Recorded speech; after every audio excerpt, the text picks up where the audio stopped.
Next time you get away, Rent bold, rent fun, rent premium, rent the car. Sixt. Don't just rent a car, rent the car. Hello everyone, welcome to the KartSport New Zealand 2026 Kiwi Track Group Sprint Nationals, which also happens to be round 3 of the Hampton Downs Racing Academy New Zealand KartStars series. Brendan, we're here this morning. The weather's looking pretty good for a good day's racing. Yeah, it's been back here for Rotorua. I think it's the first time in a few years I've come here and there hasn't been either rain falling or forecast. Hopefully it stays like this for the weekend. You were doing the commentary yesterday, Ronan. What did you see of the racing? Any notable things in there? Any outstanding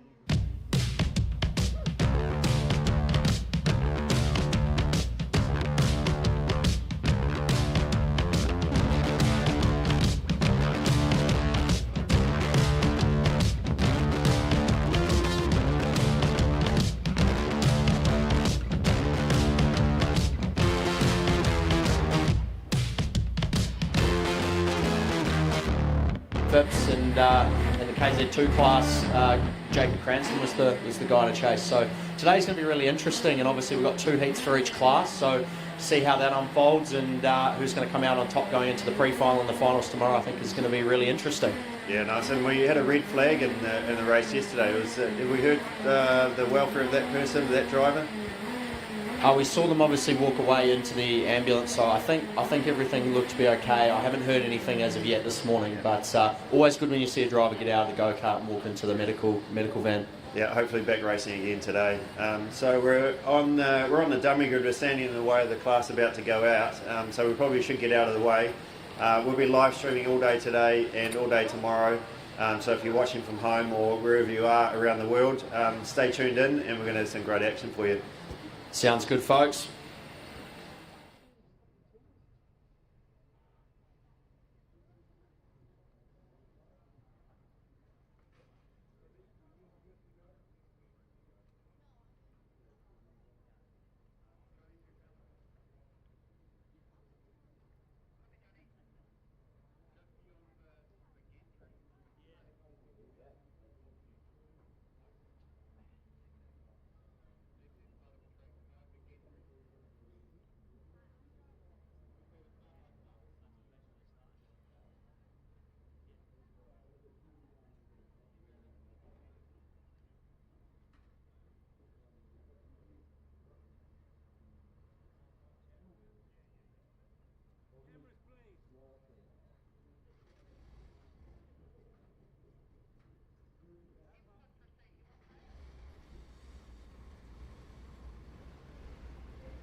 Well, good morning everyone. It looks like we're underway.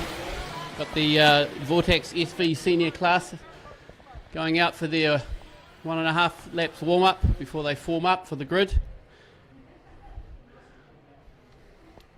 Off pole we have Zach Tucker. Second, grid 2, Liam Carr. Grid 3, Max Amon. 4, Lachlan Roberts out of the Hawke's Bay. 5, Logan Backhouse. 6, Luke McMillan. 7, Jack Strand.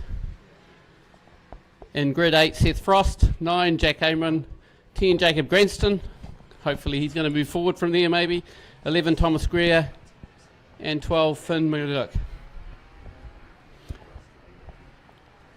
And my co-host has just turned up after having done his opening bit, so hopefully you're it, Ronan, because my apologies to all of those competitors I've pronounced your names wrong over the weekend. I'm trying my best, but my apologies in advance.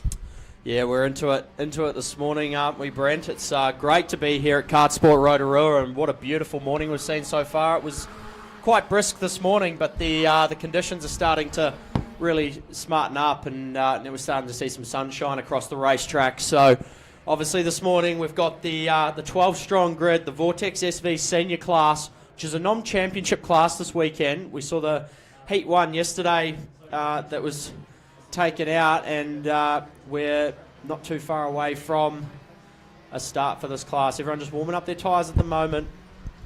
and we won't be too far away. We're just having a little technical problem, so there isn't any live timing up just yet, but we're working on that, so our apologies, guys, as we just work through that technical difficulty.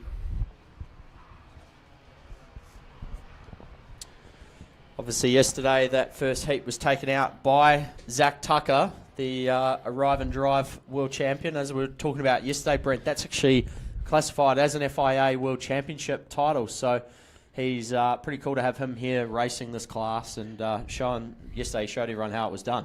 Yeah, he certainly seems to be able to bolt at the start on cold tyres and knows the engine well at this point, so that advantage has been to him. But look, we're now forming up for the start. We've got everyone in their lanes. We've got the lights on, waiting for them to go out to get this race going. The revs rise, and we're off down towards turn 1. Tucker moves to the inside, takes the lead. He's got a clear row ahead of him now. Oh, and he had Liam Carr up the inside there in the 67. He thought about it, didn't quite stay in there long enough to make a pass.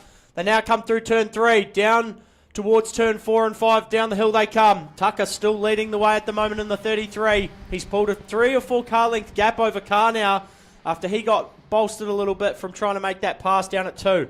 We come now towards turn 6 hairpin. Turn 7 they go. Up the hill now for the climb up towards the top part of the circuit. Tucker's still leading the way at the moment from Liam Carr. Yeah, I just saw a good pass by Lachlan Roberts in grid 4. I think he's moved himself up into he's in 4th place actually, fighting away there.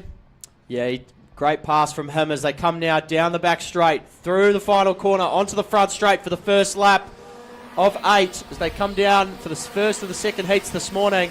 Tucker leading the way. He's got a sizable margin now over Liam Carr, who's got a pretty big gap over the rest of the field. In 3rd place, we've got the 94 of Max Amon. They come up through turn 3, down towards turn 4 again. Tucker extending those gaps at the moment. The rest of the field back from 2nd back to about 10th is pretty tight knit at the moment.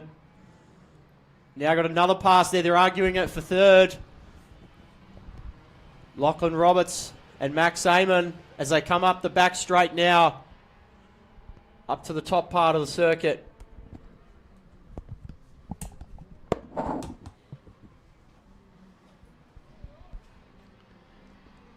And Zach has now got that a really good lead. He's extended as he did in Heat 1. I just see him pulling his radiator there and getting himself organised so that he's getting the temperature of the engine to run perfectly. Sort of spreading away at the front there.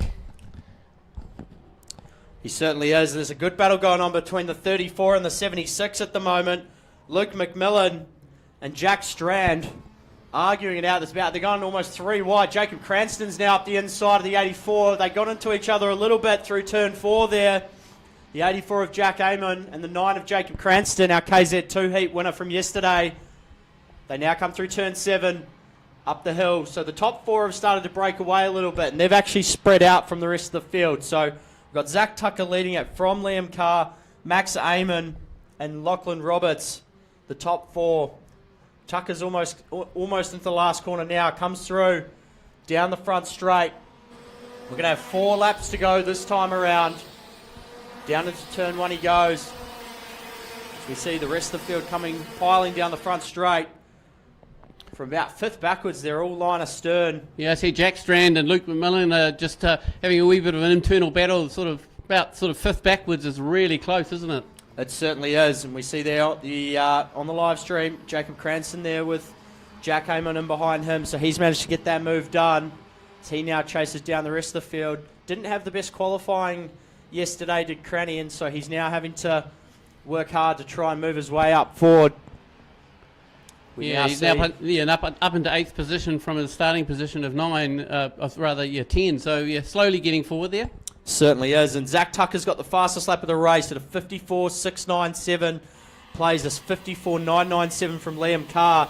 So he comes across the line, does Tucker in the 33, leading the way comfortably at this stage. Liam Carr there in 2nd, Max Amon still there in 3rd.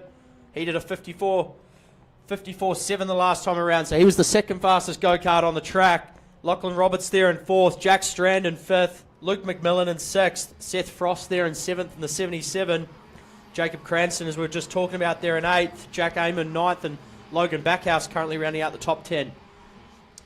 We see them there coming through turn 7 at the moment.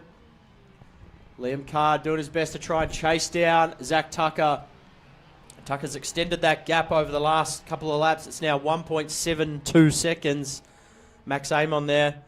He's a further 1.5 seconds back. Yeah, Zach's definitely showing the class of his experience overseas, internationally. Just very comfortable, leading at least 2 or 3 seconds. Certainly is. And it's now Tucker going up the top part of the circuit towards turn 3. Now down towards turn 4. Uses a bit of that exit curb, the entry curb there on the outside. Fires it in through turn 4 and 5. It's good battles. We've got a yellow flag up at turn 3, so we've got a cart that's come off the road. I think that might be Liam Carr. He was second on the previous lap, starting this lap, and now unfortunately got an issue of some sort up the top part of the circuit. So disappointing there for Liam Carr in the 67 cart. Hopefully he'll be able to continue on later in the day for Heat 3, but disappointing there for him. Zach Tucker, in the meantime, all that's meant is he's able to extend his margin to now over 3 seconds over the rest of the field. Max Amon's now inherited second place. Lachlan Roberts inherited third. We're going to have 2 laps to go this time by. Zach Tucker now almost 4 second margin over Max Amon and Lachlan Roberts, so that's certainly changed the flow of this race without Liam Carr there in that second position. The 34 of Jack Strand there, he's moved up into 4th. And Luke McMillan there in the 76 and behind him. And look, right even at the back of the field, we've got Finn Murdoch and Thomas Greer. They're fighting it out for the sort of 9th and 10th place. So, there are races within races going on here.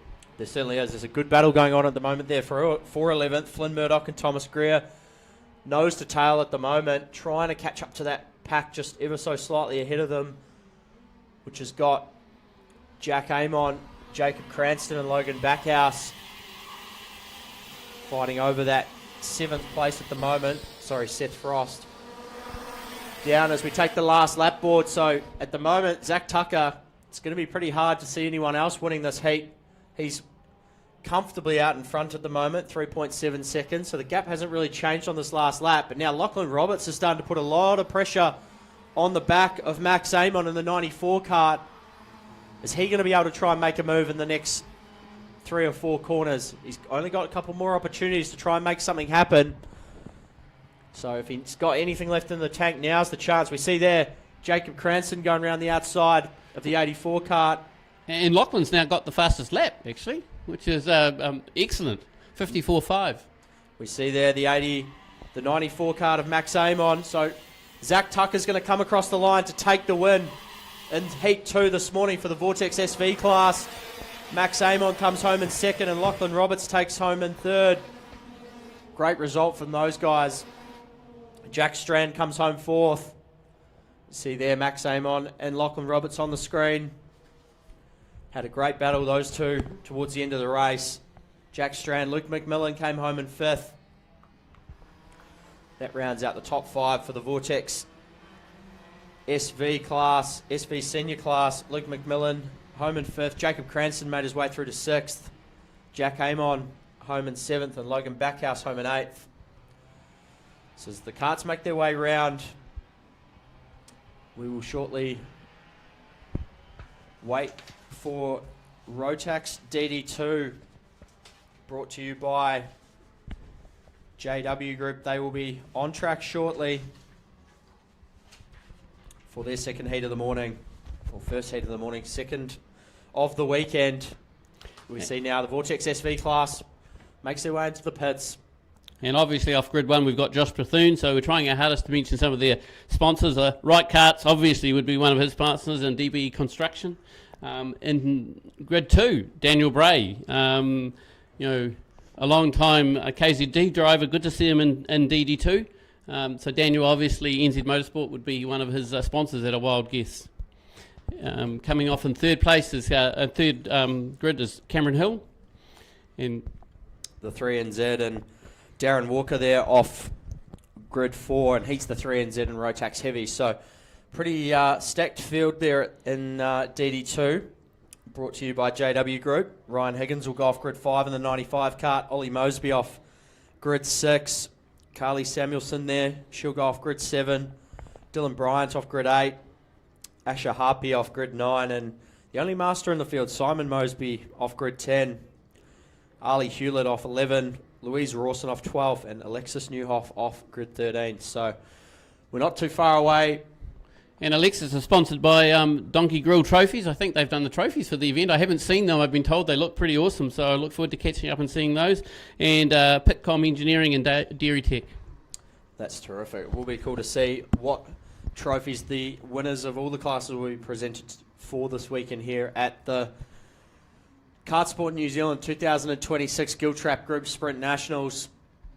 You can see the gate is open down there, so we can't be too far away.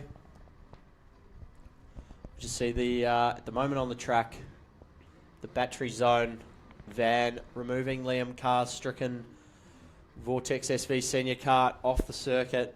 Disappointing for him. He was having such a great race there in second.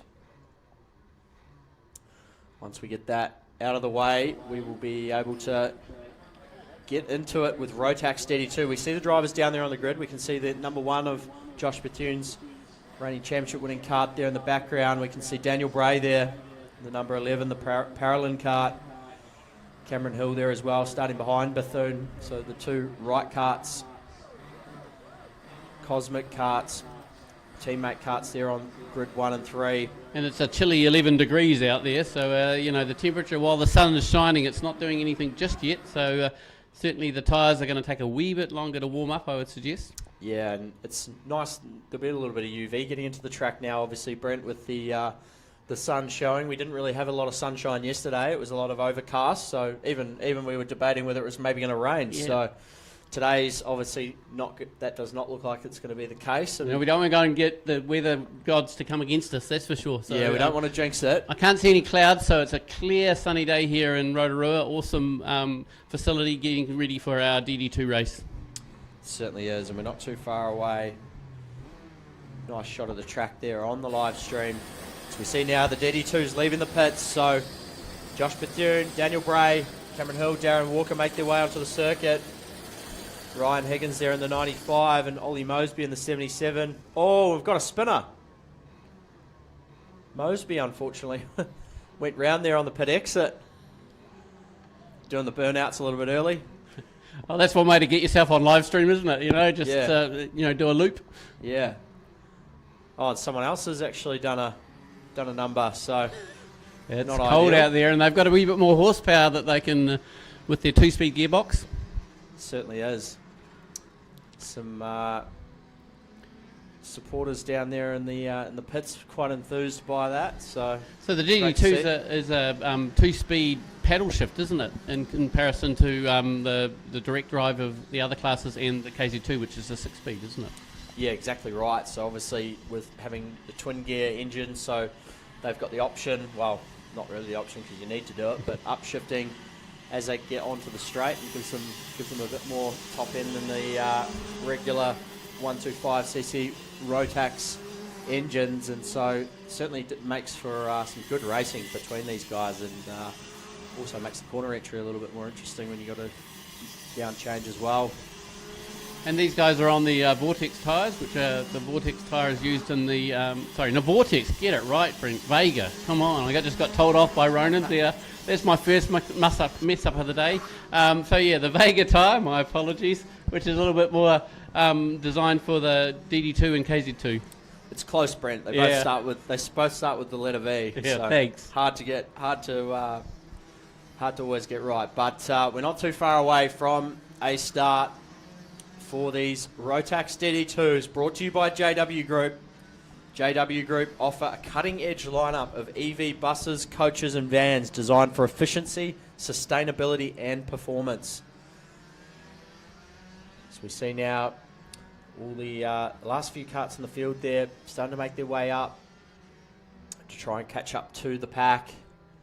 Ollie Mosby there in the 77. They've now crossed that blue line, so I don't think he's unfortunately going to be able to get back to his starting grid position. He was supposed to be starting 6th, but after that little burnout for the supporters down there at the pit exit. He's not unfortunately going to make it back up there, but they're now in their lanes. Josh Bethune off the pole, the reigning champion in this class. The revs build, the lights go out, and off they go.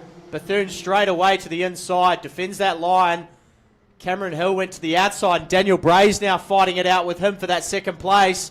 Couldn't quite get past. Now Bray looking up the inside, they cross over, going down towards turn 3. Now down towards turn 4. Bethune's got about a 3-car length gap over Cam Hill and Daniel Bray. Now coming up towards turn 6 and 7. That gap shrunk right up now. Bethune leads it from Cameron Hill, the 1NZ and the 3NZ. They've got Daniel Bray in behind them there in third. Fourth place, Darren Walker. He's maintained that start position. And then Ryan Higgins there in the 95 kart there in fifth. They make their way down the hill, down the back straight, into the final corner for the first lap of Rotax DD2 this morning. Bethune comes across the line in the lead. He's got Cameron Hill there. He ran slightly more defensive than we've seen him in the past, just making sure he doesn't have anyone firing down the inside. Bethune from Cameron Hill, Daniel Bray, Darren Walker, Ryan Higgins. Followed by Alexis Newhoff there in sixth. Sorry, no. Asher Harpy there in sixth, sorry. They now come through turn 6 into turn 7. Bethune's still leading it from Cameron Hill and Daniel Bray. Up the hill they go. Around the big sweeper there, big right-hand corner, down the S's, onto the back straight. Bethune's now opened up a gap of about 3 or 4 car lengths over Cameron Hill, so the tyres might just be starting to come into the window now for Bethune. Down the front straight they go, into the first corner. Daniel Bray starting to look at the back of Cameron Hill now. Maybe threatening for a pass in the next couple of laps if he can just get it slightly closer there in that paralleling kart. Darren Walker there in fourth. He's coming under pressure from Ryan Higgins in the second of the paralleling karts. And Asher Harpy there in the 55, the Sodi. The 51 of Dylan Bryant there and behind him in seventh. Come now into turn 6 and 7. Up the back straight. Slight incline as they go up the hill there. Through the sweeper. Onto the back straight for another lap. 5 to go. There'll be 4 to go this time around. They come through the last corner, down the front straight again. Hill and Bray are starting to work away at the back of Bethune. The top 3 have broken away. We see Higgins now up the inside of Darren Walker. He didn't quite get the corner right, got it a bit crossed up, and Walker's now gone back through for that 4th place. Certainly at the front of the field, it's tightening up. In the first heat yesterday, Josh Bethune drove away with it, but that's not the case. I think he's going to have a bit more fun this round. Certainly right, Brent. We see there Cameron Hill started to attack the back of the reigning New Zealand champion, Josh Bethune. Up the hill they go, into the sweeper now. Bethune from Hill. Daniel Bray there, he's holding on to the back of those 2 Cosmic karts. Maybe he's just biding his time. He's going to have 3 laps to go this time by to try and make a pass. Cameron Hill there, dropped a wheel on the exit of the final corner. Bray runs a slightly narrower line there going into turn 1. Changes the way he comes off the corner to go up towards turn 3. Top 3 line astern at this stage. Darren Walker and Ryan Higgins, they're slightly further behind. Bit of a gap's opened up between them after that pass that Higgins made. Didn't quite come off. Asher Harpy and Dylan Bryant there in 6th and 7th having a good battle, and Ollie Mosby's made his way through to 8th in the 77 Energy Course kart. Now we see there Dylan Bryant's now up the inside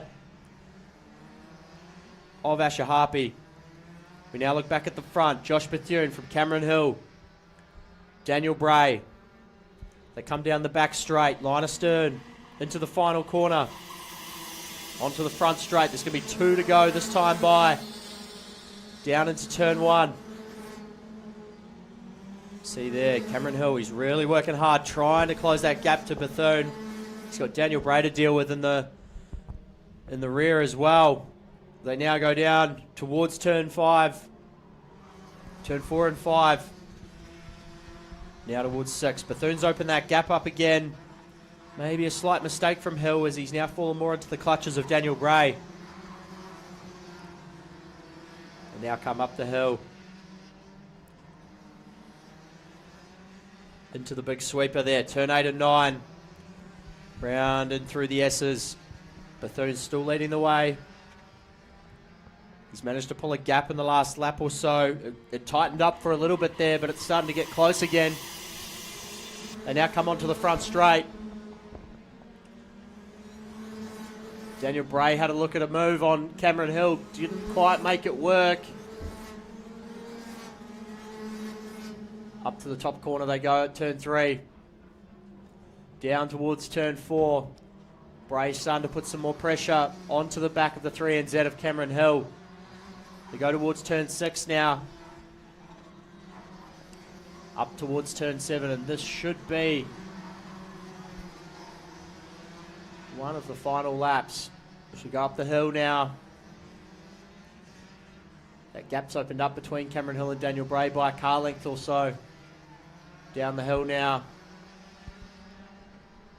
And this should be the checkered flag this time around, so Josh Bethune's going to come across the line to take out Heat 2 for Rotax DD2, brought to you by JW Group. Cameron Hill there in the 3NZ takes home second.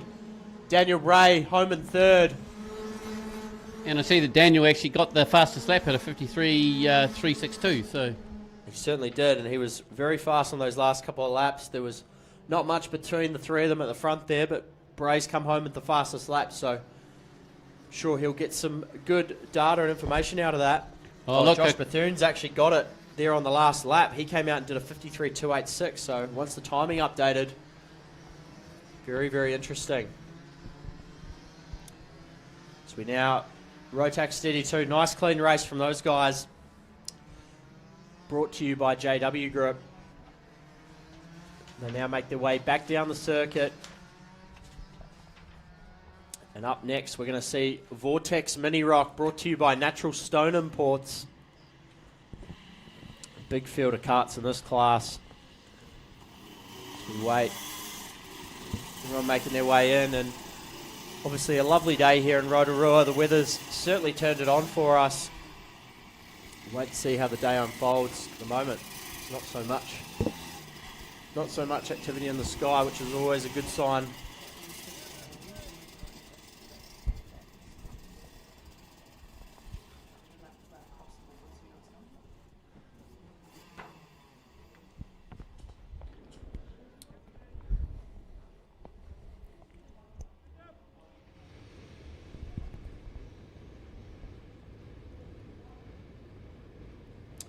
Obviously yesterday in Vortex Mini Rock, brought to you by Natural Stone Imports, Nico Thomason, the reigning North Island champion in this class, took out Heat 1 from Charlie Clark and Ivor Spence. The pole sitter, Joey Zhao, came home in 5th. But being that these are the heat races, they'll reset and start from the grids that they qualified in. So, a field of 33, I think. Certainly is. Yeah, so that's a big field of our young drivers, and good to see all the parents are going out on the track. Not that you can see that on live stream, but this is one of the classes where there's outside assistance allowed because of the age of the driver. Exactly right, and obviously Joey Zhao in the number 66, he's the reigning New Zealand champion in the cadet class, so great way for him to kick off his next nationals and be off the pole position. We're going to head down to Regan, down in the pits. All right, I'm here with Josh Bethune. Just get my microphone turned on, mate. Not sure if that one's working. Another race win. It looked like you streaked out ahead in the early stages, but then they came back at you a little bit. What happened there? Yeah, we're pretty good on cold tyres, and I think we're setting up for a pre-final and a final. So, yeah, I think the heats don't really matter too much, and we'll wait and see what happens tomorrow. Yeah, looking after the tyres then. Yeah, pretty much. Yeah, nice one. Oh, well done, and good luck for the next one. Thank you very much. We'll go back to you, Ronan.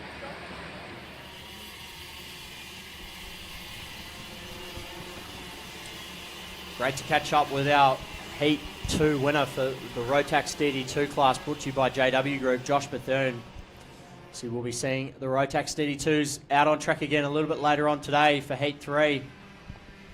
In the meantime, we see now the Vortex Mini Rock class, brought to you by Natural Stone Imports.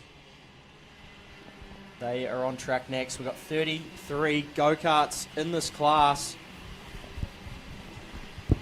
Massive field, and the track limit here at Rotorua Kart Club is 38, so we're not far off having an oversubscribed field in this class. The karts up the top now. They're starting to line up around the back part of the circuit.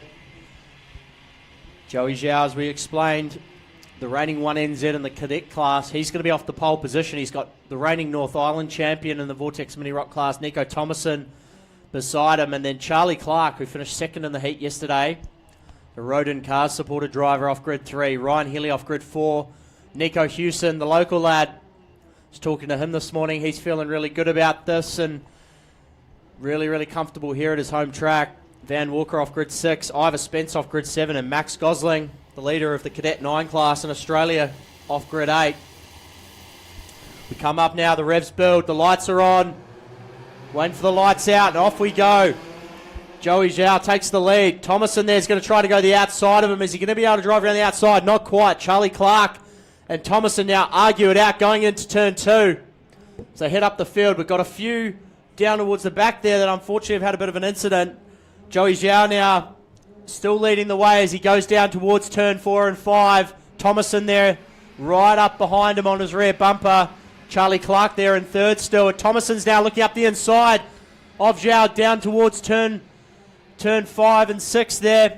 They come up now towards turn 7. Thomason cuts back across over the front of Zhao and gets that move done as they make their way up the hill. He's now already made a 3 or 4 car length gap over Zhao and Clark.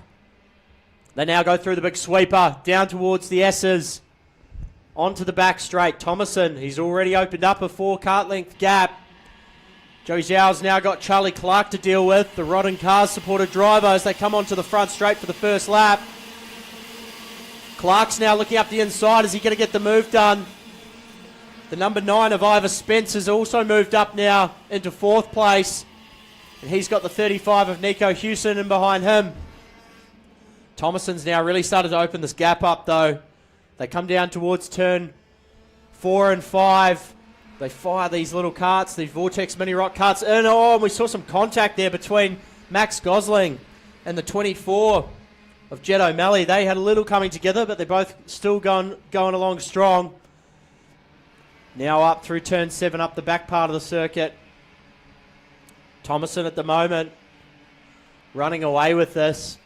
Clark's moved into second though, so let's see what he can do. Yeah, and Thomason's already nearly a second faster than the others to this point in the race, so he's really just put the hammer down. He certainly has, and a 102.4 for that first lap from Thomason. Everyone else was in the 103s. This time around, we'll wait to see what the times are. Thomason already through turn 2, up the hill they go. Ivor Spence has moved into third. So at the moment, it's the exact same top 3 as it was yesterday at the end of the heat. Thomason from Clark, from Ivor Spence, Joey Zhao there in 4th, Nico Hewson in 5th, going with those guys in the top pack. So they come now through turn 6 into turn 7. Nico Hewson goes up the inside of the pole sitter, Joey Zhao there. So Hewson now up to P4. Let's see what he can do in the 35 kart. Up to the top part of the circuit, through the sweeper. Thomason's already through the S's. He's on the back straight. Down they come. Into the final corner. Gets a little bit of curb on his way through. Down the front straight they come. And in behind Zhao, we've got the 99 kart of Van Merritt. And the number 10 of Van Walker. So the 2 Vans, they're making their way up forward as well, trying to get up to the back of the pole sitter, Joey Zhao. Thomason, though, at the moment, he's looking pretty untouchable out front. Charlie Clark's got Ivor Spence to deal with there, who's looking very, very fast in the number 9 kart. Young racer out of Canterbury. They make their way now up the hill. Thomason, he's extending that gap. So the last time around he did a 1 minute dead versus a 1 minute .38 and a 1 minute .23 for Charlie Clark and Ivor Spence. So he's got basically a quarter of a second over the next fastest driver. So come through the final corner. Already on the front straight down towards turn 1 is Thomason. We see there the battle between Charlie Clark, Ivor Spence and Nico Hewson, who's looking incredibly fast at the moment. He is all over the back of Ivor Spence and Charlie Clark. Can young Nico Hewson do something here? Can he try and get up the inside of these two and disrupt that top 3 from yesterday? And he just set the fastest lap of 59.921. So Nico has now just got his kart dialed in and he's into it. So Nico Hewson and Nico Thomason, the only 2 drivers. Oh, has this been a moment? Hewson. Something happened there between Clark, Spence and Hewson. Unfortunate there for young Nico. He just set the fastest lap of the race. Now obviously he's dropped back a little bit after that. Unfortunate there when that happens. They're all still going though, so obviously not too much damage to any of the karts, but you see it coming together there. Nico Thomason, he gets back to it. He's out front. Got half a straight ahead of the next kart, which is Charlie Clark, who now doesn't have any pressure from behind, so he can focus on trying to chase down the North Island champion. In third place is the 99 of Van Merritt. Van Walker in behind him. Sorry, Joey Zhao in behind Van Merritt and Van Walker in behind there in the number 10 kart. So the poles sort of splitting those two at the moment. Then Ivor Spence, he was third going into the last lap. He's now dropped back to 6th. So obviously that coming together with Hewson didn't help. Then in behind, we've got Freddie Waller there in the 7. Dominic Evers in the 77. Reed Phillips, Ryan Healy, Jed O'Malley rounding out the top 10. Max Gosling's moved the number 11 kart. He's in 11th. And Nico Hewson, unfortunately, has dropped back down to 12th after being 4th on that previous lap. They come now onto the front straight. Thomason across the line. He's going to have one more lap to go. And Charlie Clark now through turn 1 as well, followed by the 99 of Van Merritt. Joey Zhao there, the pole sitter, he's there in 4th, and Van Walker there in 5th. But for Nico Thomason, it's been pretty smooth sailing so far. Since pretty much turn 2 of lap 1, he's been unrivaled. And now come through turn 6. He's got a 2.5 second lead now, so that's pretty well just relaxed now at that point in the race. And around a 1.24 kilometre circuit, that's pretty. That can be an eternity. I see Nico is moving forward. He's got past Max into 11th now. So Nico Hewson's managing a bit of a recovery job at the moment. He's moved back to the back end or towards the top 10. But Nico Thomason, he's going to be unrivaled. He's going to come across the line to take the checkered flag in the reigning North Island champion from Charlie Clark, Van Merritt, Joey Zhao and Van Walker there taking out the top 5. We're on the last lap now. So one more lap to go.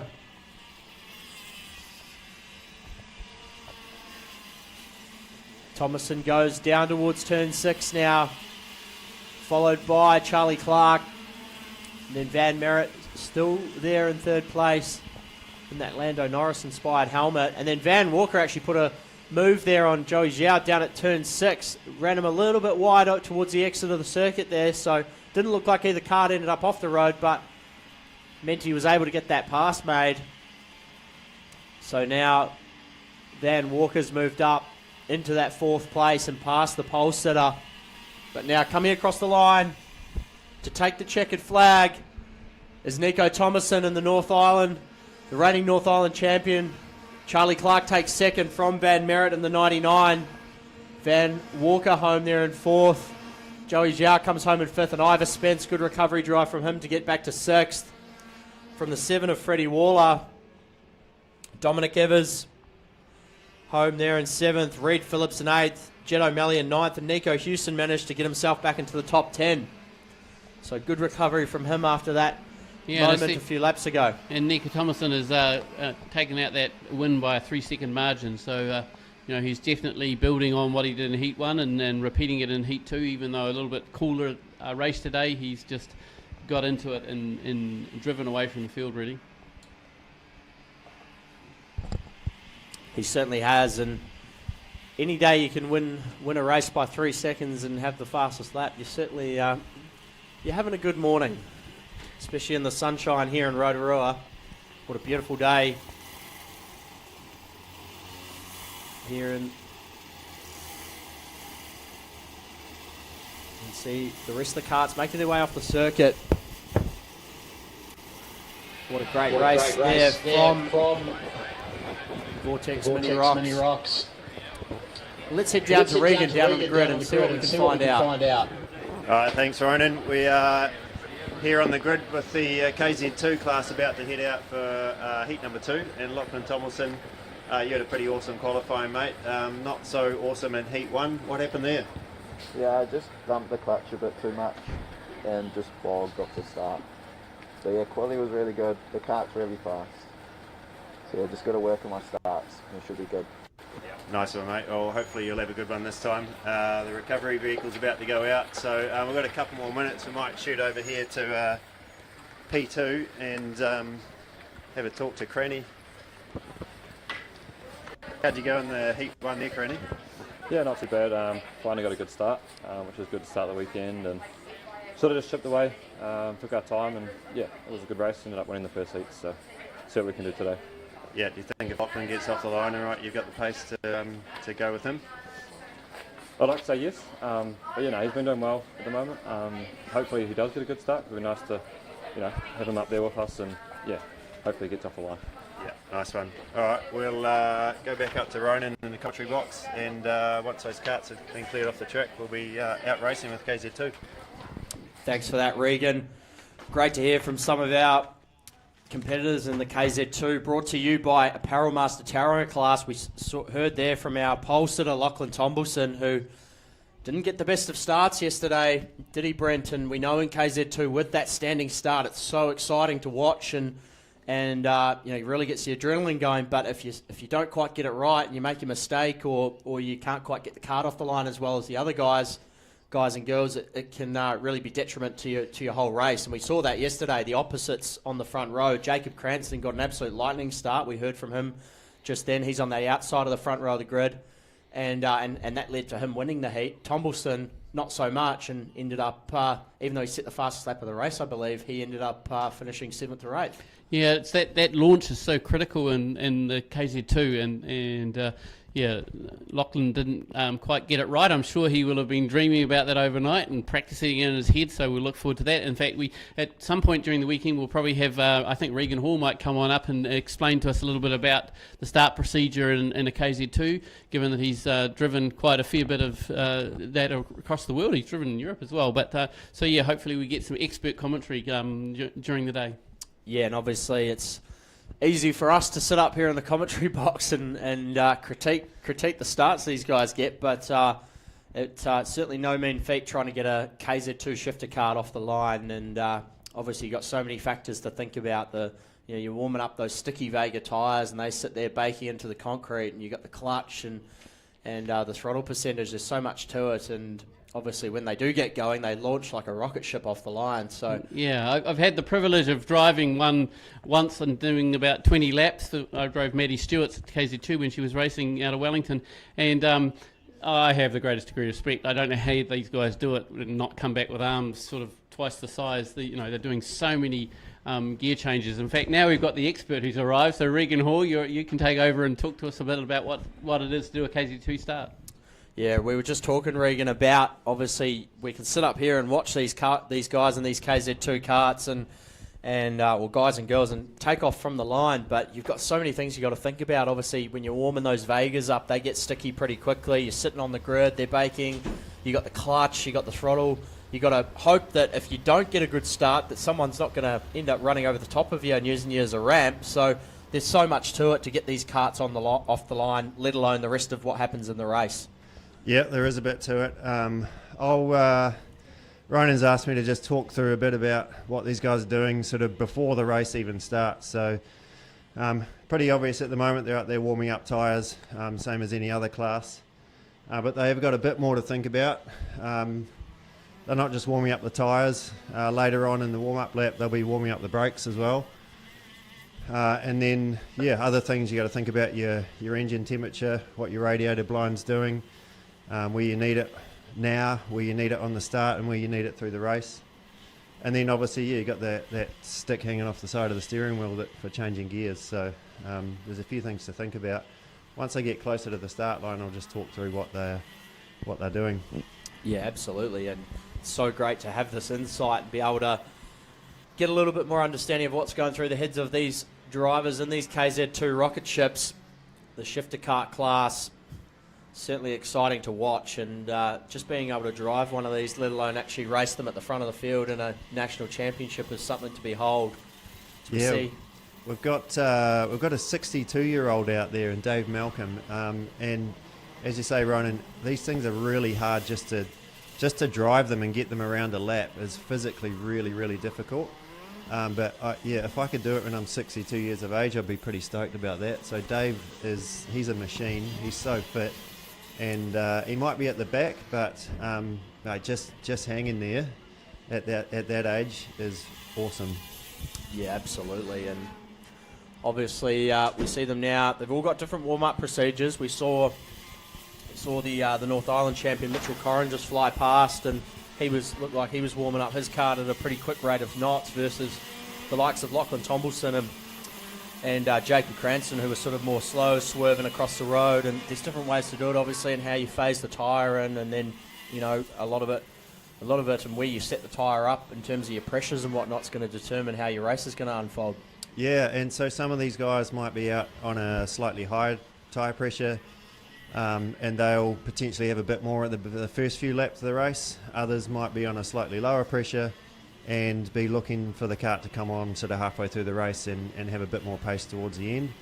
They're obviously all also thinking about looking after the tyre, so that there's only one race that matters this weekend, and that's the one on Sunday afternoon, the final. So there's no good burning them up in the racing. Sometimes you might sacrifice a place in a heat race so that your tyres can last a bit longer. So we can see Lachlan coming around the back there. So they've been warming up tyres for most of the warm-up laps, the first two laps. Now they'll be focusing on warming up brakes. So you'll see him he's in first gear, sort of on and off the gas. So on the gas hard, on the brake really hard to get those front brakes warmed up, so that when you hit turn one, they actually work.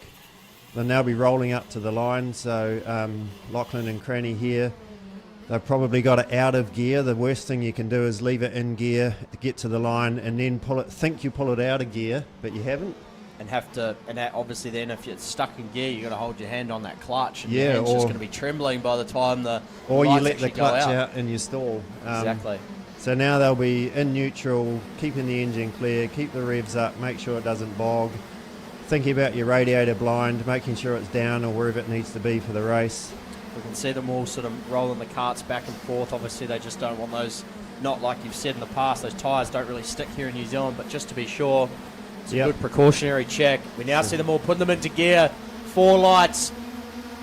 Out they go. There might have been a jump start. Tombleson again got a shocker of a start, and Cranston, like he did yesterday, took the lead now. Down towards turn 2. We've got the reigning 2NZ of Raymond Mellon there in second, so he's moved up. Cranston, though, taking the lead, just like he did in Heat 1 yesterday. So much experience in the number 9 kart, and it's clearly paying off. He's had 2 good starts so far. Yeah, I think Cranny jumped the start in that one, though, so, he might be paying the price for that later on. He might be in a little bit of trouble. And we go down towards turn 7 now. Up the hill they go. The 99 kart of Blake Corrin there. He's in third. And we've had one that's already, unfortunately, not going to make it around up over there in the exit of turn 2. Just trying to see who that is. So we now come down the back straight. They open up the horsepower on these KZ2s. Down the front straight comes Cranston in the lead from Raymond Mellon. Blake Corrin there in third. In fourth. That's We've got Nathan the Crane in 62. fourth. and Mitchell Corrin in 5th in the NI, and that's Sebastian Manson that's parked up on the side there. Not so good for the driver of the 55, Sebastian Manson. We'll see him this year racing in Indy Pro 2000 in America. Great to see him coming back and doing some racing here in KartSport.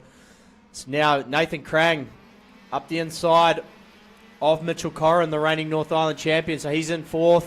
Corrin now back to 5th. Blake Corrin's up there in 3rd place. And Raymond Mallon, he's now working on the back of Jacob Cranston, who's leading this one. May possibly be under investigation, depending on what happened at the start. So now come down the front straight. Cranston, he's got a 3 or 4 car length gap over Raymond Mallon. And we see there, Mallon's running a very narrow line into turn 1. They all run narrow, but he's going even narrower. Why do you think that is, Regan? Yeah, he's just trying to make up a bit of time under brakes there on Cranny. The KZs run a much tighter line into hard braking corners like that turn 1, which is a second gear corner, compared to a Rotax. You can brake all the way to the apex. So the further into the corner you can brake, obviously you can make up more time because you're braking later, and you don't have to run a wide sweeping line because you can get the thing rotated really quickly and then on the gas late off the corner. And obviously being a shifter kart, having those front brakes means they can brake so late into the corner. It makes such a big difference. We see now coming into the last corner, Cranston's opened up that gap even further. He comes down the front straight. Raymond Mallon in behind him. Blake Corrin there in 3rd, still in the 99 kart. And Nathan Krang, who we saw pass Mitchell Corrin, the reigning North Island champion, a lap or 2 ago, is now starting to make some inroads on the back of Corrin and Mallon. So come down towards turn 4 now. Cranston fires it in through 5, down towards turn 6. The rest of the field make their way through. We saw there Mitchell Corrin looked like he was coming under a little bit of pressure there from the 31 kart of Luke Thompson, making their way up towards the sweeper now. Through the S's they come. Cranston now onto the back straight. Opens the throttle up on the number 9 Sodi kart through the last corner now. Down the front straight for another lap. We're going to have 3 to go after this one. Mallon there again running really defensive, Regan. Yeah, and Tomlinson just made a pass on Luke Thompson there, so you'd expect for him to be making his way through. He's got the pace. Obviously, he didn't get off the line very well, but his pace is pretty red hot. And he's just put in the fastest lap at a 52.2. It's all pretty close across the top 7 of them. They're all running 52.2, 52.3s. So it's pretty tight, and it's pretty difficult for anyone to make any inroads, and particularly for Lachlan, who obviously went backwards off the start. Because it's so close, it's really hard to make up those places, but he's doing a great job so far.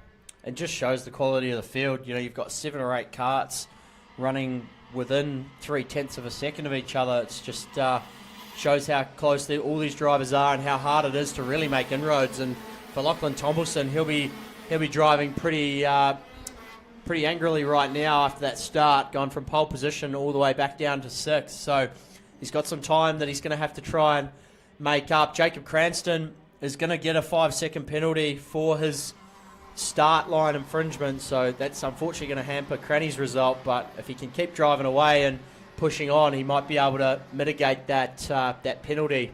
Yeah, it's going to be difficult to make up 5 seconds, but he's going to be down the order a little bit. So effectively, your effective leader on the track at the moment is Raymond Mallon and Blake Corrin in second, if you take into account that 5-second penalty. Exactly right. And all Jacob Cranston can do at this point is try and drive away and hope that the battles behind the pack, Raymond Mallon and Blake Corrin, start to get into it, because that might help that gap. Nathan Krang's starting to move towards the back of Blake Corrin. There may be a battle pack starting to form here. Lachlan Tomlinson's not too far away from the 2nd to 4th place or to 5th place karts. Yeah, he's closing that gap down to the NI of Mitch Corrin. He's making inroads. It's interesting to see if he gets there by the end. Yeah, and once he passed Luke Thompson there in the 31 kart, he certainly sort of started to drive away from him. And then from there, we've got the 5 of Jason Lee and the 32 of Scott Chaston from Australia. He's running with Matt Kinsman running him this weekend. Never a bad person to have in your corner is Matt Kinsman. He goes all right in one of these shifter carts. Yeah, I think he's done a few laps. He seems to have a reasonable idea of what to do, how to get the cart set up. And good to see some Australian drivers over here. So Scott's one of the few Aussie drivers here at the moment. Certainly is, and we've got 12 Aussies racing this week and a 12-strong contingent from over the ditch here at the KartSport New Zealand 2026 Giltrap Group Sprint Nationals. Jacob Cranston at the moment still leads this one, but he's going to unfortunately have a penalty at the end of this one. Yeah, and Lachlan Tomlinson's just gone another fastest lap on a 51.7, but they are all pretty close amongst the top 6, so they're all within a couple of tenths really. And that gap between Cranston, Mellon and Corrin, and Corrin's actually gone up the inside of Mellon, so Blake Corrin has taken over second place in the effective race lead. Great pass on Raymond Mellon up the top part of the circuit through the sweeper. How he managed to get that done. Great pass. Yeah, I think Blake must have been running a slightly low. Oh, Blake's just been... Mellon's just gone underneath him. Send him... Oh, no, that's the end of the race. So that was... got a bit excited there. That certainly was the end of the race. Yeah. He passed him on the warm-down lap. That's all good. Jacob Cranston took the lead there. Maybe Raymond Mellon was just signifying his feelings after the pass up at the top part of the circuit. But from all accounts, it looked like a great move. And that brings the end of the KZ2 class there. Heat 2 this morning for KZ2, brought to you by Apparel Master Tauranga. And we'll wait for confirmation of the final result. Obviously, Jacob Cranston under investigation for that jump start. And look, thanks so much to Regan Hall for coming up. He's now just running to the pits to do an interview with the drivers. So, I really appreciate the expertise of somebody who's driven in this class for years and understands it. So, it was really good to hear all of the expert commentary there.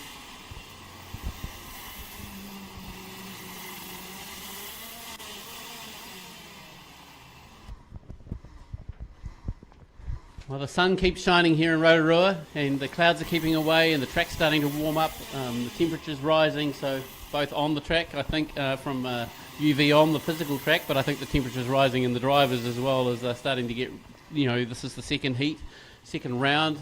By the time we've done, they get to start in Heat 2 and Heat 3 the way that they qualified, and then pre-finals tomorrow and finals. So this is sort of a process to the front, as we would say.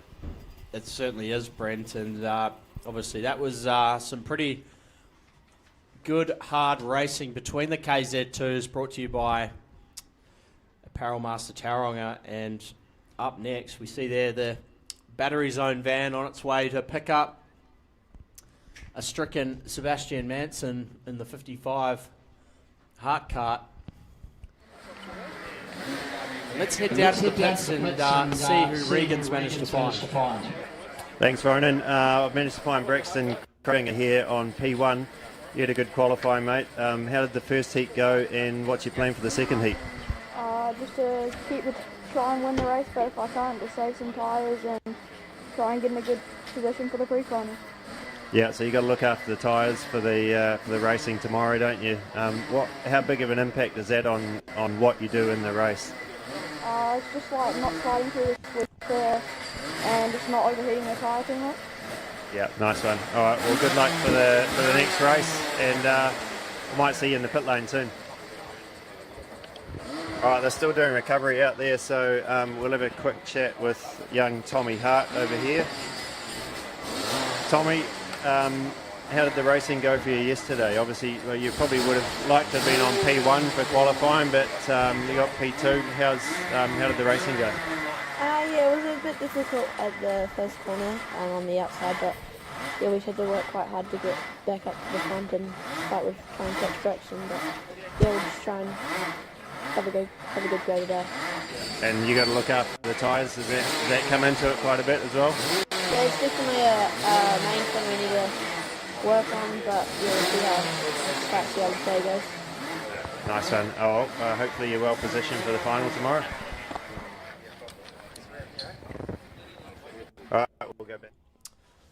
Thanks for that, Regan. Great to hear from our front row for the Vortex Rock DVS Junior class, brought to you by Foursquare Nonataha. It's good to hear from Braxton Cravinger there in the 14 and Tommy Hart in the 69. We're not too far away from seeing those karts make their way onto the circuit for Heat 2. First heat this morning for these karts.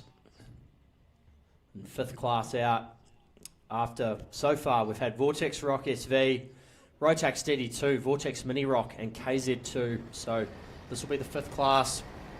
We see those karts making their way onto the circuit. The front row dominated by Hart karts, Braxton Cravinger and Tommy Hart. Then lining up behind those guys, we've got Charlie Jameson in the 31, Henry Fisher in the 9, Indy Irwin out of grid 5. She's one to watch. We saw how fast she was in this class and in Rotax Junior yesterday. Flynn Pocock out of 6, Fletcher Lowe out of 7, Jack Phillips out of 8, Jack McGrath out of 9, Seth Comer out of grid 10, and Braden Watson rounding out the field. He'll be out of grid 11. So not too far away. As we see now, all the drivers going through their warm-up sequences. So they're all, as they make their way up, all swerving across the road, getting some slide through the tyre, get some heat and some friction.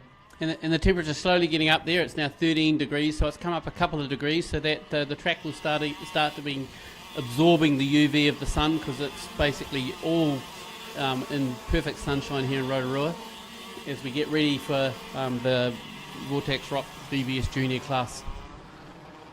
It certainly is, and you can start to feel the adrenaline racing here at KartSport Rotorua, Brent. It's great to see so many people. We saw so many people here yesterday on qualifying and Heat 1 day.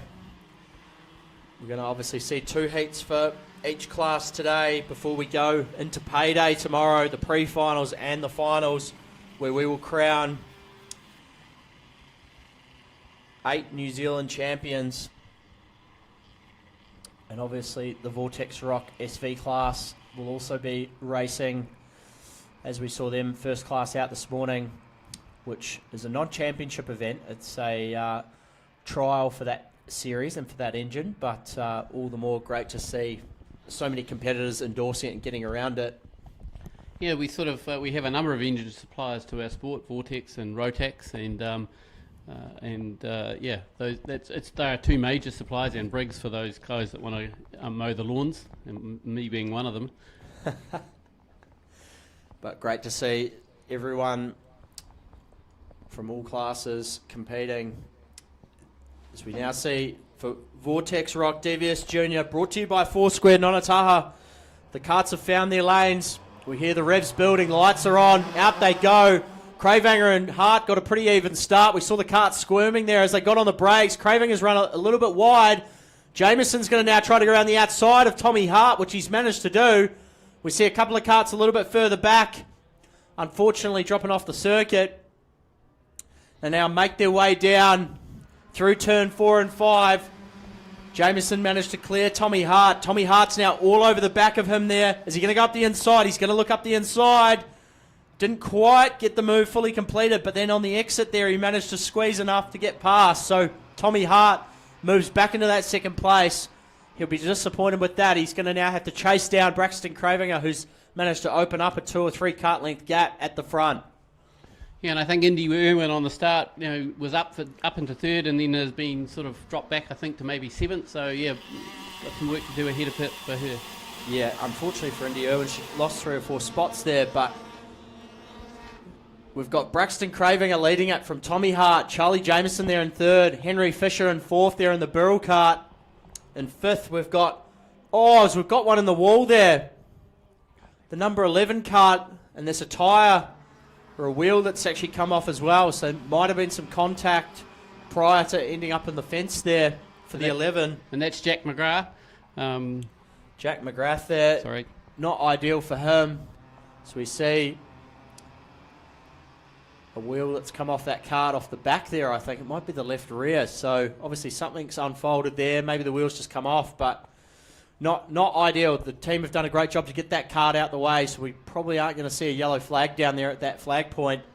So we now come through the last corner. Braxton Cravinger, Tommy Hart. They come across the line. They've opened up a gap to Charlie Jameson there in third. Down towards turn 1. We see the karts under brakes. The 2 leaders. Henry Fisher still there in fourth. We see him coming through turn 2 right now. Up the hill. Jack Phillips there in behind Fisher. And then we've got Flynn Pocock in the 8.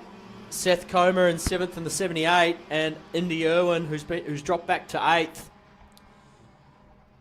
Coming up towards turn 7 now. So Tommy Hart, he's starting to eat away at the gap that Braxton Cravinger had opened up. So who knows what's going to happen at the front there between those two. Charlie Jameson, he's sort of found himself a good spot there. He's got a bit of a gap in front, but a bit of a gap behind to Henry Fisher and Jack Phillips. Coming down the back straight now. Into the final corner comes Cravinger down the front straight. Tommy Hart in behind. We're going to have 4 laps to go now. Round turn 1. Into turn 2 they go. Up the hill again. You see there, Jack Phillips all over the back of Henry Fisher. And certainly Tommy Hart's now set the fastest time at a 53.850. So, and just to compare that, Braxton's got a 53.851. So I think that's pretty close.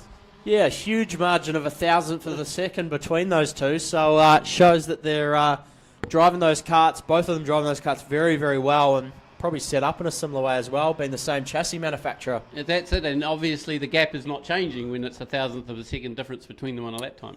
Yeah, that's the size of a fingernail as they they come down the back straight now. Cravinger still got that lead over Tommy Hart. As we said before, they've opened up a bit of a margin to Charlie Jameson, who's now starting to skip away from Henry Fisher and Jack Phillips. We saw there Jameson making a change to his radiator blanking. They go through turn 2. Henry Fisher there in the 9. That fluoro yellow helmet contrasting with the Burrell Art kart, the number 9. Jack Phillips there in behind, and he's got Flynn Pocock in the 8. The Sodi kart fighting him for 5th place. They come through turn 6 now, up towards turn 7. And Braxton just did a lap time that's 1/10 of a second faster, so he's sort of trying to extend that lead on Tommy. But 1 and 2 are pulling away from the rest of the field really here, Ronan.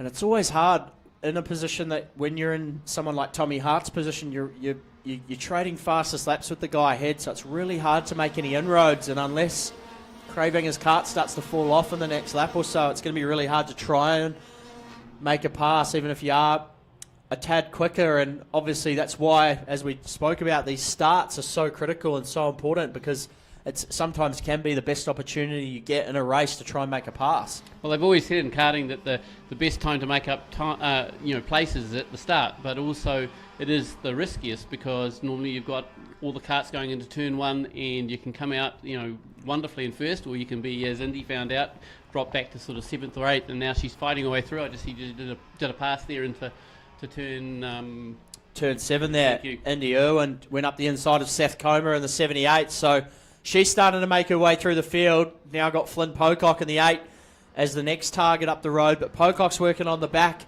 of Jack Phillips, so he might be threatening for a pass in the next lap or so. We've got 2 to go this time around. Tommy Hart, he started to close in a little bit on Cravinger. We see there in the 14 with the blue helmet. They come up now through turn 3, down towards turn 4, through 5. Tommy Hart there slides the kart through 4 and 5. And on that last lap, Cravinger set the fastest lap of the race again, a 53.38 versus a 53.43. So half a tenth between the two of them.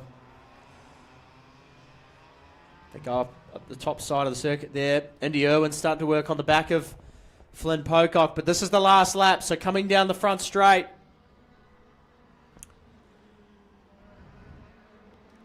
Down the front straight, they're going to get the last lap board now. Cravinger into the final, into the first corner.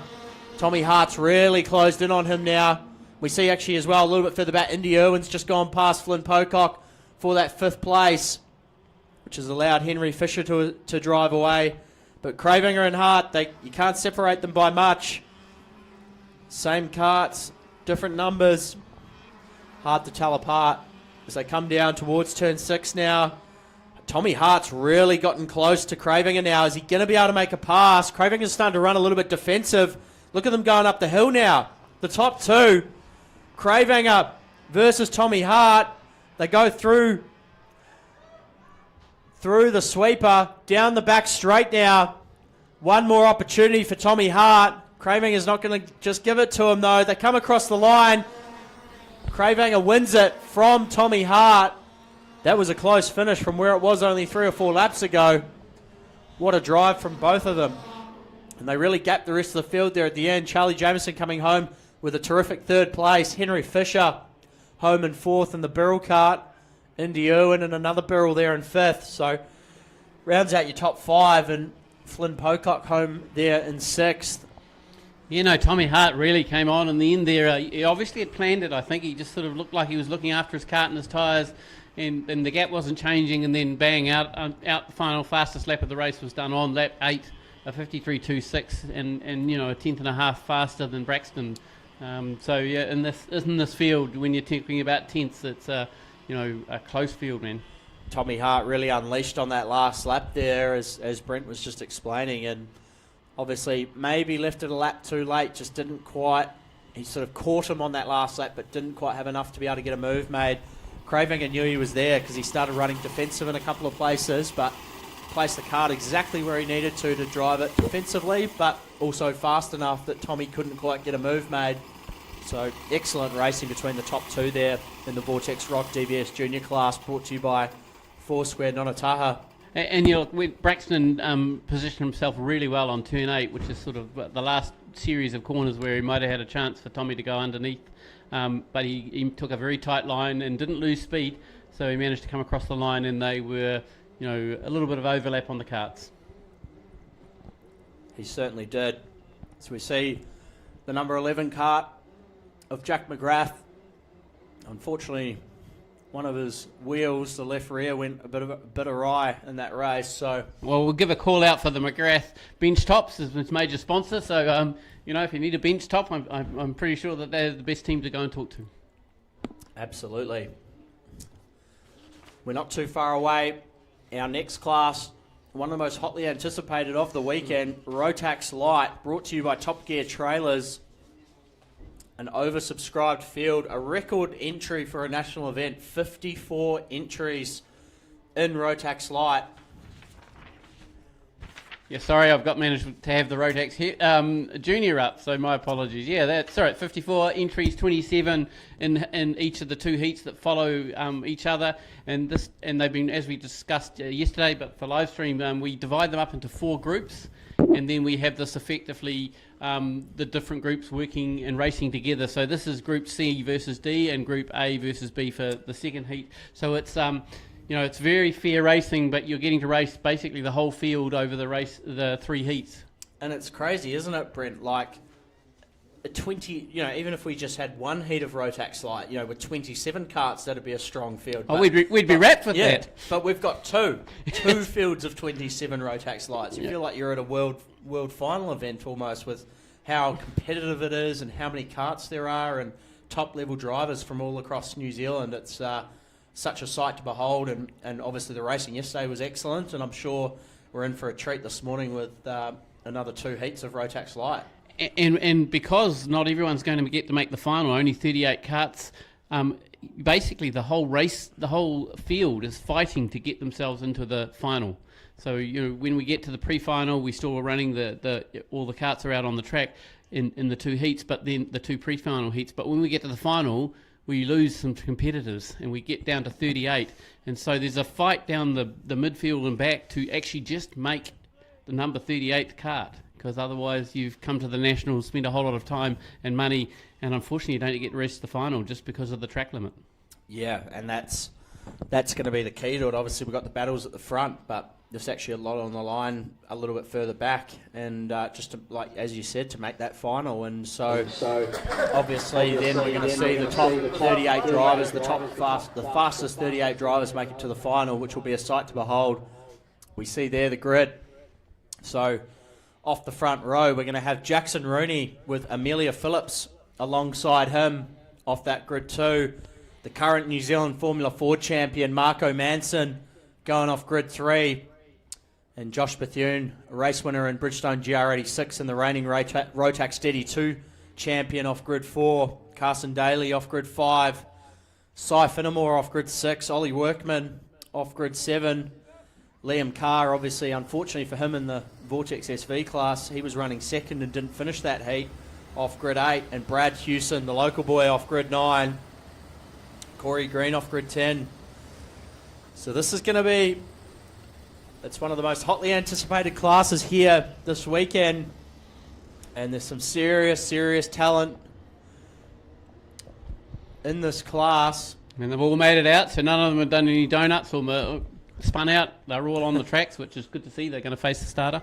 Certainly is. Not like we saw in DD2. We had a few menaces in that class causing some chaos on the formation lap, but we're not far away from a start for Heat 2.1 of Rotax Max Light, brought to you by Top Gear Trailers, the trailer that is preferred by karters and built by karters. So if you're looking for a new trailer, you're in the market, even just need some advice, go and see Scott and Murray Hewson.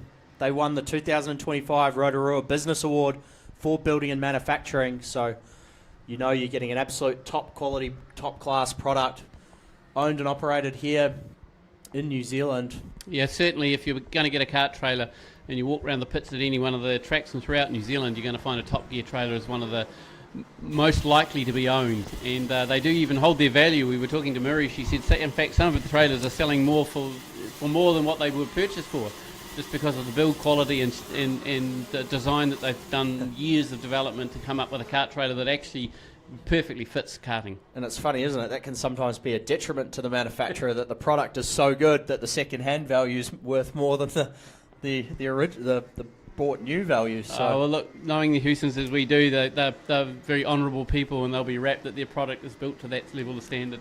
They're very proud of it and do such an excellent job. And as we see now, all the Rotax lights, all 27 in this grid for Heat 2.1. Warming up the tyres. Jackson Rooney, as we said, will be off the pole position. And while you can't see it on live stream, we've got a packed fence line here. It looks like the whole pits have come out to watch this, so it's definitely fiercely competitive, and everybody wants to see how it's going to go, especially into the first corner, I would think. And so great to see some of these drivers coming back from car racing seasons to come and race here at the KartSport Nationals. Jackson Rooney's obviously won races in Bridgestone GR86, was racing last year for TechWorks and Porsche Michelin Sprint Challenge in Australia. So now come round the final corner, find their lanes, the revs start to build, the lights are on, the lights are out, and off we go. Rooney, status quo on the inside there. We see one go round the 41 kart, and then he got clipped. But going back to the front, Rooney, Amelia Phillips has stayed there in second. Marco Manson got hustled there on the outside of turn 2, the New Zealand Formula 4 champion. Down towards turn 4 now. Bethune's moved up to third. Josh Bethune, who we saw win that DD2 heat a little bit earlier on this morning. So now come through turn 6 and into turn 7. Rooney from Amelia Phillips. Josh Bethune there. Marco Manson there still in 4th. And then there's a fair gap back already to the 5th and 6th place karts. So they come round down the S's on this first lap. This top 4 have managed to stick together. So Jackson Rooney hasn't been able to build much of a gap in this first lap. And Amelia Phillips is looking really, really racy at the moment. She's going to go up the inside of Rooney down to turn 1. So Rooney relinquishes that lead after a lap now. They go through turn 2. And 5th and 6th at the moment is the 79 kart. And the 9, the 79 of Carson Daly and the 9 of Ollie Workman.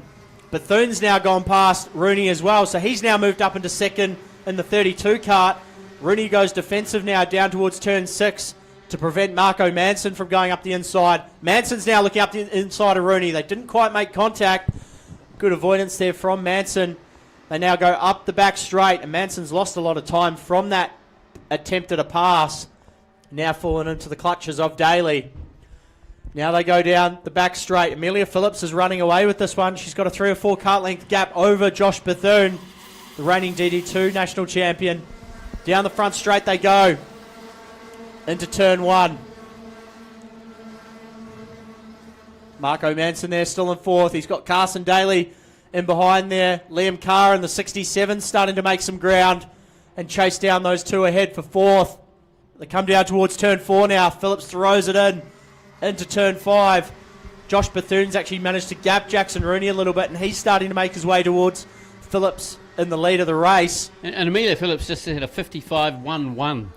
2/10 of a second faster than Josh. So, she's definitely got the pace in that kart right now. Certainly does. Carson Daly's there in 5th. Liam Carr in 6th. Brad Houston's made his way up to P7, so plenty of speed in the 35 kart. We saw his little brother Nico with plenty of speed in the Mini Rock class a bit earlier as well. Down the front straight, the 44 followed by the 32. They've managed to gap Jackson Rooney a little bit in the 30, so after that fast start from Rooney, maybe just doesn't quite have the kart switched on as much as the top 2 at the moment. Down towards turn 3 now.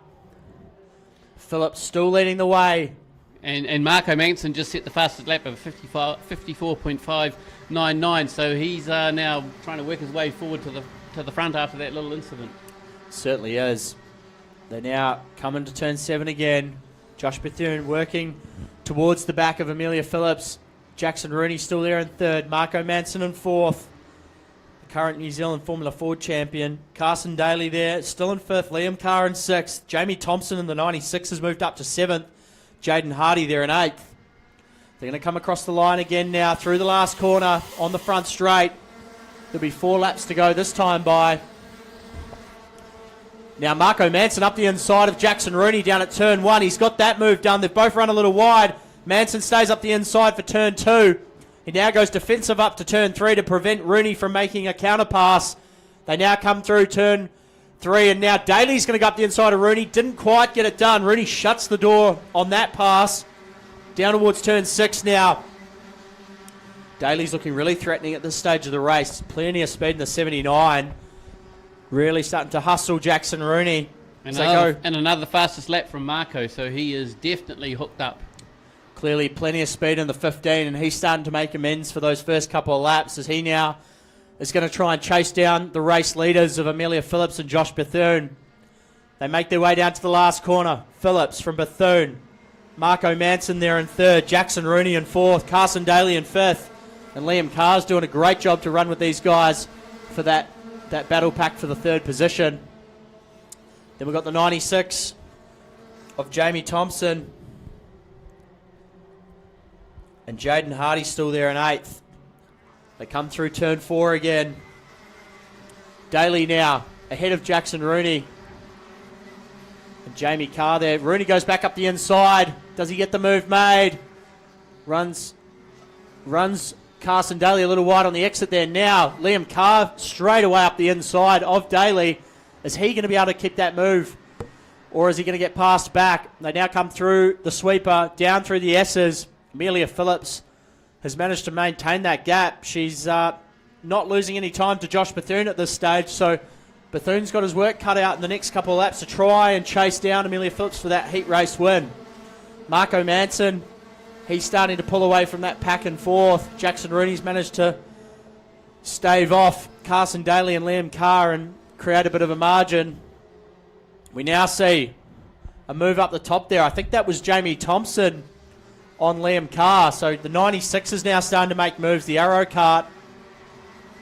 And I see Amelia Phillips has now set the fastest lap of the race, 54.397. So she's not mucking around. She's trying to get out of there. She's driving that go-kart, that number 44, incredibly well at the moment. And at this stage of the race is completely untouchable. As they come now to the top part of the circuit, the sweeper, down the hill they come. Phillips has actually opened that gap a little bit over the last lap over Josh Bethune. So Bethune was looking like he was starting to close in on Phillips, but the speed of the 44 kart's really shown in the last couple of laps. Then the Marco Manson there in 3rd and the 15. He's starting to make his way up towards the top 2. Jackson Rooney in 4th. Carson Daly still there in 5th. Jamie Thompson in 6th. Brad Hewson's managed to pass Corey Green as well to move himself back up into 10th. And Carson Daly has gone the fastest at 54.3 back in 5th place. So, there are moves going on all over this field. And Carson Daly's starting to put a lot of pressure back onto the back of Jackson Rooney in the 30. So, Rooney's pace has still been really strong, but just not quite as strong as a couple of karts behind and the karts ahead.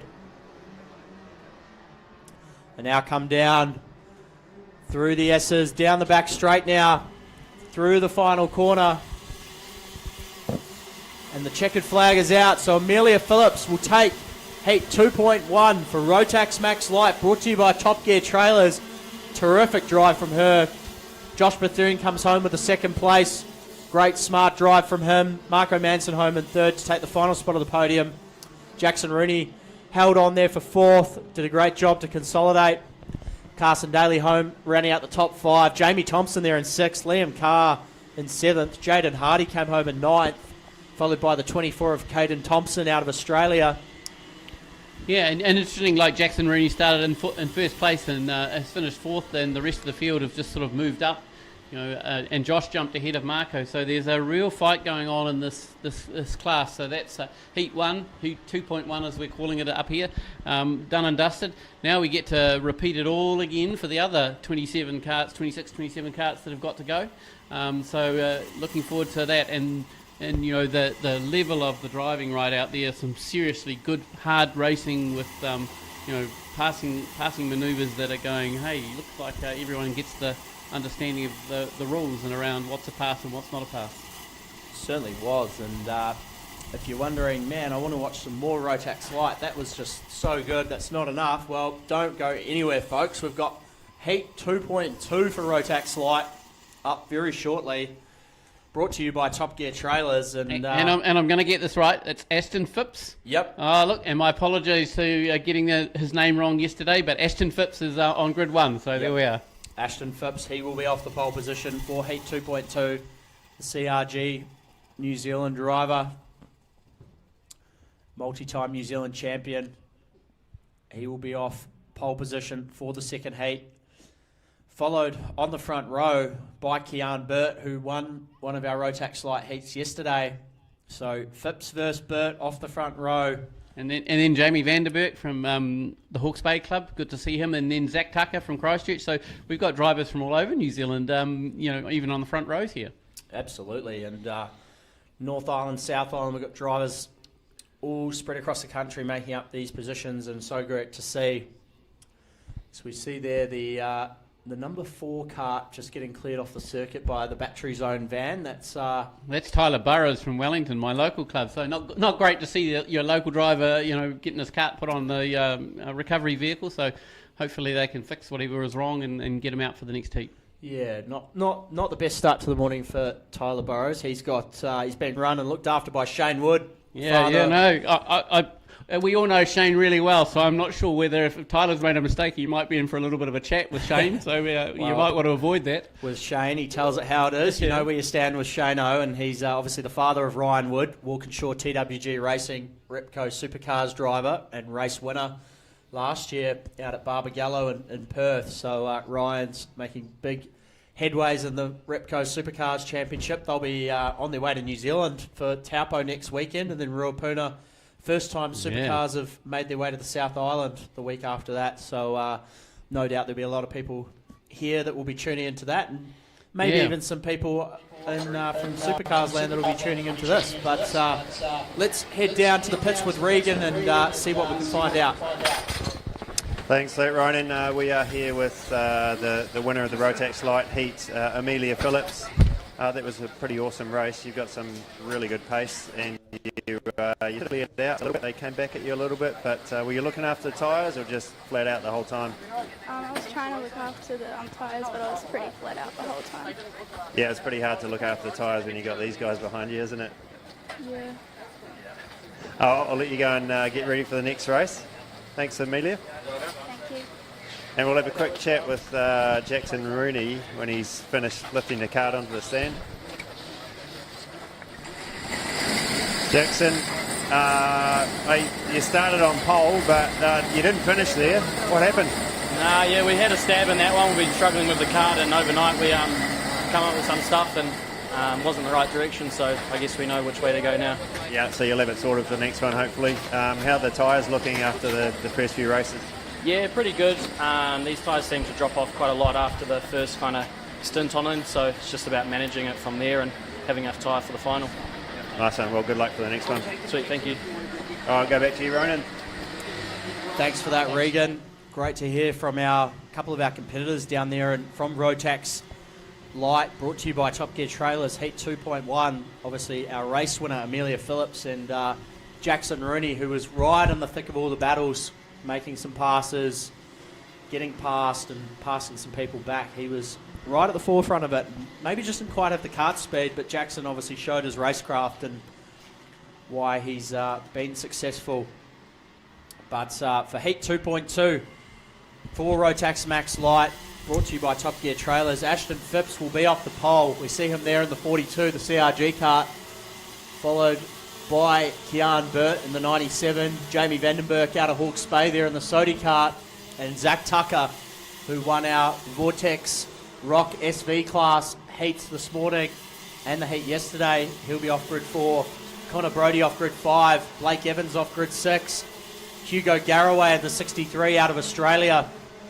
He'll be off grid 7. Matthew Johnston off grid 8. Brodie Whitmore, another one of the Australian counterparts, they're off grid 9, and Lewis Draper out of grid 10. And I see out of grid 12, Ethan Church. Now, he's the son of the KartSport Auckland president.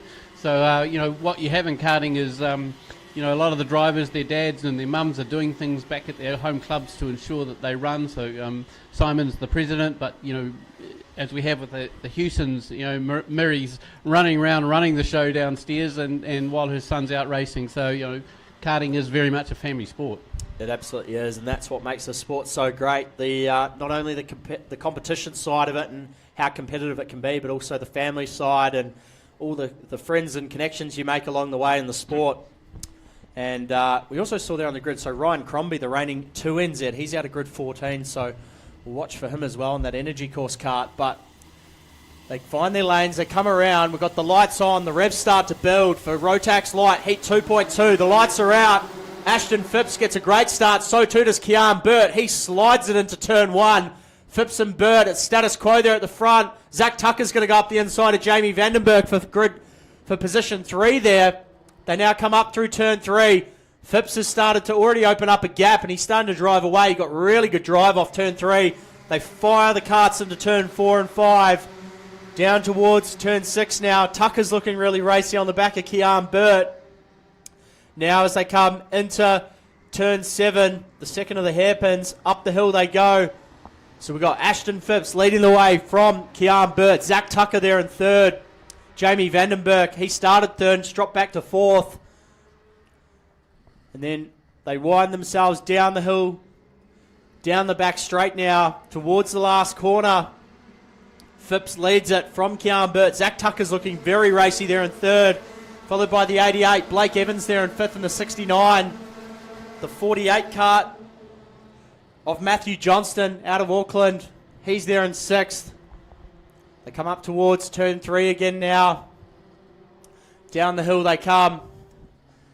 Fire the karts into turn 4 again. Zach Tucker there. He's now starting to... He's actually passed Kian Burt, so he's done a great job. So he's now moved into 2nd place. Kian Burt's been relegated to 3rd. One of the heat race winners in Rotax Light yesterday. They now go up the hill. And I was about to say that the top 8 hadn't changed places, and now 2 of them swapped round, and so that's made me a liar straight up. Yeah, you can never blink twice on Rotax Light. There's always something going on. They come down the back straight now for the 3rd time.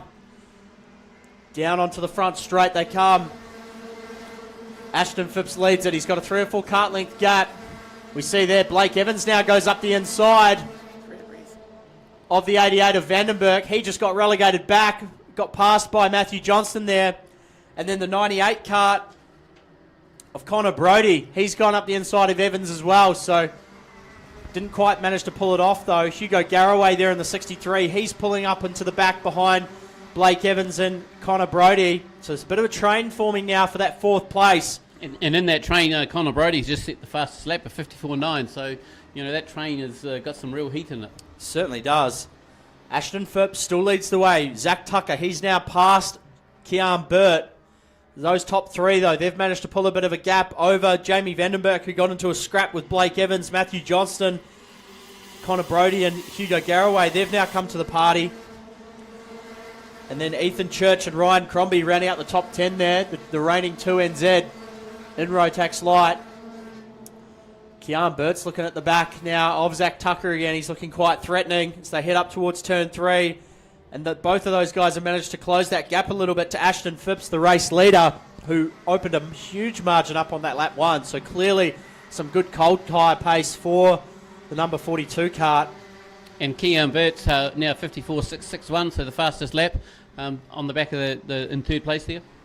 Yeah, it'll be interesting to see over the next 2 or 3 laps where the pace goes for these guys, because we saw what the pace was of Amelia Phillips and Jackson Rooney and Josh Bethune and Marco Manson in that first heat. So interesting to see where the pace is like for the second heat of Rotax Lights. They come down the front straight. Ashton Phipps still leading the way. Zach Tucker and Kian Burt are starting to go with him. Jamie Vandenberg's still there in 4th. Matthew Johnston in 5th. Connor Brodie there's just put that move on Blake Evans that we thought may have happened. Hugo Garraway's now looking up the inside of Evans. He slots through as well, so Blake Evans has lost a couple of spots on this last lap or so in the Cosmic kart. And then we've got the 53 kart of Ethan Church starting to make his way towards the front. Ryan Crombie's not too far behind either in the number 2 kart. They now make their way up the hill. We've got 3 laps to go in this second heat for Rotax Light, brought to you by Top Gear Trailers. Down through the S as they go. Zach Tucker and Kian Burt, they are starting to really make some inroads on Ashton Phipps in that CRG kart. As he comes through the last corner now, down the front straight. Braking hard into turn 1 there. Phipps right out to the concrete apron on the exit there, using all the track he can. Up towards turn 3 now they go. Get the power down towards turn 4. Down the hill they come. The top 3, Kian Burt, he's right on the back of Zach Tucker, plotting and planning to see if he can make a pass somewhere. Those gaps there between that top 3 have really shrunk, and they have pulled a margin. Jamie Vandenberg's got a little bit of breathing room now over Matthew Johnston in that 4th place, so he's now starting to work away at trying to catch this top 3. They now come through the S's, down the hill again, here at KartSport Rotorua. Down the back straight, they come through the last corner. Ashton Phipps in the 42 leads the way. 2 laps to go. The top 3, they're not separated by much at the moment. Kian Burt is doing everything he can to try and make a move on Tucker. Not going to be able to do it this time at turn 3. Make their way down. So we've got a CRG kart, followed by a Sodi kart, a Lenzo kart there in 3rd of Kian Burt. Jamie Vandenberg still there in 4th and another Sodi kart. They make their way now up the hill. We look at the moment, Ethan Church has actually got the fastest lap of the race, a 54.544 down in 9th. Doing a great job there, in behind Hugo Garraway. Ryan Crombie in 10th, Lachlan Stamborough there in 11th, and Brodie Whitmore, second of the Australians in the field, has moved up to 12th. Down to turn 1 now. This is the last lap. Can Ashton Phipps hold on? He's got Zach Tucker and Kian Burt all over the back of him. At the moment, he hasn't looked like cracking. Been able to withstand the pressure so far every lap from Zach Tucker and Kian Burt. For Tucker, he's got Kian Burt to deal with, and then Kian Burt's got quite a gap behind him, back to Jamie Vandenberg from Hawke's Bay. And Zach Tucker's taken the fastest lap at 54.375, so the heat in the first 3 is there's only less than a tenth of a second between them. Tucker actually ran quite defensive down at turn 7, so it meant that Kian Burt got a run. He's now having to run very defensive to try and stop Kian Burt from going past him. That's actually given Ashton Phipps a little bit of breathing room as they come down the back straight now towards the last corner. Phipps is going to take this one out. Heat 2.2 for Rotax Max Light, brought to you by Top Gear Trailers. Ashton Phipps wins it from Zach Tucker, the heat race winner from Vortex Rock SV this morning. Kian Burke came home third after winning a heat yesterday. Good consistent results from him. Jamie Vandenberg home in fourth. Matthew Johnston in the 48 made his way up through the field into fifth. Then the 98 kart of Connor Brody home in sixth from Hugo Garraway. And Ethan Church, who started in 12th up to 8th, and I just saw Dad getting a few high fives and pretty wrapped with the move forward of 4 positions for Ethan. Certainly was. And Blake Evans, he was very fast and competitive up the front at the start of the race, but he's dropped back a fair bit throughout the heat, so he's ended up 9th there. Maybe the kart just fell off a bit, the 69 Cosmic kart. And then Ryan Crombie, the reigning 2NZ, he moved his way up from 14th to 10th, so past a few karts. Brodie Whitmore there, the Aussie, home in 11th, and Lachlan Stamborough there in 12th. Great racing from the Rotax Lights, brought to you by Top Gear Trailers. That's the two heats, split 2.1 and 2.2 for the morning for Rotax Light complete. So up next, we're going to see the Rotax Heavy class, brought to you by KartZone. They'll be out on the track very shortly. We've got a couple of karts we need to clear away first. I think it may be the 58 kart that we're just waiting on, and another one a little bit further up the track. Can't quite see the number of that one, but... So in the Rotax Heavy class, we've got a number of Australian drivers, which is awesome, 3 Australian drivers. So we've got 12 in total over the weekend, which is awesome to have our Australian drivers coming to try and compete and win in our national championship. And we also have around 6 Masters. Now, so Masters are no different to any other driver except they're a little bit older. So a Masters is between the age of 35 and 60, and they run a green plate. So when you see on a live stream a yellow plate, that's under 35. If you see a green plate, it's over 35 and under 60. And we don't have any of the legends running, but that's for drivers that are over the age of 60. So karting recognising that age is no reason that you should stop karting, and we have Ryan Urban, who's NZ1 in the Masters class in this race today. Yeah, he certainly is, and it hasn't slowed Ryan Urban down one bit, whether he's a master or not. But obviously Ryan Urban, the 1NZ, he'll be going off grid number 5. Darren Walker will be starting off the pole position, the reigning 3NZ in this class. Trent Ingham alongside him on grid 2. Being run by Tony Chambers, quite well known in karting in New Zealand. Was catching up with him this morning, and he's feeling pretty good about today. Thinks they're in for a good shot. Yeah, and the other thing I should have mentioned is that if you see a black plate, which is just to confuse us even more, that is the current reigning points leader for the class, and we're going to cross over Regan. Let's head down to Regan, down in the pits to catch up with our heat race winner in Rotax Light, brought to you by Top Gear Trailers, Ashton Phipps. All right, thanks, Ronan. We are here with the winner of the Rotax Light heat, Ashton Phipps. Another win for you. You're running the black and white plate there. You're the reigning KartStars champion. How's it looking for the rest of the weekend, do you think, from here? Yeah, we've had a good few races. The kart's doing really good. Dad's done a really good job with that. I think the main goal is just to try to conserve the tyre for the final because, as we see, these new tyres are falling off very fast. Yeah, everyone's talking about conserving the tyre. It adds another dimension to the racing for sure. You don't want to mow through it in the heats and then and not have anything left for the final. So, but it must be pretty hard to conserve the tyre when you've got these guys breathing in your neck.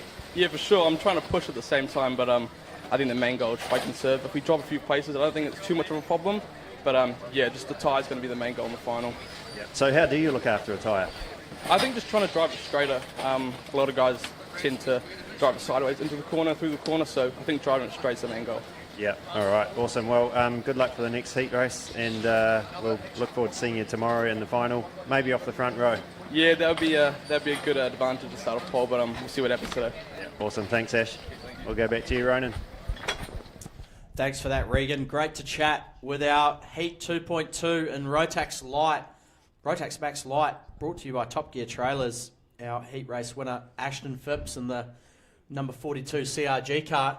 We see at the moment the Battery Zone van making the rounds. We've seen it a few times today so far as we see it pulling into the pit entry. So I think it set a lap record of 3 minutes. Yeah, it's those pickups are getting faster and faster. So it's been doing a great job, and unfortunately, never nice when you do have to be picking up go-karts off the track, but sometimes that's part of racing. And we now see Rotax Heavy making their way onto the field, onto the track. Darren Walker, the 3NZ, he's going to be going off the pole from Trent Ingham, the number 28 Hart card off grid 2. Adam Bell off grid 3 in the number 5. Rotax Heavy obviously brought to you by KartZone. KartZone are the New Zealand distributors for IPK Karting, owned and operated by Rachel and Jace Bell. They've been around the sport a long time with years of experience and expertise to help you. I just saw one of the drivers run into the back of another guy who was slowing down. So, caught one of the drivers out. That's not going to be great. Well, hopefully might have led to a pushback. Yeah, hopefully it not hasn't for their sake. But and we've got in grid 5 Ryan Urban. So he had a really good start in Heat 1, didn't he? He managed to get himself right through to the front very quickly. He certainly did, and that's obviously going off grid 5 again for Ryan. He's going to have a bit of work to do to try and get to the front of the field. Darren Walker's obviously been very quick so far this weekend. So too Trent Ingham, Adam Bell off grid 3 there. The 14 of Patrick Holmes will go off grid 4. Ryan Urban off grid 5. And then the 21 of Nathan Stewart. The 48 of Aaron Tahu. He'll go off grid 7. Tom Van Can off grid 8. Jaden Wallace, the Australian, he'll go off grid 9. I was talking to him this morning. He's been making his way forward, just tuning the car up a little bit overnight and in the morning, trying to get a little bit more speed, and we'll be watching him closely. In grid 10, Brody Barton. Grid 11, Jacob Lucas. And grid 12, Simon Hunter, multi-time New Zealand champion, back in karting. Off grid 12, racing out of Christchurch. Grid 13, Lachlan Sini. Jeff Lee off grid 14. Brendan Hart off grid 15. Marin Vucic off 16. Mitch Vi off 17. And Shane Wilson will line up on grid 18. So we're not too far away. We see the karts have all gridded up. As they come down the back straight, Darren Walker setting the pace. They'll find their lanes as they come onto the front straight. The revs will start to build. The lights are on. As they come down the front straight, the lights are out. As they go, Darren Walker, Trent Ingham's trying to force the issue there down towards turn 1. He's going to go around the outside of Adam Bell. So the top two, Jaden Wallace and the 25 of Lachlan Sini, unfortunately, ended up in a bit of a incident down there at turn 2. Jaden Wallace there, he's just trying to get that kart going. Not going to be able to quite get it out of the grass. He pushes it back onto the circuit. Hopefully he can get going again safely. Starts it up and gets going. But back to the front, Darren Walker leads the way in the 3NZ from Trent Ingham.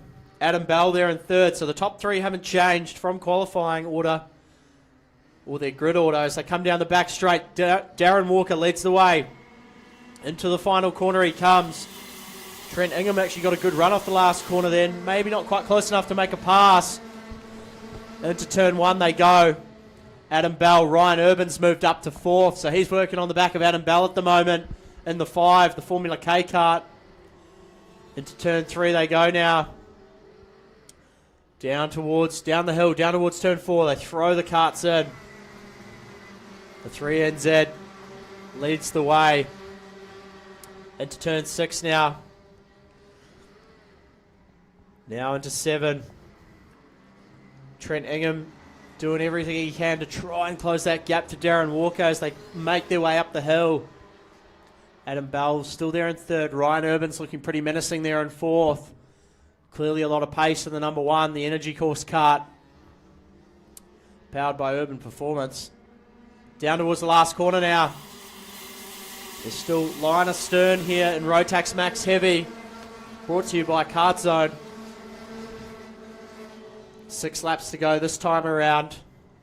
Darren Walker still in control at the moment. He's not looking under pressure out front there. Down towards turn 4. And behind Ryan Urban, we've got the 14 of Patrick Holmes. And Nathan Stewart in the 21 in that all black kart. A little bit further back there, Simon Hunter. And the number 4 of Tom Van Can there. He just made a move going up the hill. And in fact, Tom has the fastest lap. He does, at a 56.4. So make their way down the straight there. Towards the final corner. Darren Walker still leading the way. Trent Ingham's actually managed to close that gap a little bit. Can he make a move? Not quite this time down at turn 1. Walker runs it a little bit more defensive. He runs a bit wider on the exit of turn 1. They go up the hill now towards turn 3. Adam Bell still got Ryan Urban right up and behind him. Make their way down again. Patrick Holmes there still in 5th. Nathan Stewart in 6th. Aaron Tahu there in 7th. Currently in 8th is Brodie Barton out of Australia. Make their way up. Simon Hunter's just made a move on Jacob Lucas. Making their way down through the S's, onto the back straight. Darren Walker, he's led this so far from start to finish. Comes through the last corner. Trent Ingham though, he's looking really, really fast. Is he going to try and make a move? Not quite. He gets as close as he can to the back of Darren Walker. Up towards turn 3 now. Ingham's really working on the back of Darren Walker's kart. That arrow kart versus the Hart kart. And he had the fastest lap, 55.93. And Ryan Urban's managed to make his way past Adam Bell. So he's now up into 3rd place. What can Ryan Urban do in the number 1, the 1NZ reigning champion kart? Makes his way up the hill. Chasing down Trent Ingham and Darren Walker. Up the top part of the circuit they go now. Down through the S's. As they come down the back straight. Final corner to go next. There's going to be 3 laps to go this time by. They come down towards turn 1.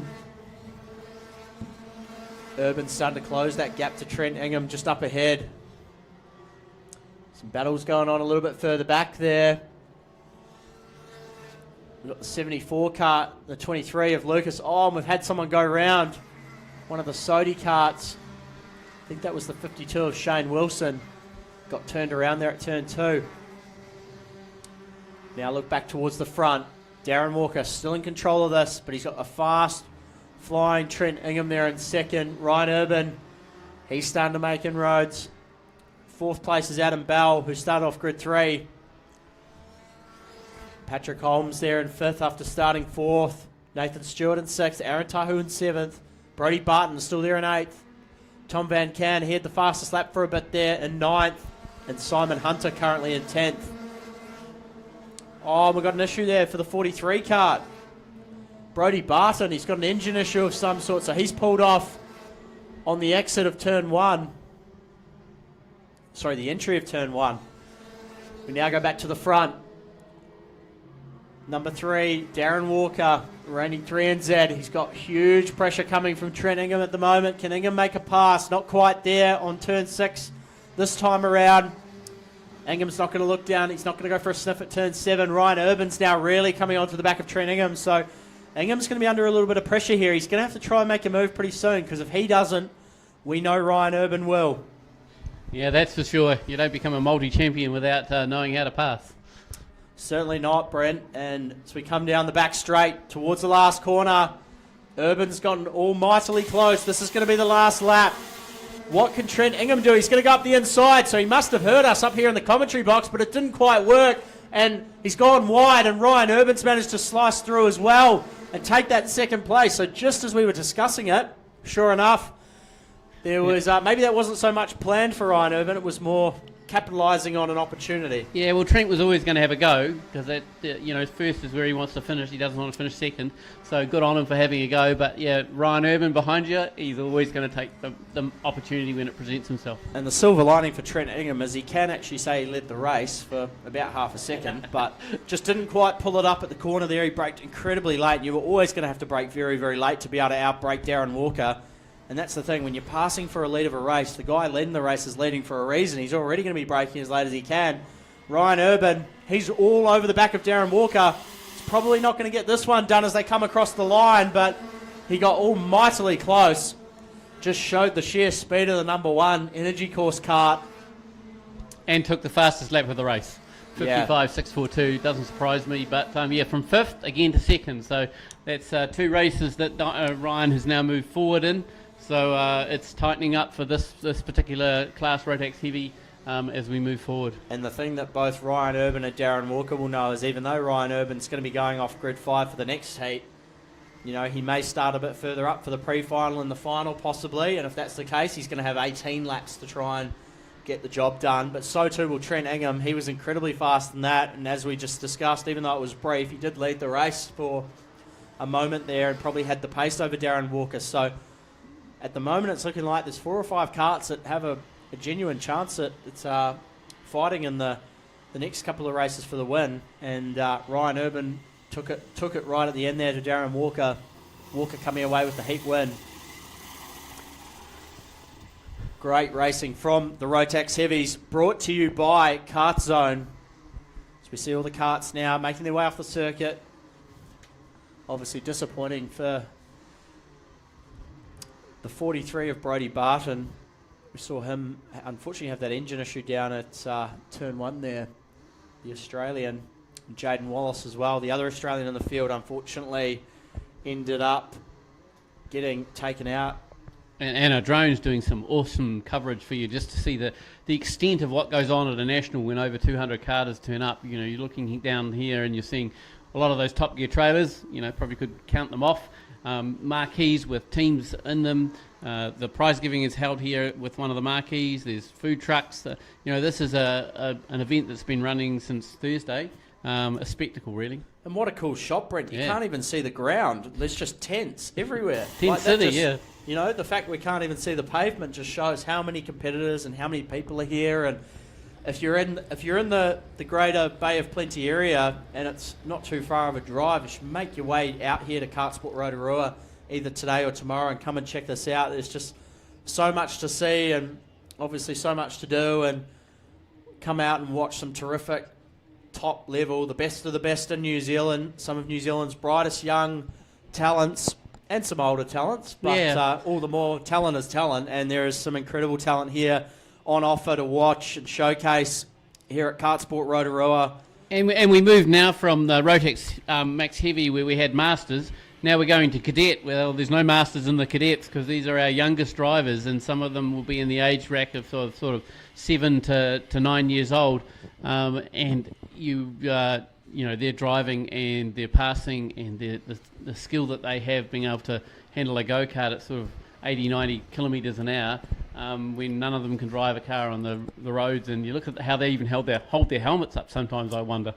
Well, there may be some future masters in this field. Yeah, well, they're a few years away. Yeah, a few years away. They're a wee way off being masters, but no doubt there'll be some future masters in that field. And let's head down to Regan, down in the pits, and catch up with our Heat 2 race winner for Rotax Heavy, Darren Walker. All right, thanks, Ronan. We're here with Darren Walker. He loves being on camera, this guy. But there was a pretty epic win, mate. You got some pretty quick guys knocking on the door behind you. How'd that go? I could hear someone behind me the whole time, I was pretty sure, but it was pretty close competition out there. You trained through, and then I looked back and I saw Ryan right there too. So it's all pretty close, to be honest, looking back. Yeah, Trent was behind you for most of it, and then he obviously did that dive in the second to last lap, I think, and then Ryan got through there, and but he probably a bit late to get onto the back of you. Are you looking after the tyres? Trying. The kart's not set up ideally how we want it to try and save tyres, so we're working on that at the moment, knowing that the tyres do get worse as the weekend goes on. So just trying to look after as much as we can, but obviously trying to push as hard as we can as well to start the front.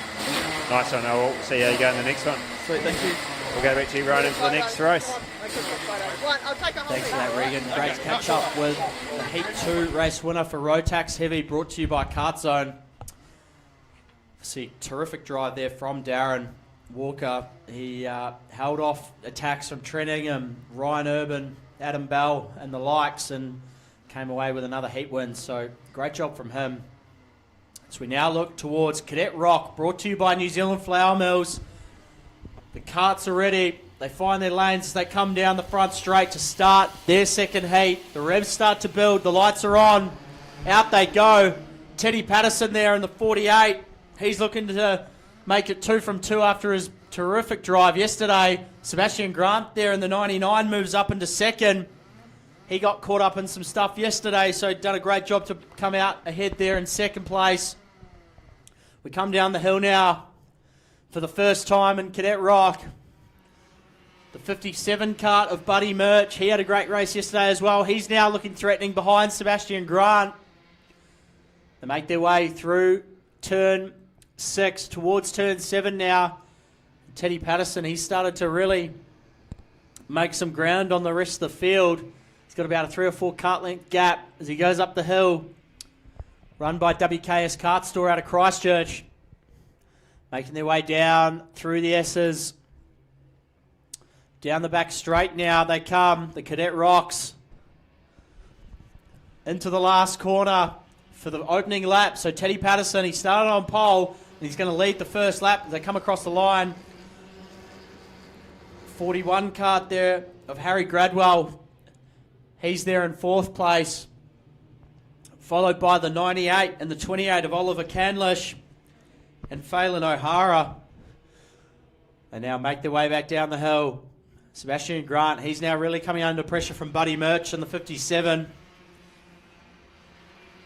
Down towards turn 6 now. Grant's now really closed up on the back of Teddy Patterson. So what's he going to be able to do? All over the back bumper, these little Cadet Rock carts make their way up the hill. The 48 leads the 99 from the 57. They now go through the big sweeper up the top part of the circuit, down the S's, onto the back straight. Patterson from Grant. Murch there in 3rd. Gradwell in 4th. Down the front straight. Got 6 laps to go this time by. In the top 3, they're not separated by much. Then there's a little bit of a gap back to 4th and 5th. Gradwell and Canlish. Up through turn 3. Down the hill they come, the Cadets. Oh, we saw there, Gradwell ran a little bit wide. Almost gave an opportunity to Canlish there in 5th. Then the 28 cart of Phelan O'Hara. Up through now, through turn 6. First the hairpins, into the second one. Up the hill they go. Sebastian Grant and Buddy Murch almost looked like they're running side by side there as they went up the hill. So Murch got a better run than Grant. They now run down the back straight. That's given Teddy Patterson a little bit of reprieve. About a 3 or 4 cart length gap. Down the front straight for another lap. They're going to have 5 to go this time by Murch, followed by Grant, Patterson, followed by Grant, followed by Murch. And Oliver Canlish has actually managed to pass Harry Gradwell, so he's moved up into 4th place. And Oliver's just taken the fastest lap at a 102.449. So there's certainly a lot of place in the 98 cart as he makes his way towards the top 3. They all fire their way through 4 and 5. Up towards turn 7. They now head up the hill. Teddy Patterson from Christchurch leads the way from Sebastian Grant out of Hamilton. And Buddy Murch here, local boy from Rotorua. They make their way down the hill now towards the last corner. And Oliver Canlish out of Auckland, he's making his way towards these top 3. Along the way they come. Gradwell's still sticking with them. He's out of Canterbury as well, run by WKS KartStore. Now go through turn 2. They're making their way back towards the top. Grant and Murch have managed to close that gap a little bit to Teddy Patterson. Down towards turn 4 now. As we now look at battle out of turn 3. There's a fair bit going on. They're almost 3 wide between the 51 kart, the 88 of Charlie Brandt, and Judd Aldridge in the 95. Great battle going on all the way through the field for these young drivers. Grant and Murch now going side by side up the hill. Murch isn't going to be able to quite drive around the outside there of Sebastian Grant. They now make their way through the S's, down the back straight. Teddy Patterson still leads the way. He's actually managed to open up a little bit of a gap now that Grant and Murch are fighting. Onto the front straight they come. Murch there. Grant went a little bit defensive, moved the kart over to show his intentions to Murch. Doesn't want him coming up the inside. Try and disincentivize him a little bit from making a pass. Now as they come up towards turn 3, Murch is going to go fires up the inside. Great pass on Sebastian Grant. They now come down towards turn 4. So second, third and fourth, they're nose to tail now. The 98 kart of Oliver Canlish. He's now factoring himself into this fight. They come through turn 6. The 98 kart there is looking incredibly fast all over the back of Sebastian Grant. He just had the lap record, the fastest lap rather, 102.1. Exactly right. So Sebastian Grant under fire from Oliver Canlish, the fastest go-kart on the racetrack right now. Down through the S's, down the back straight they come. This has really helped Teddy Patterson's lead. He'll be thinking this is great. We've got second, third and fourth battling, gives him a chance to drive away. But Buddy Murch now, he's shown incredible pace over the last lap or so. He's going to start to try and chase down the leader. Sebastian Grant's actually starting to come back at him though. Is Grant going to fire back up the inside? He is. So Grant's going to take that second place back. They're now going to go 3 wide, the cadets, down towards turn 4. Sebastian Grant ended up losing out of that, and Oliver Canlish in the 98 karts made his way through to third. Is he now going to try fire up the inside of Buddy Murch? Not quite. They come through turn 6 into turn 7. Teddy Patterson's checked out at this point, but the fight for second place is not over. And now look at Oliver Canlish trying to go around the outside of Buddy Murch at the top part of the circuit. He's not going to quite get it done. Murch fends him off. Down through the S's. Sebastian Grant doesn't want to let this go either. And Harry Gradwell, Christchurch driver, he's starting to make his way into this battle for second. Patterson comes across the line to take the last lap board. Buddy Murch defends from Canlish. The 98 and then the 99 kart in behind Sebastian Grant. So second place is not far from over. We've got 11 corners left of racing. Murch from Canlish. Sebastian Grant in the 99. Harry Gradwell there in the 41. Trying his best to catch up to these three. There's not many more opportunities left for these young drivers. Can anyone make a pass? They're not going to get it done there at turn 6, but possibly at turn 7. Murch didn't get off the corner very well, so is anyone going to fire up the inside? Not quite. Murch is going to hold on up the hill. He got a good exit out of turn 7 as he makes his way up towards turn 8. He runs that inside line. Smart defending there from the young driver. Through the S's they come. Oh, he's a little bit wide. Oliver Canlish almost went past. Murch is going to run defensive to the last corner. He's going to have to focus on getting that exit to be able to prevent anyone coming past. Teddy Patterson wins the heat from Buddy Murch. Oliver Canlish home in third. Sebastian Grant home in fourth.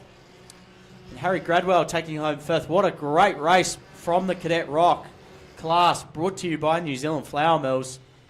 Terrific driving from all these young chargers. Clean, hard, fair racing. And that will round out Heat 2 for Cadet Rock here. Second heat of the weekend, first this morning for them. Teddy Patterson, he's so far had a clean sweep. He's taken pole position. He won the heat yesterday, and he's now won the heat again today. So 48 kart at the moment. He's doing everything right.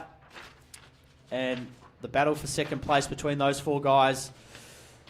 Buddy Murch Oliver Canlish, Sebastian Grant, and Harry Gradwell were starting to come at them at the end there. Terrific battling between the top 5. Cadet Rock class, they're now making their way off the circuit. And up next, we will see Rotax Junior, brought to you by Veloce Karting, which again, like Rotax Light, that class will be split into 2 heats as we saw yesterday. We're not too far away. And what a terrific day, as we just said, in Rotorua, here at Rotorua Kart Club. The track is full of sunshine at the moment. Heaps, the UV will be building. It's going to be getting warmer. And let's head down to the pits, catch up with Regan and see who he's got for an interview for us. Right. Coma, please. Coma. We're here with Charlie Jameson. You're on pole for the heat. You've been looking after the tyres through the heat racing so far? Yeah, doing pretty good with it. Have a bit of slides, but that's okay. Not enough to hurt them. Yeah, so trying to drive it straight as much as you can, right? Yeah, definitely. And how's the pace looking? Do you think you got it to win this one? Yeah, the pace is good. Just need to not make too many mistakes and keep it going. Yep. Keep it on the track. All right, well, you're about to go out, so we'll let you go.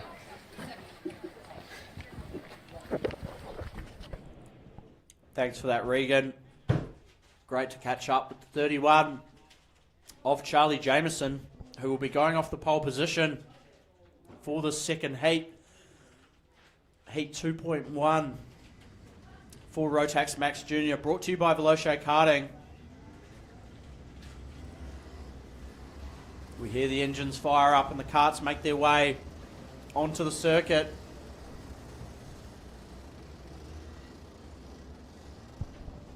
Huge field of Rotax Juniors. 20 karts will be competing in this first of heat 2, sorry. Heat 2.1 as we've been calling it. Appropriately named by our KartSport president, Brent Melhop. 2.1 and 2.2. And yeah, I'm okay with the mass, I think. Yeah. Yeah. Hey, it's good to see that the temperature continues to rise. It's now 15 degrees, nice. A wee bit of cloud starting to form around the track, but currently still bathed in sunlight, which means that UV is just helping the tyres warm up a little bit. Exactly right. Certainly is starting to heat up out there, and we've got hot weather, a hot temperature, and hot tyre pressures, so we're not too far away from Heat 2.1 for the Rotax Max Juniors, brought to you by Veloce Karting. Huge thanks to Darren and the team at Veloce for their support of Rotax Max Junior this weekend here at the Nationals, and their ongoing support of the Rotorua Kart Club. If you're looking for some karting supplies or some coaching or anything karting related, go down and see the team at Veloce Karting. Charlie Jameson will be going off the pole position. He's going to have William Edmondson, the reigning North Island champion, in the Rotax Max Junior class beside him. Jack Phillips will go off grid 3. Ben Brody alongside him off grid 4. Fletcher Lowe in the 26 kart, he'll go off grid 5. And Seth Comer off grid 6. Braden Watson off grid 7. Maximus Rennie off grid 8. Jamie White there off grid 9. And Patrick McDonald rounding out our top 10 of the grid. So we see there the Rotax Max Juniors lining up. They're all slowing down that pace. Charlie Jameson, he'll control the pace from the pole position. Yeah, so we got 20 between, 11 or 10 and 11 and 14 years old, 15. So these are our young teenage drivers, really. It certainly is, and such a hotly contested, highly anticipated field. We can see a huge crowd of people lined up along the pit wall there to watch these young drivers go hammer and tong. The revs build. The lights are out, and off we go. Charlie Jameson got a great start. He's going to consolidate that pole position start into the lead going through turn 1. William Edmondson, the North Island champ, he's dropped back a spot. And actually, we had a kart go off. The number 12 of Patrick McDonald, he ended up in the in the grass on the exit of turn 1 there. Jack Phillips in the 37 kart, he's actually moved up into second place ahead of William Edmondson. So great job from him. He got a pass there made on the North Island champion through turn 1. We've got a few going off. There's a bit of a spin down the back part of the field there through turn 6. We've got one driver out of their kart. The other two have managed to get going, so no severe damage by the looks of it. Just a bit of a moment. That was looked like the 93 and the 62 kart. So Senna Wilkinson and possibly Fraser Hodges. The 31 of Charlie Jameson leads the way though. Jack Phillips there in behind. William Edmondson in third. The 26 of Fletcher Lowe. He's in fourth. Sorry, that was the 63 kart of Maximus Rennie that was involved at that turn 6 incident. But we go back to it at the front. Charlie Jameson leads the way from Jack Phillips. William Edmondson starting to look pretty threatening now. He goes back up the inside, so the North Island champion puts one on Phillips. And Phillips has dropped back into third there, but he's got pressure from Fletcher Lowe in the 26 kart. That's given Charlie Jameson the reprieve he was looking for. He's managed to now pull a 4 or 5 kart length gap over Edmondson. They come through the final corner, down the front straight. It's going to be 6 laps to go this time by. Fletcher Lowe now looking up the inside of Jack Phillips. Nice clean pass from Lowe. And the 99 kart now looking for a pass as well, Ben Brodie. Now they're going 2 or 3 wide. There's a little bit of contact there on the exit of turn 3, bit of smoke. The 26 of Lowe's actually lost a couple of spots, so Phillips and Ben Brodie managed to get back past. Now that pack there is starting to look a little bit angry there, that sort of 5th, 6th, 7th and 8th. They now go up the back straight, or up the top of the hill. Here at KartSport Rotorua, through the top section, through the sweeper, down through the S's. Charlie Jameson still leads the way in the 31. Comes through the final corner, onto the front straight. There's going to be 5 laps to go this time by.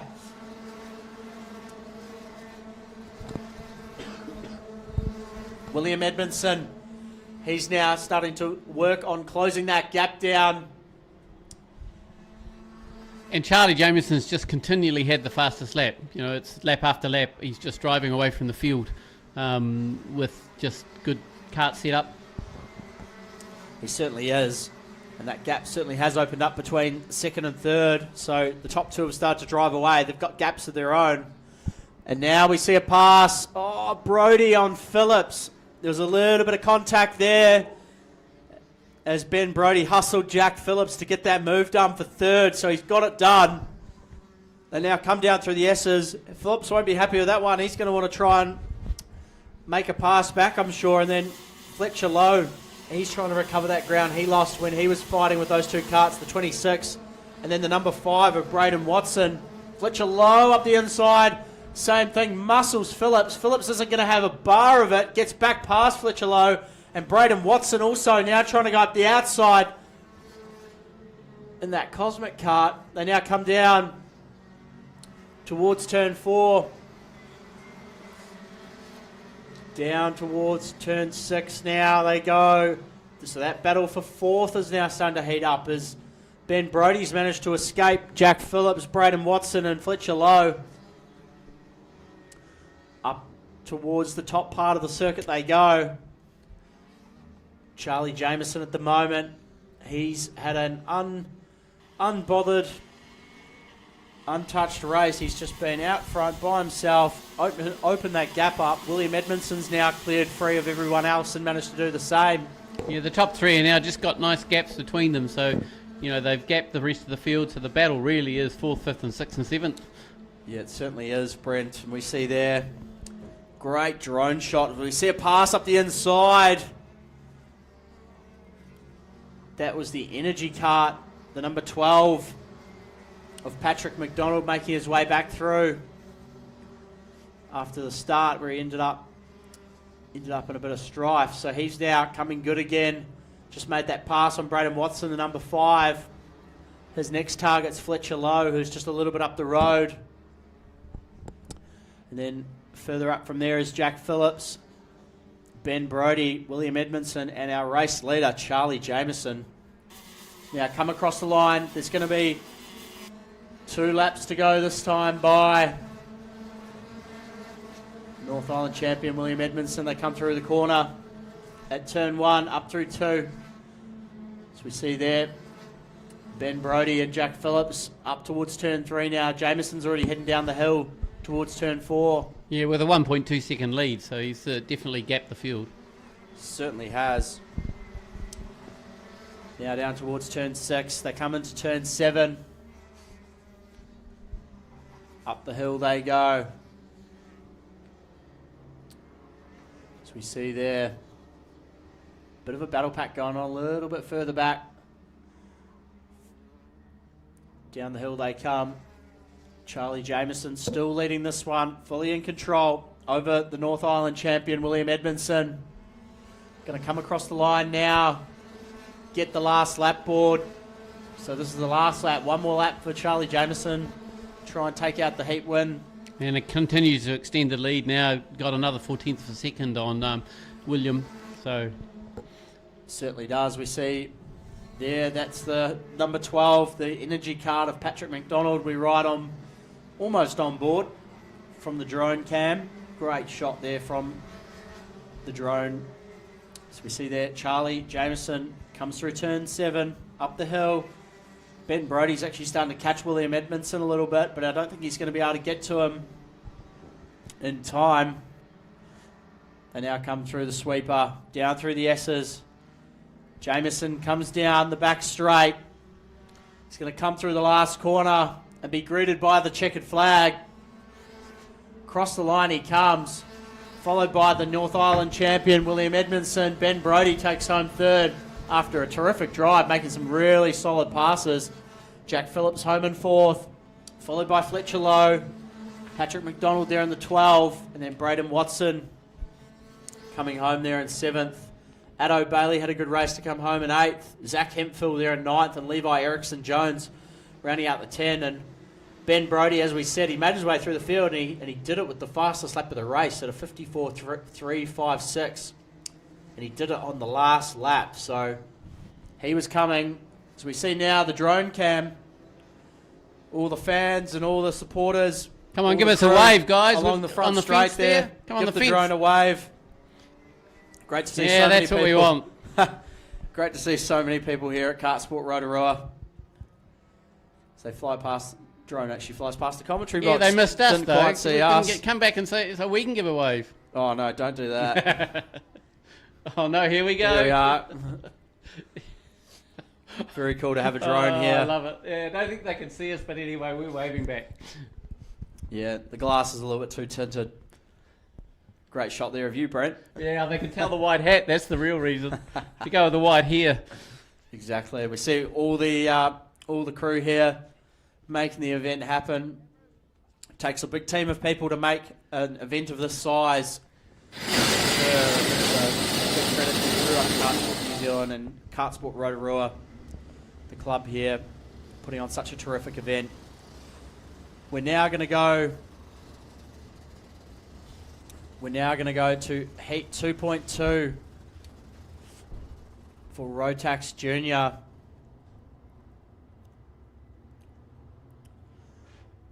And Tommy Hart, he's going to be off the pole position for this one. Braxton Craving is going to line up beside him. So sort of a bit of a flip from what we saw in the Vortex DVS Junior class, where Cravinger started off the pole with Tommy Hart beside him. We're now going to have Tommy Hart off the pole with Cravinger beside him. So yeah, these two are fighting out. Two classes, 2 national titles. I think they both want to win them both. But yeah, no, this is some real skill in these young drivers, that they're driving different engines, completely different. The DVS is obviously a push start, whereas the Rotax Max is a touch and go, as we call it, tag engine. And so, quite different karts, quite different horsepower, quite different way they operate, and they just hop out of one and into the other, and they're fiercely competitive. yeah, absolutely. And they've been training blows all weekend so far. Yesterday and today have Tommy Hart and Braxton Cravinger. And they'll be looking to continue that. Indy Irwin's also going to be one to watch. In the barrel cart there, number 20, she's off grid 3. Jaden Buttermore's going to go off grid 4. Arian Lala, they're off grid 5. Dima McCarley off grid 6 there. Yeah, apparently we had been using the wrong name, so we've had that corrected. So our apologies to Dima. Thankfully, the entry list got updated there. Yeah, for sure. Yeah. Henry Fisher off grid 7 there. Jack McGrath off grid 8. Bray Milne off grid 9. And Lewis Smith off grid 10. Kahu Twilly off grid 11. Asher Ehrlich off grid 12. Oliver Dennison off grid 13. Riley Craig off 14. Nicholas Greer and Daniel Lucas share grid row 8 on this grid. Will Davey, Angus Wilton off row 9, and Josh Steele and Jack Fickling off row 10. So 20 karts make up the grid here. Yeah, just take a clear, Ronan just clear his throat, get some water in so that he can talk and not lose his voice before the end of the day. But yeah, we're forming up for the start now. Nicely formed, nice and slow. The pace cart sets the speed, and then we face the lights. Certainly was. Going down towards the final corner, Tommy Hart, he'll be off the pole position with Braxton Cravinger beside him on that front row. They find their lanes. The lights are on. The revs start to build. Out the lights go. Tommy Hart. Braxton Cravinger actually probably got away a little bit better, but Tommy Hart's going to ensure that he comes away with the lead there. Cravinger slots into second, and the 43 of Buttermore's actually gone up the inside of Indy Irwin and taken that third place away. They come through turn 3 for the first time, down towards turn 4. Tommy Hart, he's already pulled a 3 or 4 length kart lead over Braxton Cravinger. So almost an inverted of what happened in the Vortex DVS Junior race where Cravinger did the same to Hart. So these two, they're going to go at it all weekend across 2 different classes. Buttermore's done a great job in the 43 to move up into 3rd place. Indy Irwin there in 4th. She's going to be looking to try and take that spot back. They come down the back straight, fire it into the final corner. Down the front straight they come. Tommy Hart from Braxton Cravinger. Jaden Buttermore. Indy Irwin. Dima McCulley there's moved up into 5th. Past Arian Lala, who's now dropped back to 6th. And then Henry Fisher there in 7th, who's maintained his starting spot. A little bit further going down the back there through turn 4 and 5 is the 7 and the 11 kart of Bray Milne. And Jack McGrath fighting it out. There was one a little bit in the dirt there on the exit of 5. They now make their way up the hill into the big sweeper there. Down the hill they come through the S's. Tommy Hart still leads the way from Braxton Cravinger. Down the back straight they come. Jaden Buttermore there in 3rd. Indy Irwin in 4th. She's looking really racy there in that barrel cart. Down the front straight they come. Oh, and Indy Irwin up the inside of Buttermore. Gets that spot back. Great pass, very late. Authoritative down the inside from Indy Irwin. In 5th place there, Dima McCarley, followed by Henry Fisher and Arian Lala. And then the 87 kart of Riley Craig doing a really solid job there in 8th. Louis Smith there in 9th, and Bray Milne currently rounding out the top 10. Yeah, and Tommy's just pulling away. He's currently got a 0.7 second lead over Braxton. Good to see that the fight is actually probably 2nd, 3rd, 4th and 5th right now as they're closing up. Indy Irwin is moving forward, and coming on the pace. So yeah, some really good racing going on. It certainly is. Fastest lap by 1/10 and a half so far for Tommy Hart. Comes across the line. It's 5 laps to go this time around. Braxton Cravinger's got Indy Irwin up behind him. They come through turn 3 now. Down towards turn 4. Hart from Cravinger. Indy Irwin, who we saw move up into 3rd. Ahead of Buttermore. Jaden Buttermore, he had a great start, got himself up into those podium positions. Indy Irwin, though, showing how fast she is. She's now hunting Braxton Cravinger in the 14. What's going to happen in the next couple laps? She's looking like she may be able to do something with that speed. We saw that terrific move. Yeah, she's about a tenth of a second faster than Braxton. So, definitely getting some real speed out of that Brill kart. Yeah, and it's going to be hard for anyone to stop Tommy Hart at this point. Look at him go. He's got a he's definitely huge gone. lead. They head down towards turn 1. Indy Irwin wasn't quite close enough this time around to make a pass. Ariane Lala's just passed Henry Fisher for 7th. Yeah, and Tommy just continues to do fastest lap after fastest lap. He's now pulled that lead out to a 2nd. And Indy's doing the same. She's a tenth of a second faster than Braxton. So you can see that there's a bit of a battle forming for 2nd, 3rd, and your 4th is coming. It certainly is. They now make their way back up the hill. Tommy Hart leading this one on a 54.462. So at the moment he's the fastest kart on the track, still by a tenth and a half. So he just keeps incrementing that gap by a tenth and a half or 2/10 a lap. That's going to end up to well over a second by the end of this if it keeps going that way. Cravinger, though, he doesn't want to let him get away. He's pushing hard. Indy Irwin there. She's still all over the back, glued to the rear bumper of the 14. She made that terrific move on Buttermore a couple of laps ago down at turn 1, so who knows what can happen. Jaden Buttermore's having a great race there in 4th. And then we've got Dima McCarley there in 5th from Australia. Ariane Lala there in 6th. Henry Fisher in 7th. And Riley Craig there in 8th. And I think just Riley just made a move on Henry. And now Henry's going to go back down the inside there. So Fisher and Craig having a great battle. The Burrell kart back up the inside. The number 9 up to the top part of the circuit now. They come down the back straight. Tommy Hart leading this one by just over a second. We'll see what the gap is when they come across the line. Going to be 2 laps to go this time past. And look at Indy Irwin. Up the inside. Late pass on Braxton Cravinger. What's going to happen here? She's going to hold it on the inside. Wasn't able to quite make it stick. So Cravinger was not having a bar of it. He got past and he was straight back to the outside and swooped back past on Indy Irwin. But Irwin's clearly got the speed to try and move into 2nd. And she certainly likes turn 1. That's now a number of times that she's done that move, just late under brakes, nicely controlled and sliding in. But Braxton says, no way, I'm coming back.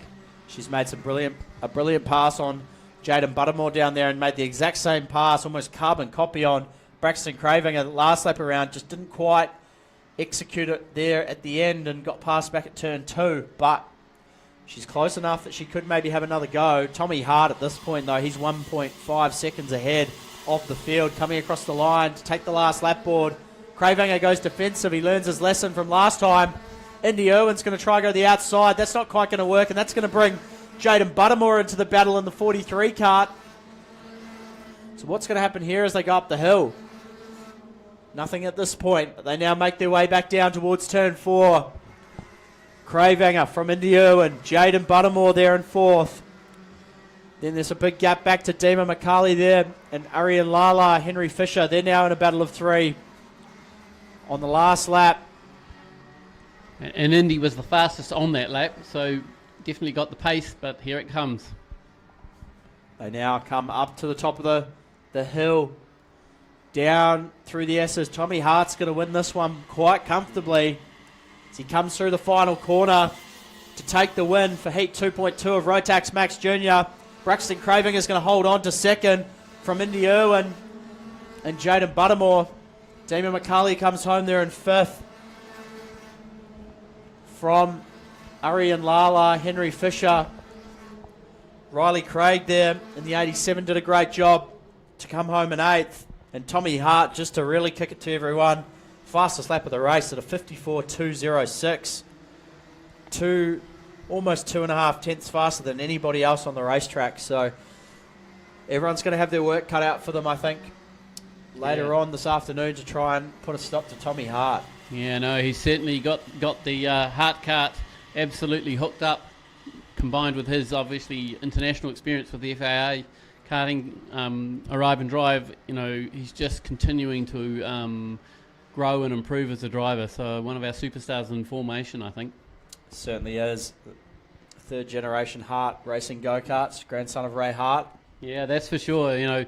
Josh Hart Racing, a team that puts a lot of effort into their drivers and supports the sport really well. So we really appreciate teams like Josh Hart and Wright Karts and Kart Zone and Matt Kinsman. I'm trying to think so I don't miss out any of them. Come on, tell me who else can we think of out there? Oh, there's so many teams and awesome kart stores and suppliers and driver coaches and that provide so much resource and available resource to all these young drivers trying to make careers out of motorsport and out of karting and obviously New Zealand as a whole, we do a pretty good job of it because there's some drivers that end up going on to the world stage, not only in KartSport, but in motor racing that go on to do incredible things out of this little country of ours. And it all starts here with KartSport racing here in New Zealand, KartSport New Zealand, and here at the Nationals this weekend here at KartSport Rotorua could be the start of some big things for certain young drivers. And I'll shout out to obviously Supreme Karts and Daniel Bray from, now what is it? NZ Motorsport. NZ Motorsport, yeah, the old commentator's twist where he can't get the right words out. So, again, all of these teams, it's really interesting how karting's developed. It's become more and more like Australia, where we've got a whole lot of teams that are running and making sure that our karters are getting really good advice from very experienced drivers. Again, taking the Hart family, 3 generations. The Bray family's probably a couple of generations. All giving back to the sport continually. Certainly does, and obviously terrific to see, and some of these young drivers are just developing at such a rapid pace. But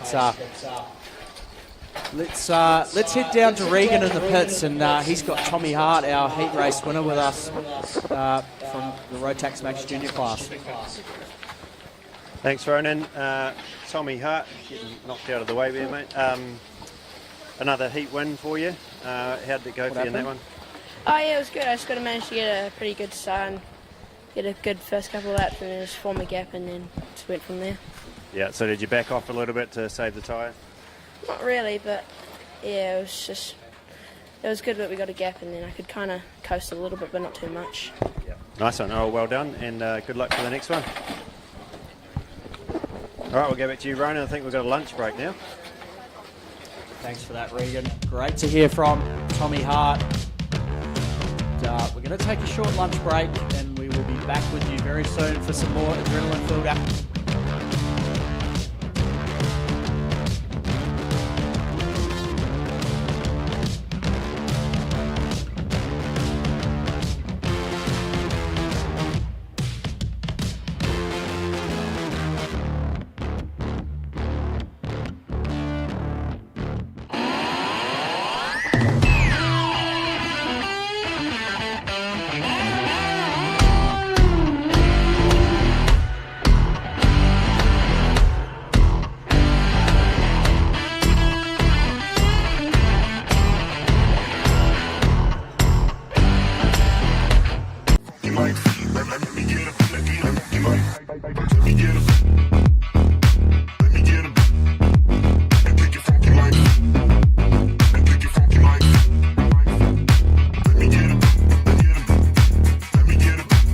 Next time you get away, rent bold, rent fun, rent premium, rent the car. Sixth, don't just rent a car, rent the car. Our go-kart was really good. Dove up the inside of Max. He tried to make a move and I never even saw him. In karting, nothing is ever certain. In 2023, Daniel Bray is a man on a mission. He has just secured pole position. Really genuinely challenged the legends of the sport. Daniel Bray, cometh the hour, cometh the man.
time you get away, rent bold, rent fun, rent premium, rent the car.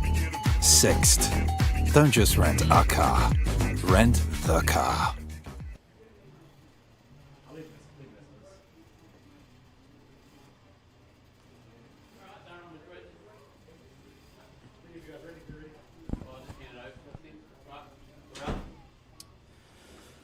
Welcome back, everyone, to Heat. We're going to be going through Heat 3 for the KartSport New Zealand 2026 Gill Trap Group Sprint Nationals. We obviously had Heat 2 for all the classes this morning, and this afternoon is going to be the third heat so far for the weekend for each class. I'm your host commentator, Ronan Murphy.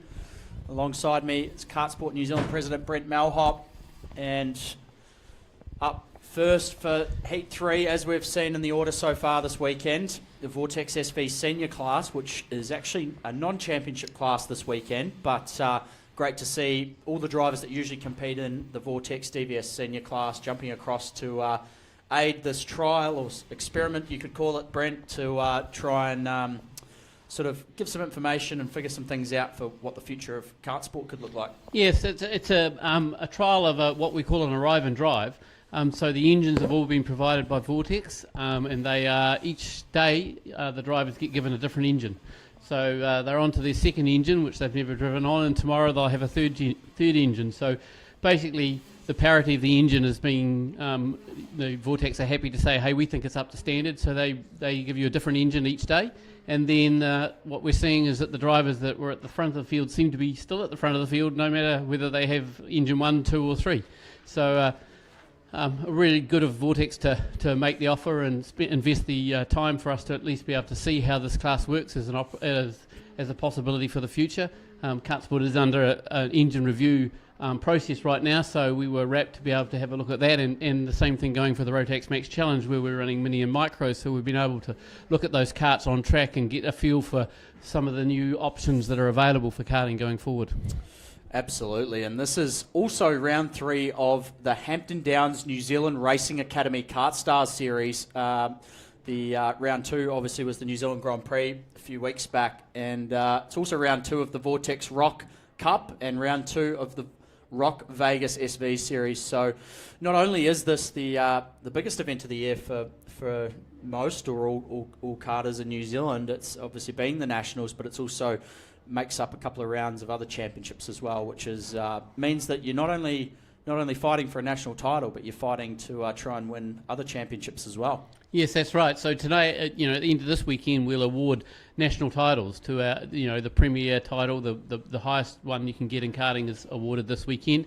But as part of that, we've already got people that are involved in round 3. In round 3 of the KartStar series, which is pretty awesome.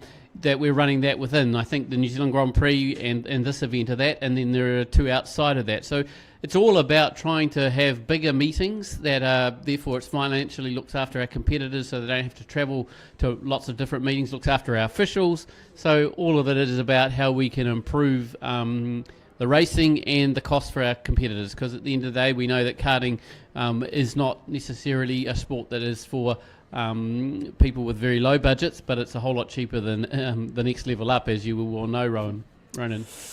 Yeah, it certainly can be one of those things, but as we've seen this weekend, there's so many competitors, and we've even got a record entry for a national meeting in the Rotax Light class, Rotax Max Light. There is 54 entries in that class, which means we're running 2 separate classes or heats effectively, split up into 27 karts apiece. So 27 kart field's big enough as it is, and we would have been happy with 27 Rotax Lights, but 54 Rotax Lights, why not? We'll divvy it up as we've been doing, mixing it up and giving everyone the chance to try and qualify through the heat and pre-finals to then make a grid spot. There's 38 grid spots for Rotax Light in the finals, so obviously some karts unfortunately are going to miss out, but it does make the battle and the stakes of the passes and positions that you make so critical in order to try and make it to that final to give yourself a chance to win a Rotax Max Light national title. And this Heat 3 is the last chance for drivers to now decide where they're going to start the pre-final. So the heat 1, 2 and 3, all the points and where you finish get added together, and the drivers, that gives them the starting position for the pre-final. So this is the last chance for you to move forward. If you've didn't qualify as well and you've had good heat results, if you can have that third good heat result, you're going to move forward in the pre-final, which is important. The pre-final defines where you start for the final, and then everything's off the table. And for the 18 odd laps, whoever comes across the line first and passes through tech and gets weighed and all the other bits and pieces gets a New Zealand national title, which is pretty important to have on your motor racing CV. It certainly is, and when some of these young drivers make their steps forward in their motor racing careers and look to try and make the steps to cars, or whether they try to go internationally or continue racing at a national level in karting, it can be a pretty special thing to have a KartSport New Zealand national title attached to your name. But in the meantime, up very soon, we're going to have the Vortex SV senior class. And so far, it's been so good for Zach Tucker in the 33 kart. As you've described, Brent, he's the Arrive and Drive world champion in this class, and that is an official FIA title. So effectively have a world champion here in Zach Tucker. He'll be off the pole position. He's already won both heats so far. Liam Carr, who we saw was getting into it in the Rotax Light heats earlier on. Unfortunately, he had a DNF in this class earlier this morning. He had an issue with the kart of some sort. He was running really well in second to that point. Max Amon, he'll go off grid 3 in the 94. Lachlan Roberts off grid 4 in the 20. Logan Backhouse, he'll go off grid 5 in the number 7 kart. Luke McMillan and we'll go off grid 6, and let's head down to Regan down in the pits. He's got someone for us to have a chat to. Yeah, here he goes. All right, I'm here with Nathan Stewart, and you know who's been around karting for a long time.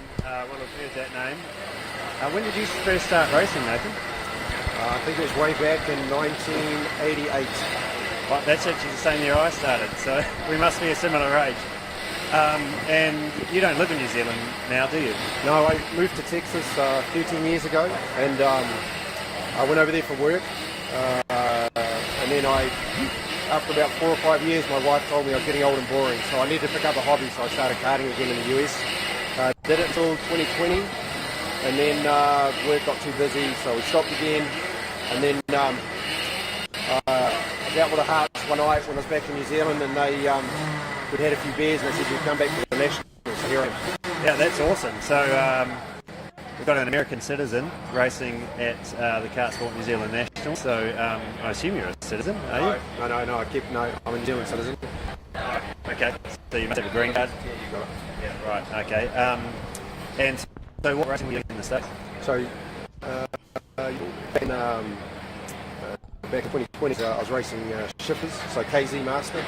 So we got to run at Vegas a couple of times. We actually won the Super Masters there, believe it or not. Done a lot of rock stuff, so yeah, had a great time there. Yeah, cool. And so it's awesome to see you come back and race here in New Zealand for the Nationals. How are you finding the racing, and how are you finding getting back in a car? Obviously not a shifter kart, but how's the body holding up? Mate, it's about now that I'm knowing I'm a bit older than I thought I was, so this is really keen running by Voltaren and Vicodin, so it's a struggle, mate. Yeah, nice. Well, you look like you're pedaling all right out there, considering it's been a while out of it. Yeah, hopefully you can find a bit more for tomorrow. Yeah, we're just going to keep working on it. If the body holds up, we could be in that top sort of 6 in the final. Who knows? It's a long race. Yeah. Awesome. Oh, it's good to see you, and thanks for going on the live stream. And we'll get back to Ronan. Hopefully we'll see some racing soon. Can I say one thing? Yeah, sure. So hi to Mum and Dad, and hi to my gorgeous wife that's watching this in the US. Is she watching? She's watching. Oh, wow, that's awesome. Good stuff. She's explaining to me Thanks. Thanks for that, Regan. That was great to hear from Nathan Stewart. He's now based in Texas nowadays, over in the USA. And great to have him here racing this weekend in the Rotax Heavy class aboard the number 21 kart. But we look back onto the stream now on circuit at the moment. We have the Vortex SV senior class. So as we were sort of going into before we caught up with Nathan down there in the pits, Zach Tucker will be going from the pole position in the 33. Liam Carr will be beside him on the grid, off grid 2. Max Amon, Lachlan Roberts, Logan Backhouse, Luke McMillan, Jack Strand, Seth Frost, Jack Amon, Jacob Cranston, who's been the pace setter in KZ2 so far in the heats, Thomas Greer and Flynn Murdoch round out the field. So we can see there the karts, they're at the top part of the circuit, getting themselves in formation, ready for the start, which we should see on this lap. As the karts come around, line astern, as Tucker takes his place there in the pole position spot. As they come down to take the start, Zach Tucker, the Arrive and Drive World Champion, off the pole position. They find their lanes, coming now towards the start. You hear the revs building, the lights are on. We've got lights out. Tucker, Liam Carr got a great start there on the outside. He tried to go through, but then Tucker got pushed from behind by Amon. They now go up towards turn 2. Logan Backhouse there was on the outside there, trying to go around Liam Carr as well. They go up towards turn 3 now. Backhouse got up the inside of Liam Carr, so he's taken over that 3rd place. Carr slots back into 4th there. McMillan in the 76 has moved up into 5th place. They head on down towards turn 6 now. Carr back up the inside of Backhouse as they go now towards turn 7. Up the hill they go for the first time on this opening lap. Zach Tucker already opened up a 4 or 5 kart length gap over the rest of the field. They now go through the sweeper, down through the S's on this first lap of the 3rd heat, down the back straight. See them all forming into line now, so everyone sort of found their place on the track and found a rhythm. Tucker comes across the line though, status quo for him in the lead. 3 or 4 kart lengths ahead of Max Amon in the 94 kart. In 3rd we've got Liam Carr. Logan Backhouse there in 4th as they go up towards turn 3. Now down towards turn 4 they go. We ride there with Liam Carr in the 67. Very bright yellow and orange helmet. Down towards turn 6. We ride there, see the back of Zach Tucker's 33 kart as he now makes the way up the hill. So he's got the dream start, exactly what he was looking for as he took the lead. And he's just been able to start to stretch out that gap over the field. Yeah, this is consistent with Heat 1 and Heat 2. He's done the same thing. Got out there, he's already got a 0.8 of a second lead. Again, showing a clean set of heels. We see them now down into turn 1. Carr's looking up the inside of Amon and he gets the move done. Amon's going to try and cross him back going into turn 2. Doesn't quite get it done as they go up the hill. Nice move there from Liam Carr. So he's taken back over that 2nd position that he started the race in off that front row of the grid. Backhouse there, back in 4th place. He's starting to close in on the gap between himself and Max Amon and the Tony kart. They make their way to turn 6 now. Up through turn 7 as they make their way up the hill. Hear the revs build in these Vortex SV motors. And Liam Carr in kart 67, 54.9 that lap, so he's showing some pace as well. You know, not far off. Not far off. That's the fastest lap of the race so far. You did Zach right. Tucker with a 54.95 as well. He comes across the line. You see him put his head down, just trying to get under that airflow there on the front of the kart. Certainly working for him. He's starting to pull away from Liam Carr. Max Amon there in 3rd place. Backhouse still there in 4th. And then in 5th we've got Lachlan Roberts, who's passed Luke McMillan, the 20 kart with the 76 in behind. They come down towards turn 6 now. Up to turn 7. Zach Tucker, nice and smooth as he makes his way up the hill there. Unbothered at this stage of the race, and he's just continuing where he left off after those first 2 heats. Certainly knows these engines pretty well, being the Arrive and Drive World Champion. So head down the back straight now. Tucker ahead of Liam Carr in the 67, makes his way onto the front straight. There's going to be 4 laps to go this time past now. 4 laps closer that Zach Tucker is to taking out all 3 heats. Make their way up the hill. Liam Carr still there in 2nd. Amon in 3rd. Backhouse in 4th. Roberts in 5th. They make their way around down the hill into turn 4 and 5 goes Tucker. Throwing these karts in using all the entry ripple. It's now through turn 6, up towards 7. Before making his way up the hill. We see a little battle going on a little bit further back there between a couple of karts. It looked like possibly Jack Strand on Jack Amon there. And they've got Jacob Cranston behind them fighting for that 7th place. Down the back straight they come. Through the S's. Tucker comes across the line to complete another lap. So there's going to be 3 laps to go this time by. Great shot there from the drone as we look at turn 1. The kart's all firing through. Back across the track for turn 2. So we follow them up the rise, up the hill there towards turn 3. Jack Amon and Jacob Cranston there in the 9 kart make their way down towards turn 4 and 5. Such a nice flowing track here at KartSport Rotorua. Zach Tucker makes his way through turn 6. As we see now Cranston, who's now focusing on the back of Jack Strand. They make their way up the hill. Roberts working on the back of Logan Backhouse there, who's in turn trying to get past Max Amon for that 3rd place, the last step of the podium for this heat. They now come through the final corner. Zach Tucker across the line, 2 laps to go. Liam Carr, he's pulled away from Amon and Backhouse for that 2nd place. Up through turn 2 we go. We follow Amon and Backhouse fighting it out. See the 94 kart starts to slide a little bit there on the entries, braking super late into those corners, a little bit of rear locking through turn 4 and 5. Backhouse is looking really racy in that CS55 kart. Come up to turn 7 now. Fires it in. They both get down to the apex nicely. Up the hill they go. Backhouse, he's trying to get in the toe. Amon knows he's there. He goes defensive. What's he going to be able to do as he comes through the sweeper?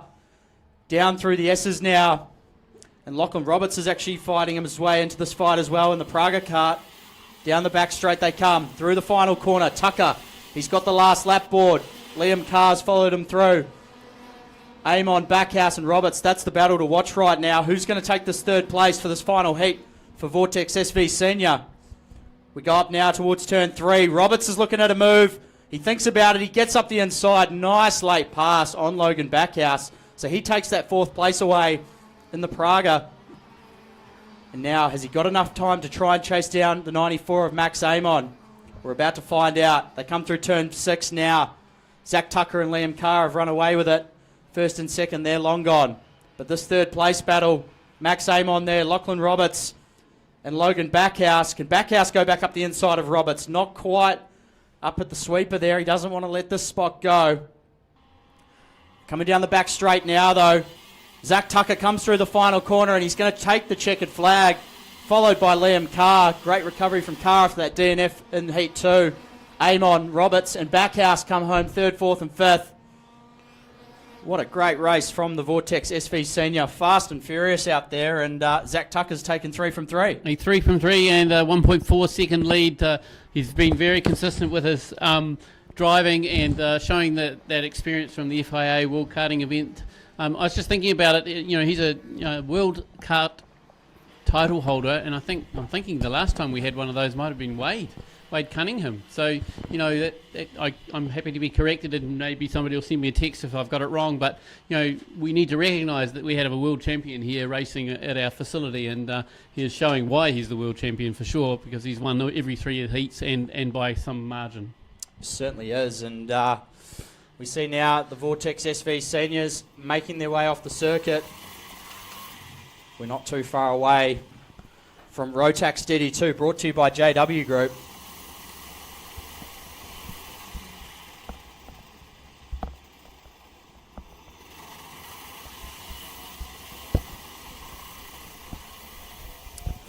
And we're actually going to have a change in the commentary for the next couple of races. We've got a actually national champion in herself in the Vortex Mini Rock class, Bree Morris. So she's going to join us up here in the commentary for the next couple of races.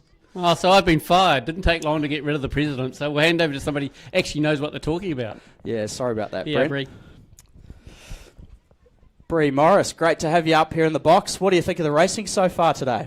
I think there's a great amount of competitors here this weekend. It's looking great. I'm so excited to see the next race and, yeah, take a different seat. Instead of behind the wheel, I'm going to be commentating.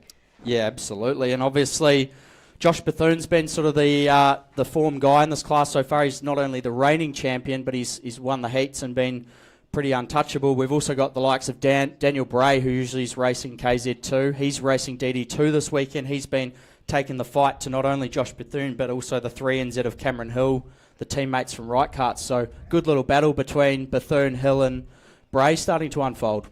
Yeah, Josh has done a good job at keeping out in front for the first couple of heats, so it'll be good to see if the pack tightens up and there's a bit more battles. Absolutely. And we're not too far away. So DD2 brought to you, Rotax DD2 brought to you by JW Group. And JW Group, they offer a cutting-edge line of EV buses, coaches and vans designed for efficiency, sustainability and performance. So great to have JW Group aboard supporting the Rotax DD2 class this weekend here at the KartSport New Zealand Nationals. And the green plate in that class signifies a master, which have their own NZ title within the class. Let's head down to Regan, down in the pits, and see who we can catch up with. All right, we're down here with Zach Tucker, winner of Heat 3, wasn't it? How did the race go, Zach? Yeah, it was all right. We tried something a little bit different, which didn't really work too well. But yeah, it's a cool class now. I've really been enjoying it. Yeah, nice one. It can't have worked too badly because you still won. Yeah, we just the kart wasn't quite as good as before, and yeah, we just struggled a little bit more pace that time. So we'll change it back and see how we go. And how are you finding this this new engine? Well, it's the second time we've raced it here in New Zealand. What do you think of it?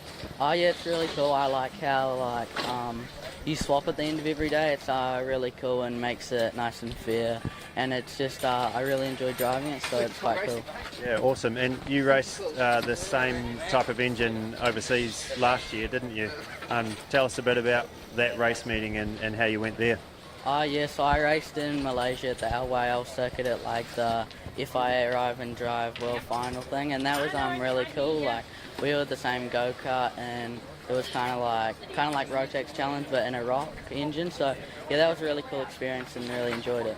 Yeah, awesome. Well, it's good to see you here racing the same engine again. We've got a 3-round series, so I'm pretty sure you're in the lead of it, aren't you? Yeah, I think I'm in the lead, so we got one more round after this. Yeah, awesome. We'll might catch up with you after the race tomorrow. And in the meantime, we've got Troy Hunt over here from Vortex Australia. We've got a bit of a gap in the racing, so I thought we might as well have a bit of a chat about this class and what the idea is behind it. Yeah, so look, I mean, for us it's an opportunity for us to showcase the SV engine to New Zealand, and it's an engine that's been successful in other parts of the world, and so we're running a program obviously where the drivers bring the engine back each evening, we swap it out, so every day they're driving on a different engine. So, we're trying to showcase the parity of the engine, and I think the positions have stayed the same every day, and they've all had different engines on. So it's quite possible that tomorrow the driver that finished 10th today will have the engine that Zach Tucker just had on to win that race then. Yeah, it's quite unique in New Zealand to do that. Obviously, that happens overseas at the FIA Arrive and Drive, doesn't it? They swap the engines out between the competitors. Yeah, correct. So they swap it actually in between races, but here we do it each day just to make it a bit easier on the competitors. But it's maybe a new concept, I suppose. But a lot of people, parity around the world everyone's been striving for that for a long time in many different categories. So it's just an opportunity for us to showcase that, and there's been some great racing, and I think Zach's been driving really well and had a little bit of a gap on the rest of the field. It's closing up, and I think then between 1st and 8th there's a couple of tenths. Yeah, it's nice to see, and it's good to see some of the DVS senior drivers coming across to this new engine type, and hopefully they're enjoying it, and we'll see where to from there. Yeah, exactly. I mean, we'd obviously love to see the category grow. We think it's a concept that has potential to grow in the future, and us as Vortex here happy to support and provide the product and support New Zealand karting. Yeah, nice one. All right, thanks for your time, Troy. Thanks for having us. All right, and we'll go back to Ronan. There's a bit of a hold up out there for some reason, but yeah, back to you, Ronan.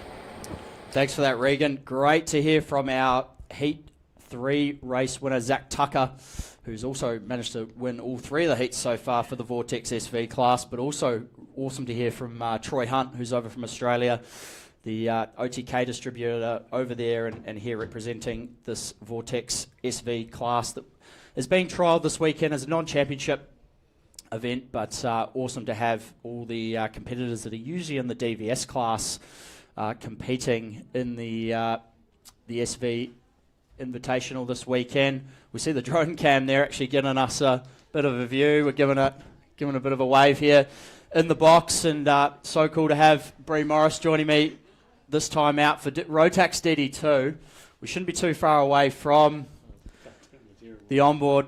Yeah, the drone's hanging around a bit longer than we'd like, but anyway, everyone on live stream will be giving us beans. But we shouldn't be too far away from the gate opening for Rotax DD2, brought to you by JW Group. And we can see all the young racers down there as well on the grid, some of them beside waiting for their turn on the track. So heaps of excitement and adrenaline going through the races. And Bree, you've competed at quite a few national events. What are the thoughts that go through your mind when you're sitting on the grid, you're waiting to go out? Is it the heart racing? What goes through your mind?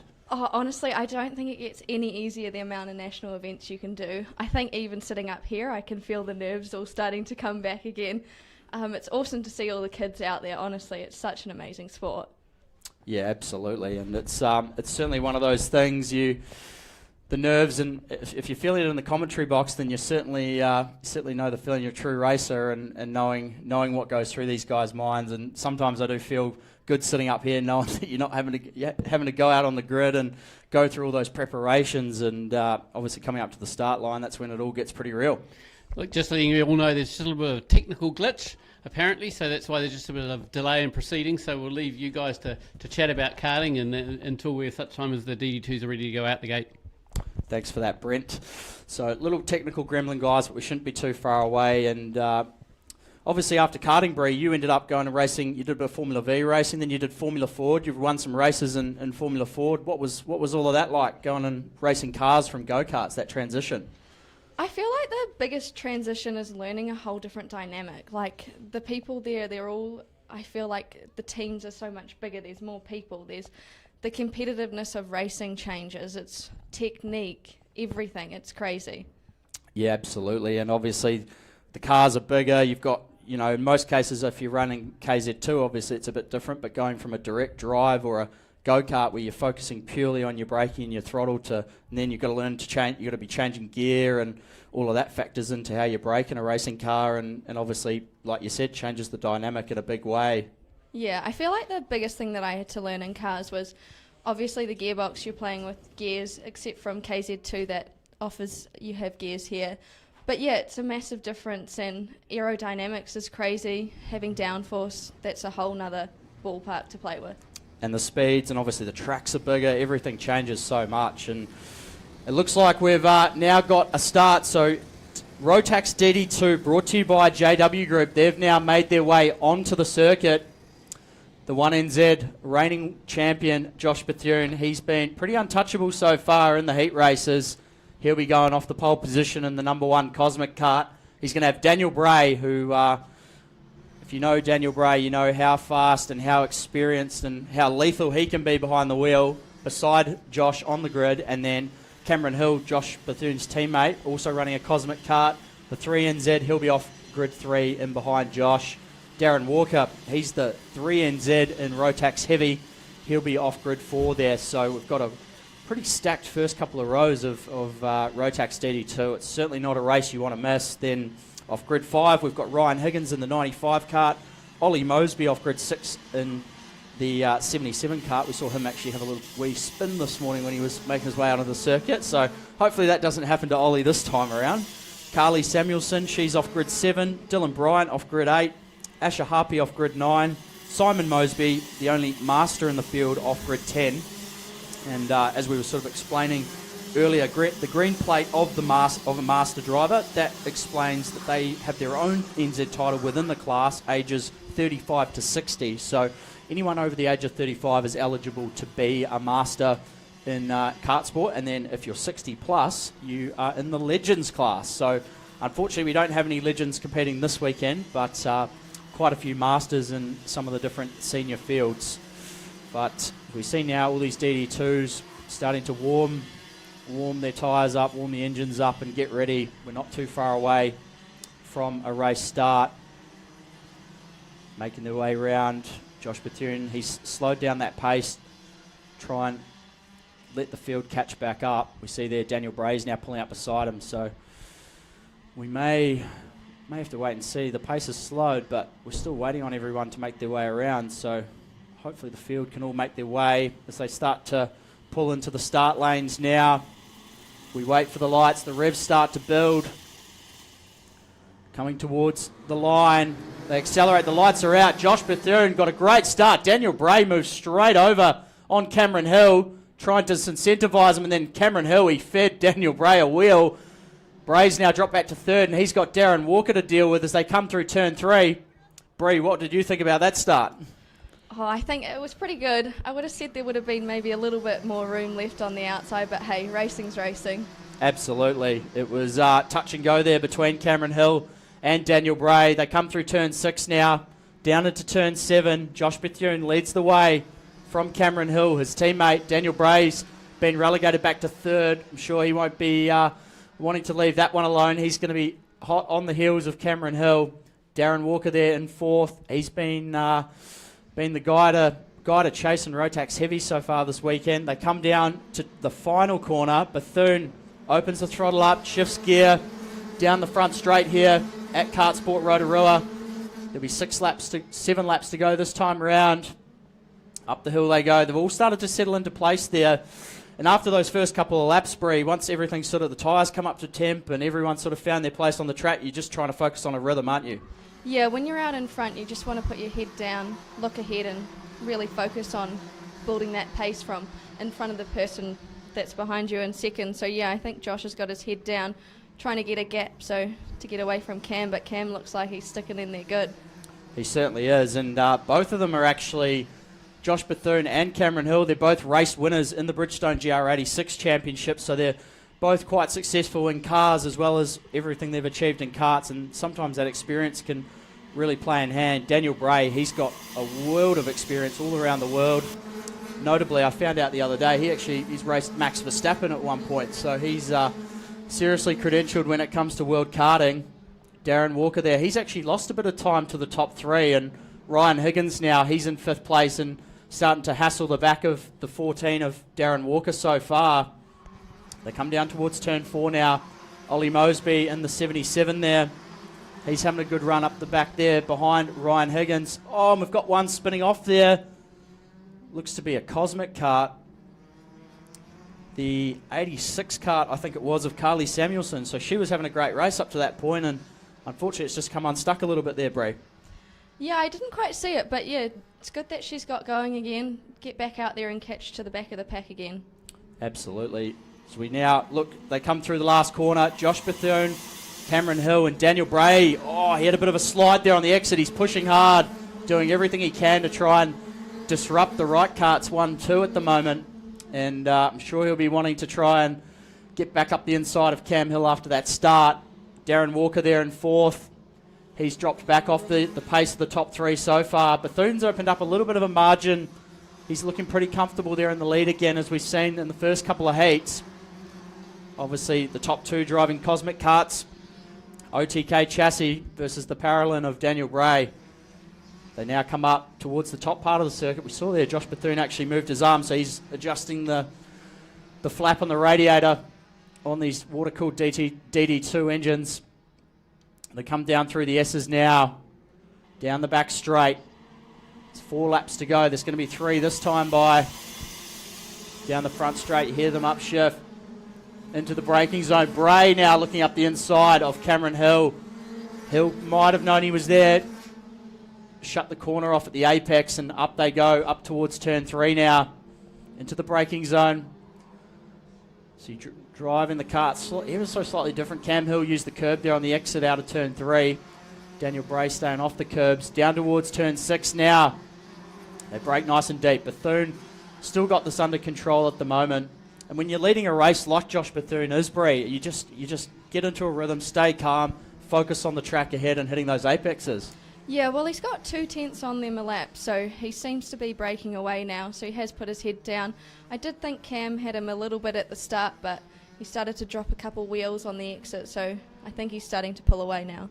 Yeah, it certainly looks to be the way, and we've actually got a yellow flag up over it at turn 6 at the moment, so obviously an issue of some sort for somebody. We go back to what's going on in the battle there. Darren Walker, Ryan Higgins, and Ollie Mosby going at it. Mosby's all over the back of Ryan Higgins there in the 95 kart. You can tell them apart by the white and the blue helmets. So we now come through turn 4 and 5. Mosby all over the back of Higgins. Oh, and we've got another kart that's got an issue there. It's one of the Cosmic karts. Trying to figure out can't quite see the race number of that kart. But obviously we saw that issue a bit earlier on for Carly Samuelson. That might be Louise Rawson. Unfortunately for her, it looks like an issue with the engine or the kart of some sort. See her walking away on the other side of the track. Obviously all okay. We now see them coming across the line, so now there's 2 laps to go. Josh Bethune still leading this one from his teammate Cameron Hill. Daniel Bray still there in 3rd, glued to the back bumper of Cameron Hill. We see them there coming out of turn 3, down the hill, fire it into turn 4 and 5. Down towards turn 6 now. Up towards the hairpin, turn 7. So at this stage of the race, Daniel Bray looks like the most likely to be able to try and make a pass. Everyone else has sort of started to spread out a little bit across the field. Come through the sweeper there. Down through the S's. So we look down further down the top 10. Ollie Mosby obviously there in 6th. Dylan Bryan in 7th. Asher Harpy in 8th. And Ali Hewlett there in 9th. And Daniel Bray, he's gone down the inside. So he's got that move done on Cameron Hill. Brilliant pass there. And he was looking like pretty racy down there at turn 1 the last few laps. And he's actually got the move done this time. So brilliant bit of racecraft there from Daniel Bray to take 2nd away from Cameron Hill. Oh, Cameron Hill ran pretty wide there. Almost ran into the back of Bray. So 2nd and 3rd have now swapped over. Bree, that was a great pass down there. Set up really, really well by Daniel Bray. Yeah, Dan's been having the kart about half a width closer into Cam, probably just getting in his peripheral vision, trying to get in there. But yeah, it was a great pass, clean, awesome pass. Yeah, it certainly was, and there wasn't really as much rubbing as what there was when they traded positions on the first lap. So Dan Bray didn't really need to use the elbows too much to make that move on Cameron Hill. And look at the gap he's managed to pull. Oh, Cameron Hill might have an issue by the looks of it. He slowed right down. Oh, that was the checkered flag, sorry. The laps counted down, got that wrong. Josh Bethune took the win from Daniel Bray. Cameron Hill there in 3rd. What a great race from the DD2s, and he left it to the last lap, but Daniel Bray got that move done on Cameron Hill. Darren Walker home in 4th. Ryan Higgins rounded out the top 5 for the Rotax DD2, brought to you by JW Group. So we wait for the karts to make their way back in. We're unfortunately going to have to recover that stricken kart of Louise Rawson up further on the track. And obviously it's great to see as well. We've got there was 3 girls competing in DD2 this weekend, Bree. It's awesome to see, and obviously unfortunate for Louise there, but they've actually been going really, really well up to that point. Yeah, honestly, I'm so amazed. It's so awesome to see how many girls are out here now. I think I left and probably knew maybe five girls at the track, and now I just walk past and look at them and go, wow, you go. It's awesome to see them all here, and it's, awesome. Go get some national titles, girls. Absolutely, and Amelia Phillips has been performing incredibly well this week, and we saw her win that heat earlier on this morning, so certainly a pretty high chance of that being the case, and we're obviously looking forward to all the heats coming up very shortly. We're going to have Vortex Mini Rock up next, which class you know well. You're national champion in that class, so obviously going to be a pretty cool one for you to keep an eye on. Yeah, it's awesome to look back at all the good old days. I miss those days. It's good to see the kids, but I can't believe how young they were. I didn't know how young I was back when I won a national title, but yeah, it's awesome to see them all out there. It absolutely is, and some serious talent coming up through the fields nowadays, and obviously certainly could be our next V8 supercar driver or our next F1 driver. Drivers in all kinds of categories around the world. They could be right here at KartSport Rotorua today, racing in the National Championship Gill Trap Group Sprint Nationals for 2026. We see there the cart's getting pushed through the weigh shed. Dan Bray there, his Paralyn kart.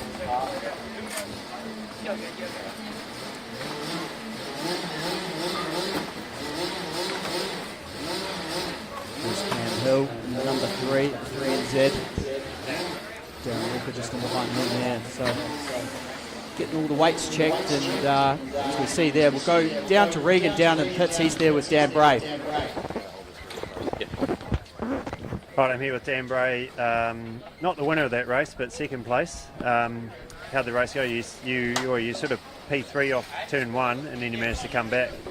Yeah, obviously it's quite difficult to be on the outside at the start, and Cam did his job. He got the inside and then ran me wide on the exit and had to check up, but that's all racing, that's fun, and just head down. And I think the go-kart's really good. We just got to work on the thing bolted on the side of it. Their mid-range is amazing. So hey, look, it's been, I think 2015 was the last time I drove a DD2 in anger, so it's all coming back to me, but I think the go-kart's fine. It's just working on the engine part. And normally you're in a KZ when you're racing. Why aren't you racing KZ this weekend? We're lucky enough to have an Aussie to come over and race KZ with us, and so he's in all of my KZ2 gear, and I was lucky enough that one of my customers lent me his DD2 kart, so they can run my KZ and I can run Simon Butler's DD2 kart. Nice. Well, it's good to see you racing something different, and at the pointy end as always. Yeah, thank you. All right, thanks. We'll go back to you, Ronan. Thanks for that, Regan. Great to hear from Daniel Bray after fresh off finishing second in that Heat 3 there in Rotax DD2, brought to you by JW Group. And up next, we've got the Vortex Mini Rock class, brought to you by Natural Stone Imports. So a big thank you to Mike and Marnie Dobson for their support of the class. Natural Stone Imports offer a range of natural stone solutions from paving and pool coping to cladding and tiles. Awesome to have them on board, and obviously young Murphy Dobson racing. I love his first name. He's they really got that one nailed. It's big fan of that. But awesome to have all the Vortex Mini Rocks here competing. We've got 33 karts in this field, 5 away from being oversubscribed. Again, shows the strength of racing here in New Zealand, particularly in KartSport, for all these young competitors. And we were just looking through the entry list before, Bree, and obviously, so this is a class you know well, national champion a few years ago in this one, must bring back some pretty fond memories. Yeah, it's great. I've also noticed on the entry list now that there's an Evie out there with number 50, and that's the same number that I won this Nationals in. So, hey, it's great to see you out there. Go good. Yep, that's pretty cool. Another young, hard-charging girl there with the number 50, just like you were a few years ago when you won. So maybe it could be a good omen there for young Evie Haskett this weekend. But off the pole for this one, we've got Joey Zhao. So he was the national champion in the cadet class last year in 2025. So as we've discussed, great way for him to kick off his season or first year in the Mini Rock class, running off the pole position here in the VMR class. Nico Thomason in the North Island, the reigning North Island champion in this class. He's off grid 2. Charlie Clark off grid 3. We've seen how fast he is in that Rodin Cars supported go-kart.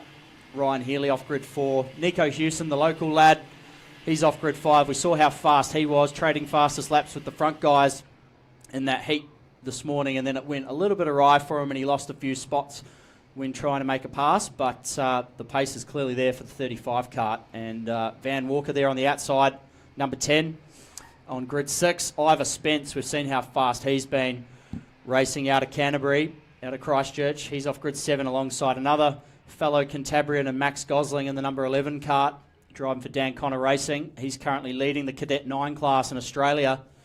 Timmy Brock off grid 9 and Freddie Waller rounding out the top 10. So seriously credentialed field at such young ages as well in the Vortex Mini Rock class, brought to you by Natural Stone Imports. We see them now come down the back straight, all 33 karts. What a sight to behold. It's a huge grid of karts. They come around, they find their lines. We see Nico Thomason there going wide into that lane. The revs are going to start to build. The lights are on. They come up to the line. The lights go out. Great start from the front row. So too did the second row.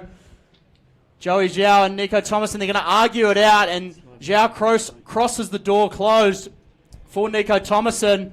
We've got one at the back there. Oh, a little bit of collision there, and the 46 card, unfortunately, has gone off the road. Sterling Craw from Whangarei. But look at this from Thomason, straight up the inside of Zhao for the lead. Charlie Clark there. He's dropped there back into third place, and now he's looking up in the inside of Zhao. So he's now going to try and get that move done for second. The Rodden Cars supported driver. And now up the inside goes, I think that might be Van, possibly, as we look up the top part of the circuit. Now there's about 4 or 5 of them going side by side in these little karts. They can manage to do that around the circuit. Great to see as they come down the back straight now towards the final corner. And Thomason, he's done what we've seen him do the first couple of heats. He's pulled away. Joey Zhao's now got a freight train of go-karts behind him. I think that's Ryan Healy there in the 29 who's managed to go past him, the 54, and now Nico Hewson's moved up into 5th, so he's now trying to pass Charlie Clark, and he's managed to do that. So Hewson now up to 4th place behind the pole sitter, Joey Zhao. We go down towards turn 4 and 5 now. Ivor Spence there in the 9. He's starting to close in as well. He's got a little battle pack behind him. We now see them going side by side for second and third. Hewson now up the inside of the pole sitter. So Nico Hewson now moves up into 3rd place. Great driving from the young Rotorua lad, the local boy, up towards the top part of the circuit. Thomason's checked out. He's then got Ryan Healy in behind him in the 29 kart, and Nico Hewson's now moved into 3rd. They come across the start-finish line, comes Nico Thomason, followed by Ryan Healy. Nico Hewson, very similar helmet to his brother, in 3rd place there. Ivor Spence has now moved up into 4th, so he's passed his fellow Christchurch driver, Charlie Clark. We saw one go a little bit wide there. That might have been the 11 of Max Gosling. They come now down towards turn 4. We look at the order. Thomason from Healy, Nico Hewson, Ivor Spence, Charlie Clark rounding out the top 5. Joey Zhao, the pole sitter, he's unfortunately dropped back to 6th. Van Merritt followed by Van Walker. So the 2 Vans, they're on a charge. Max Gosling there in 9th, and Dominic Evers currently rounding out the top 10. Freddie Waller and Timmy Brock there just on the outskirts of the 10. Nico Thomason though, he has pulled a margin. He is half the back straight ahead of the rest of the field. Healy's got Nico Hewson to deal with. Hewson's looking incredibly fast in the 35. They come through. He almost drops a wheel. Shows the commitment. He's now going to try to go to the outside of Healy. Is he going to be able to make it work? Loses a spot to Ivor Spence there in the 9. He's going to now try to cut around the outside of Ivor Spence. What a great little battle between these young drivers.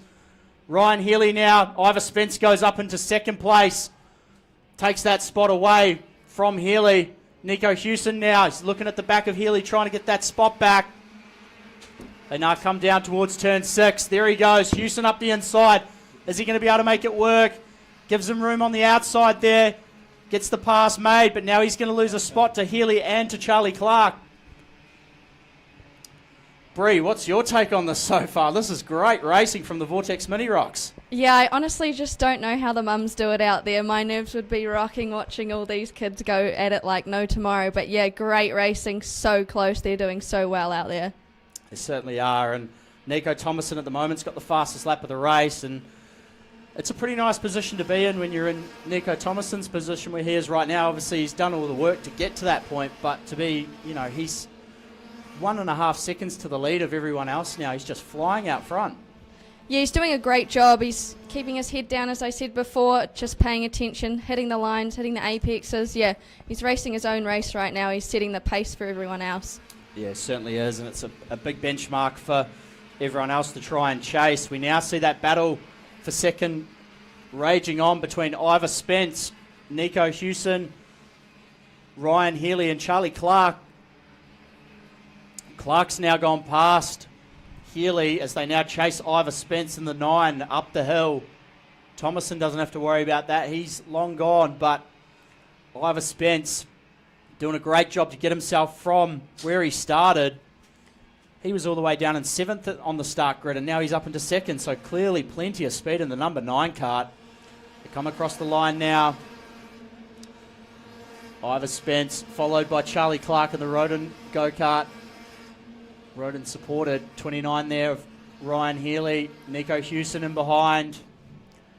Then we've got Van Merritt, Van Walker and Joey Zhao there. They come now down towards turn 4, turn 5. Nico Thomason's already at the hairpins, but the battle rages on between these young guys.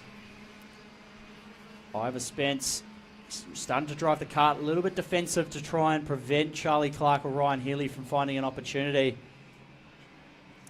And for a driver like Van Merritt or Nico Hewson, who's in the middle of that battle pack, what are you looking for, Bree? What do you want to try and do? You obviously you've got the karts ahead that you're trying to pass, but you don't want to be getting attacked from behind either. Yeah, I was just looking at the live timing here. He's about 3.5 seconds in front of the pack, so if that was me, I'd be thinking, okay, well, we've got to choose the right person to be leading this pack right now so we can catch back up instead of fighting each other.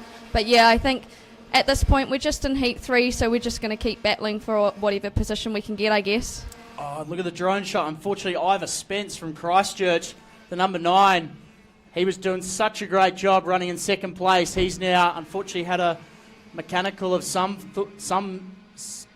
sort, and he's ended up, unfortunately, having to park the kart up there at the end of this front straight there down at turn 1. So that's thrown a spanner in the works for Ivor Spence, and really disappointing. He didn't deserve that considering how well he was driving, but what it's meant is it's opened up the track for Charlie Clark, Ryan Healy and Nico Hewson, who have now taken over that 2nd, 3rd and 4th spot.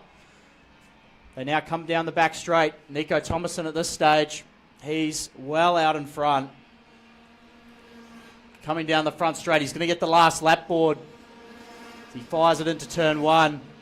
Then we've got Charlie Clark, Ryan Healy and Nico Hewson. That battle is far from over. Hewson looking incredibly racy in the 35. Is he going to try and make a move as they go to the top part of the circuit? Not quite. Clark went really defensive. Now he might lose that spot to Healy. What's going to happen here as we come down towards turn 4? We ride the drones following them down the circuit round turn 5. What a great shot. And now Clark runs defensive. Healy's going to try run the outside. What's Nico Hewson going to do here? He's going to try go to the outside. He's lost a spot to Merritt, but now as they make their way up the hill, lost a bit of horsepower. Hewson's going to go around the outside of all of them. He's going to try go around the outside of Clark as they go to the outside of the circuit round the sweeper. Not quite going to make it work, but he might sneak in there for 3rd. Nico Thomason's going to clean away with this one as he comes across the line to take the win. But who's got it for 2nd and 3rd and 4th? Hewson round the outside, held off the 99 of Van Merritt. What a race there at the end between these Vortex Mini Rocks. Charlie Clark for 2nd, Nico Hewson. Brilliant drive from the local lad. 3rd, Van Merritt there in 4th. 5th place went to Ryan Healy. Van Walker there in 6th. Great driving from these young guys. What did you think of that finish, Bree? That was pretty damn cool. Yeah, I think Charlie did a really great job at holding the blocking line and backing the guys up behind him, which created chaos for everyone else. So yeah, Charlie put himself in a great position, and Nico did great at trying to race back in that pack where everyone else is just fighting for that front spot. And obviously if you can get the right line off the hairpin like Hewson did, and the other guys as they fought, they bogged down a little bit, and he got that run on the outside there. You don't usually want to be on the outside, but sometimes it can play in your favour. Yeah, I think when you're in such a smaller kart now, I couldn't remember any time you could be on the outside in a Rotax Light these days. But yeah, in a Mini Rock, you're just a little bit smaller and you've got a bit more racing room, I'd say. So yeah, he did great to hold on the outside. He certainly did. Let's head down to Regan, down in the pits to catch up with Dave Malcolm. Yeah, here we are with Dave Malcolm, the gentleman of the KZ2 class. Not everyone calls you that, but I do. Dave, I won't give away his full age, but he's in his 60s. What's it like to drive a KZ? Oh man, it's just something really special.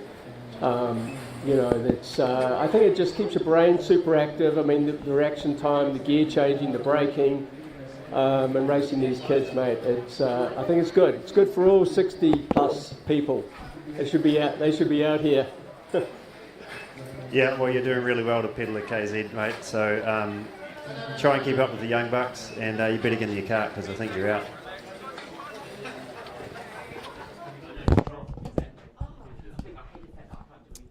Thanks for that, Regan. Great to catch up with Dave Malcolm down there. Up next, we've got the KZ2 class brought to you by Apparel Master Tauranga.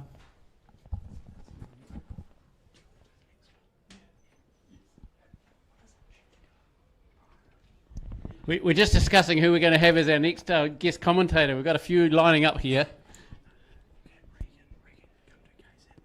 Okay, all right. Hey, what are we up now? KZ2. Regan, if you're able to come on up to the commentators' room, rather, we'd really appreciate it, given that you've got huge insight. Not too far away from KZ2, brought to you by Apparel Master Tauranga. We do, as Brent was sort of hinting at, got some very special guest commentators that will be hopping up to the box beside me, not too distant future. But in the meantime, we've got the shifter kart class. So it's going to be great to see those karts doing their standing starts again. Obviously gets the adrenaline racing, just like you do in circuit racing. Standing starts, and also got the clutch and the getaway to factor in. And once we get through there, we'll be getting into the biggest class of the weekend. The Rotax Lights, record breaking 54 entries for the weekend. Incredible scenes. Vortex Rock DVS Junior as well.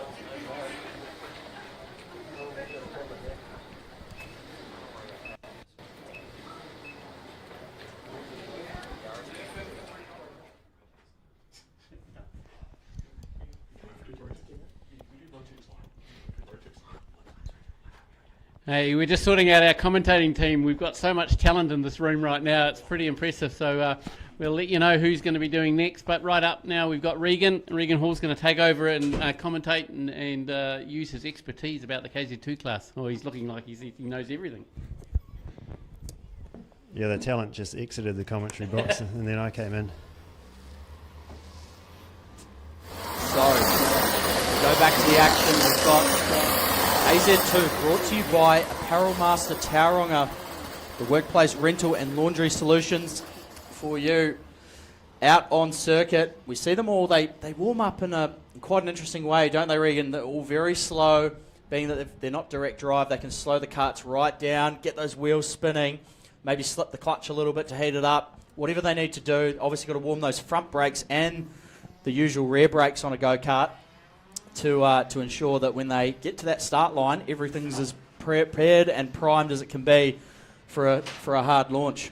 Yeah, it's sometimes when you're mid-pack or behind, you come out the gate, all it takes is one person to be a bit slow, and then you still got to try and get heat into the tyres, so they're still weaving even though they're going super slow. But you're supposed to leave the kart in gear at all times, so theoretically you're not even allowed to pull the clutch in before you come up to the start, but I don't think that's policed too hard. No, absolutely, and but we know how critical the starts are in this class. We've seen so far this weekend, so Lachlan Tomlinson, who qualified on pole, he was blisteringly fast in qualifying and he's been incredibly fast in the races, but so far when it's come up to coming on the line, he's had some struggles off the line in both starts, and Jacob Cranston's just driven away from the outside of the front row, and Tomlinson's had to fight his way back through from a wee way back. Yeah, he's pretty new in KZ, so he's definitely got some pace. But when you're under pressure on the start line, particularly when you're on pole, for these younger guys, if they're not so practiced at the starts, not so experienced, it can be the pressure can get to you, and obviously it has been with young Lachlan. But I'm sure he'll figure it out. I mean, he's got 2 more races to figure it out. It's the final that matters. But yeah, there's a lot of pressure when you're sitting there. Waiting for everyone to grid up behind you, thinking about not screwing up the start. So yeah, hopefully he's got some good coaching back at the tent to help him through that.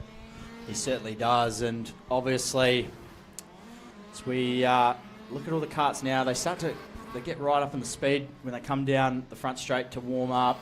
And Sebastian Manson, great to see him back out there in the 55 kart. Obviously had those issues in the second heat, which meant he was parked up on the exit of turn 2 there. So great that he's managed to get back out there and got sorted what he's needed to with that go-kart. And yeah, it's good to see him. He occasionally does this. He'll come out and do the Nationals in KZ, which is awesome. Good to see him still doing some kart racing. Yeah, and obviously Seb Manson, he's, if you didn't already know it, racing in USF Indy Pro 2000 this year. So the 2 steps away from the NTT IndyCar Series, so he's not far away from those kind of ranks and realms, and seriously hard championship. And great that he comes back and does this, as you just said, and get some more racing experience and builds on that racecraft, coming back and racing the KartSport New Zealand Giltrap Group Sprint Nationals. Yep. And so they're coming around towards the start grid here. They'll all be getting heat into the brakes. Make sure those brakes are nice and warm so that it stops down at turn 1. Certainly does. And we see there it's a all Sodi kart front row there. Tombleson and Cranston, the 98 and the 9 karts on the front row. Then in the 99 we've got Blake Corrin, who was chasing Jacob Cranston pretty hard in that last heat. Raymond Mallon there off grid 4 in another Sodi kart. Then we've got the reigning North Island champion Mitchell Corrin there off grid 5. Nathan Krang off grid 6. Scott Chaston over from Australia driving Matt Kinsman's kart there off grid 7. Luke Thompson there off grid 8. So we're not too far away. Getting the karts in gear. The lights are on. The revs are building. 4 lights, out we go. Jacob Cranston again, what a start.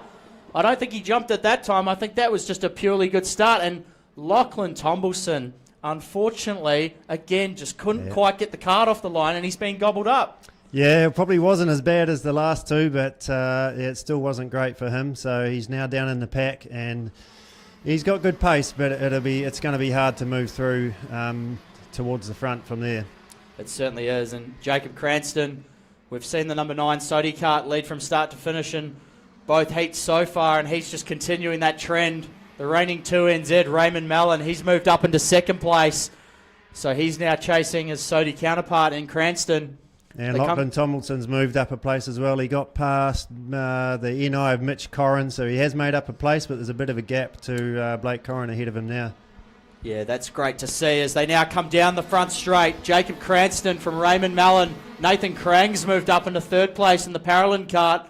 Blake Corrin, he's been relegated back to 4th there. Tombleson, like you just said, Regan, the start wasn't as bad that time, and he's actually managed to mitigate it to 5th. Mitchell Corrin there in 6th. And then Luke Thompson there in 7th as they come down through turn 4.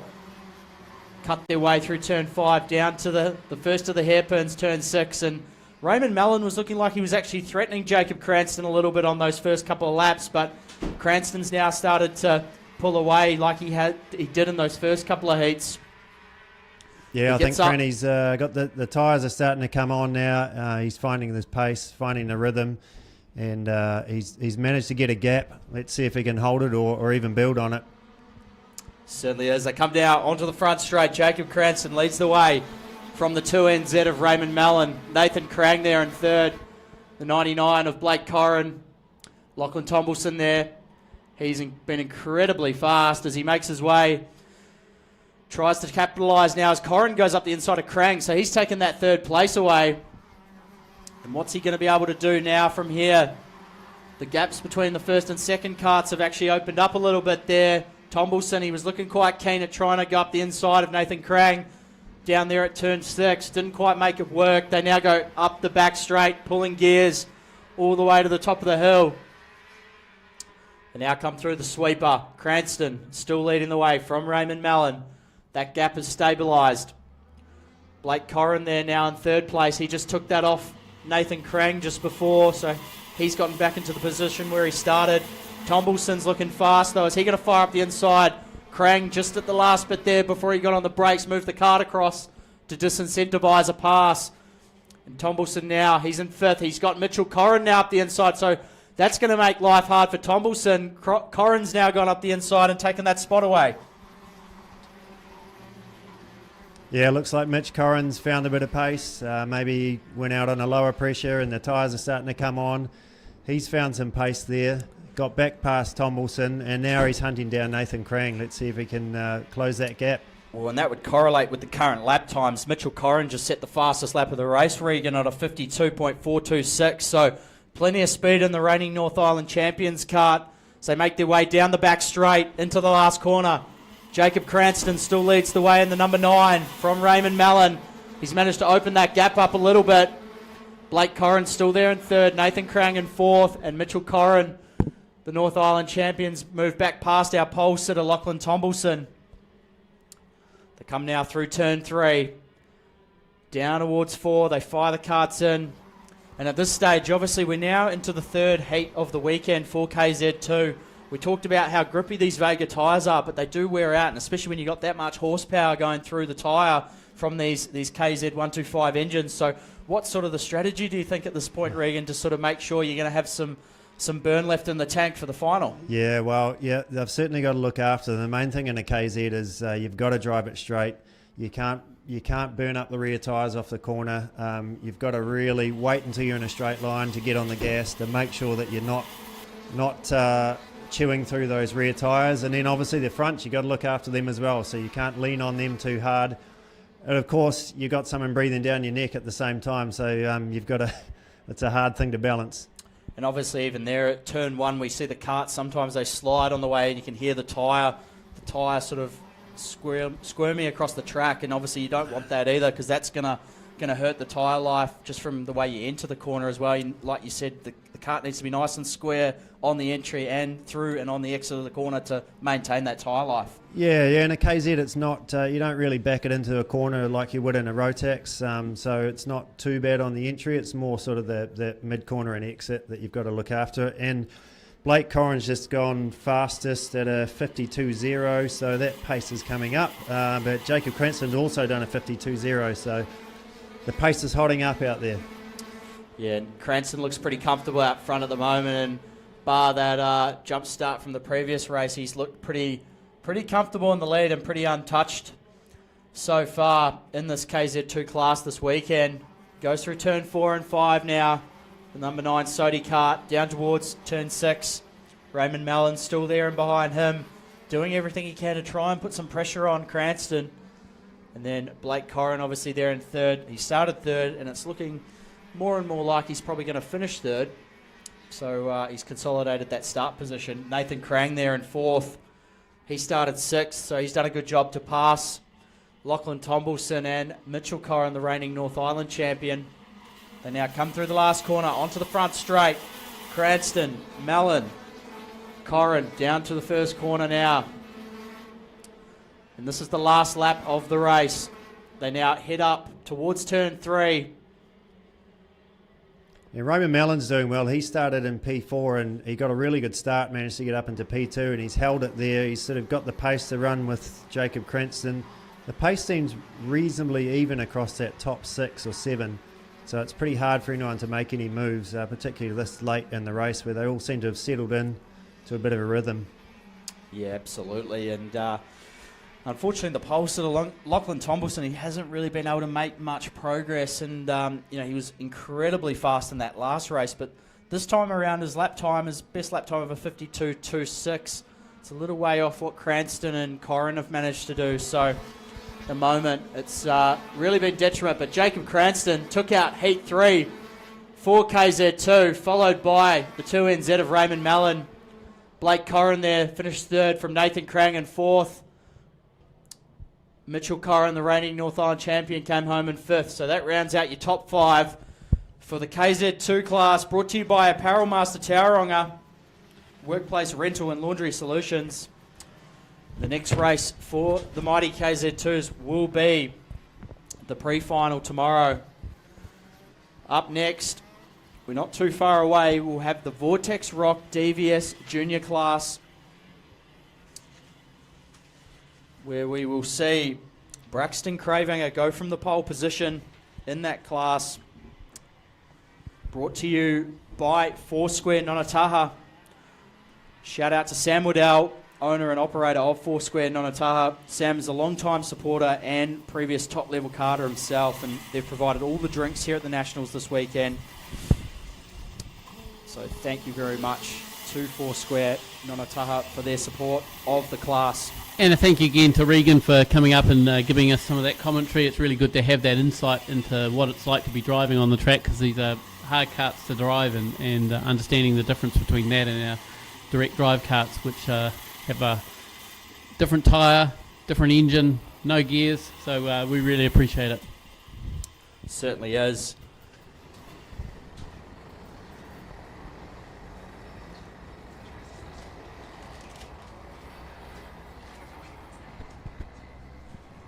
We're going to bring a pretty special guest in with us into the commentary box here.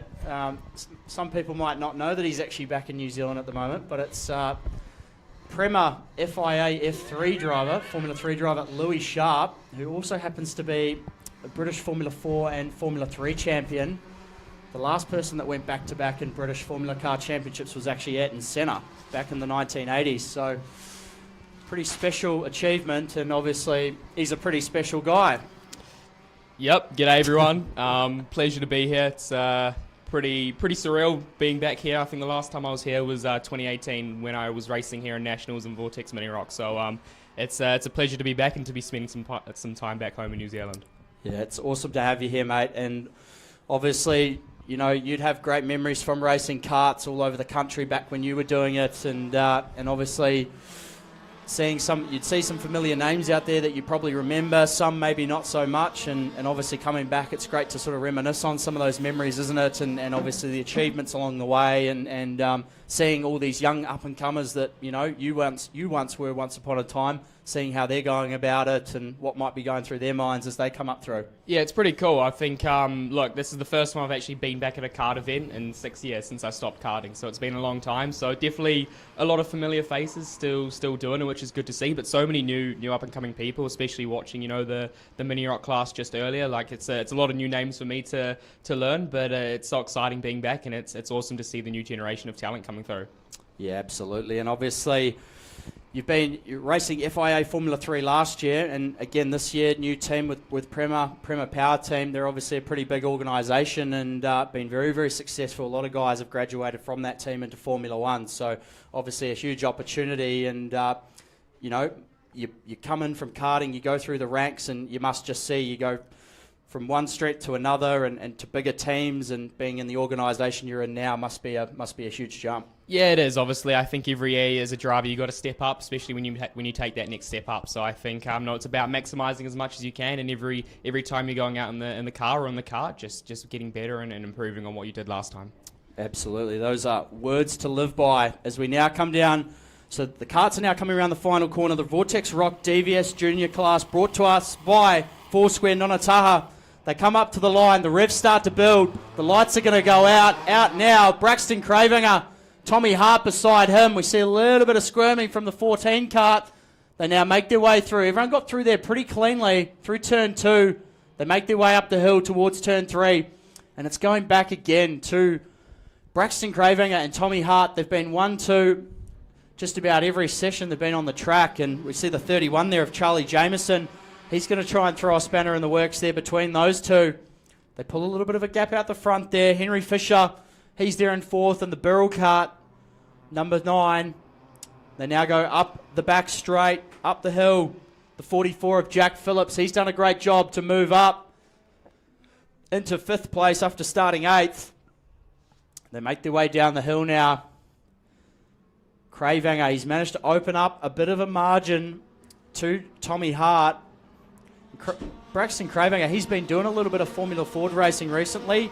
Louis, you raced Formula Ford yourself. Obviously, it's a big transition going from a go-kart to a racing car, something like a Formula Ford, but obviously leading kart races and you know, being as fast as what Braxton is, it helps.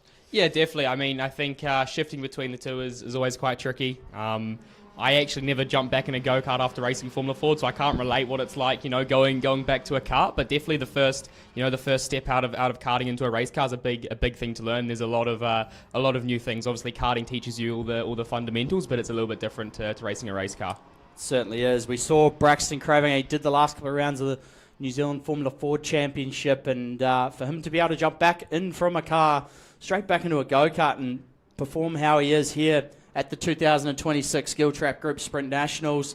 Currently out front, leading Heat 3 for the Vortex Rock DVS Junior class.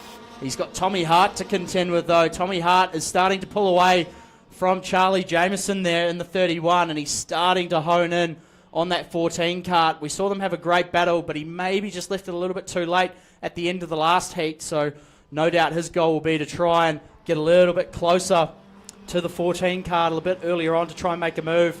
We look further down the field. Charlie Jameson there in third. Henry Fisher is there in fourth.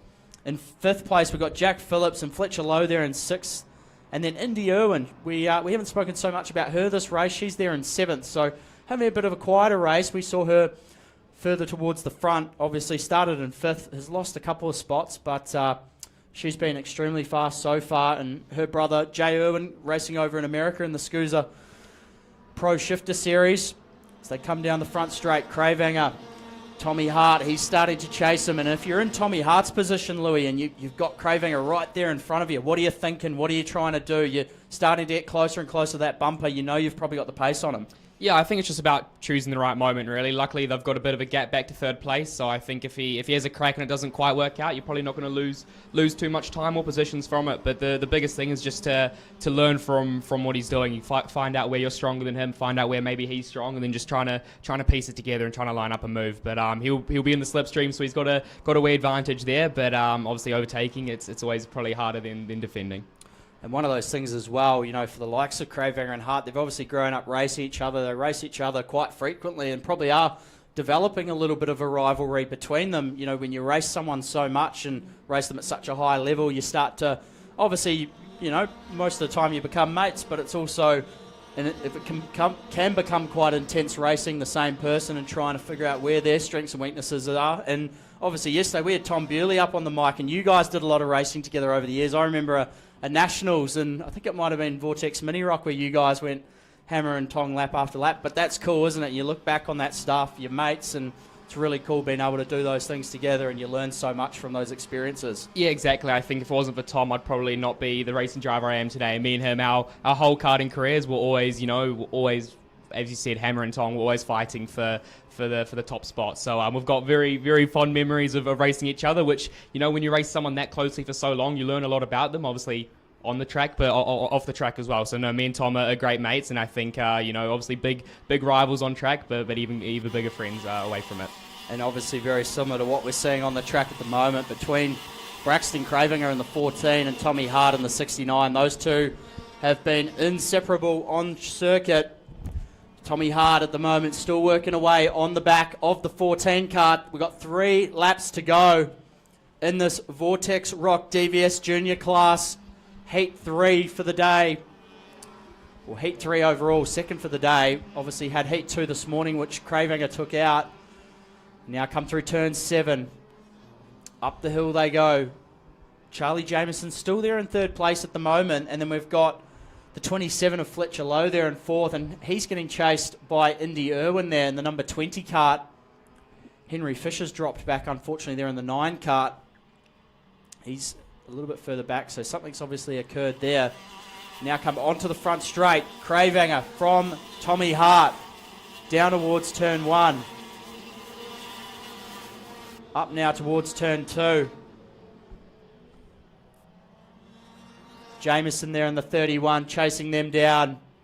The gap's opened up.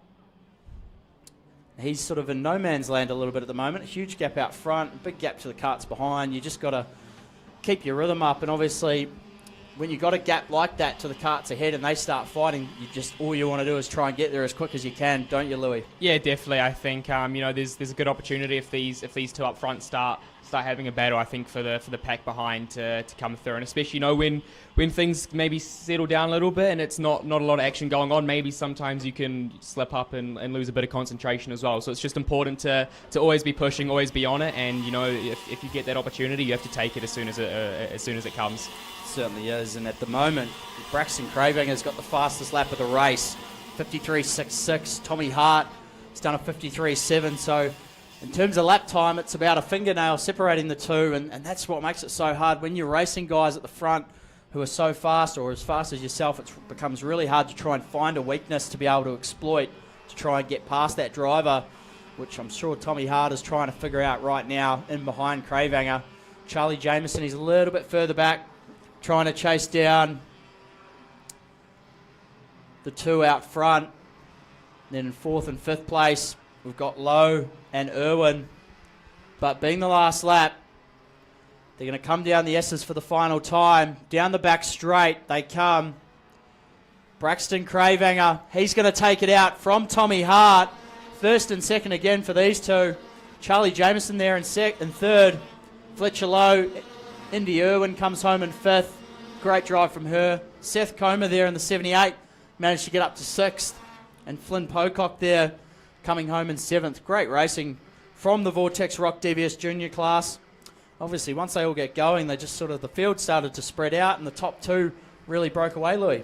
Yeah, I think it was quite a clean race throughout the field, really. Obviously, some pretty strong pace from the two up front, but I think there's a few close battles behind, but not too much action. Obviously, it's only Saturday. I think we'll expect a bit more probably elbows out, argy-bargy tomorrow in the final when there's a bit more on the line. But nice to have a clean race and to see who's going to be strong for tomorrow.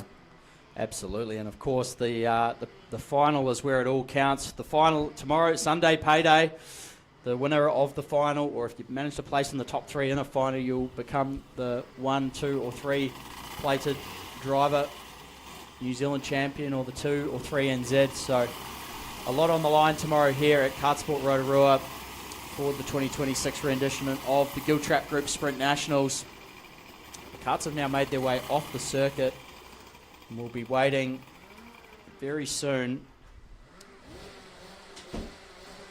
And let's head down to Regan down on the grid there for Rotax Light. Right, we're down here on the dummy grid for Rotax Light, and one of our Australian competitors here, Cadet Thompson. Thought we'd have a bit of a chat with you. How are you liking the racing in New Zealand so far? Good. Yeah, it's good. It's close, it's hard racing. A little bit tougher than Aussie, but got to chip away at it and learn as we go. And how do you find running on the MG tyre? It'd be a bit different to what you're running in Australia?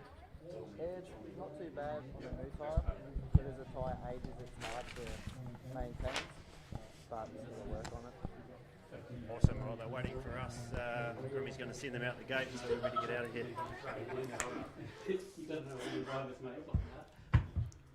Thanks for that, Regan. Great to hear from the 24 of Caden Thompson from Australia. And we're just waiting for Rotax Light, the first heat, to make their way out onto the circuit, brought to you by Top Gear Trailers. And not only do we have one co-commentator in this class, we're going to have 2. So we were just speaking about rivalries and rivalries that can turn into friendships. And Louis Sharp's obviously here. And as we had yesterday, we had Tom Bewley up on the mic. Well, guess what, everyone? We've got a treat for you. We're going to have both of them together. So Tom Bewley and Louis Sharp, they're both going to join us here on the mic. And obviously Louis Sharp, as we said, he's racing for Prema Power Team and FIA Formula 3 this year alongside the Formula 1. And Tom Bewley racing in the Australian Carrera Cup Championship for Earl Bamber Motorsport and Team Porsche New Zealand. So 2 highly credentialed young blokes that have come up through the karting system, won titles, won races and series along the way, and are now off trying to chase their dreams. And it's great to have them all here and watching some of the grassroots and the young up-and-coming chargers up through the karting system. Yeah, certainly from my perspective as president of the sport, I'm here just to make sure that there's no rivalry in the commentating team. But obviously when you've got experts like this in the field, I'm more than happy to hand over to the guys that know what to do it on the track. And good job, Louis. We'll give you a second go at it. And Tom, you did all right yesterday, so you're both up again. So, we look forward to your expert knowledge, guys. Thanks for that, Brent. And we're going to start off. Tom, you're back in the box. How's it feel to be back? You did a great job yesterday, so much so that we've hired you again. Yeah, it's a bit easier with Louis here. He can take over half of it. But no, it was good fun. Me and Louis had a lot of great battles back in the day, and I think we actually never drove into each other, which is quite surprising. But no, it's always good. Probably the biggest memory of me and Louis racing was probably 2018, 2019. 2018 here at Rotorua, and then 2019 in Hamilton, where we had a pretty awesome race. Came from the back, and always good battles with Louis, and never had a shunt, so that's good. That always is a positive. But for heat, we've got heat 3.1 for Rotax Light, and as we've discussed, obviously, being that the field is so oversubscribed, we're running it in a 2-heat system. So this is heat 3.1. So off the pole position, we've got Kian Burt, who's been incredibly fast so far, and probably a bloke that you guys grew up racing as well. Alongside him, we've got Amelia Phillips off the second grid position, and she won one of the heats earlier today, so she is incredibly fast. And Zach Tucker there, off grid 3 and 4. The karts are coming along, the revs are building, the lights are going out. Kian Burke got a great start, so too Amelia Phillips. She's in between Zach Tucker and Josh Bethune. Phillips there, back up the inside of Blake Evans, who's had a great start. He's moved up ahead of Bethune. Phillips goes a bit defensive there, down into turn 3. She's now got Blake Evans in behind, and he's been incredibly fast at the starts, just hasn't been able to sustain it over the heats so far. And then we've got, coming down towards turn 6 there, Kian Burt still leading the way from Zach Tucker.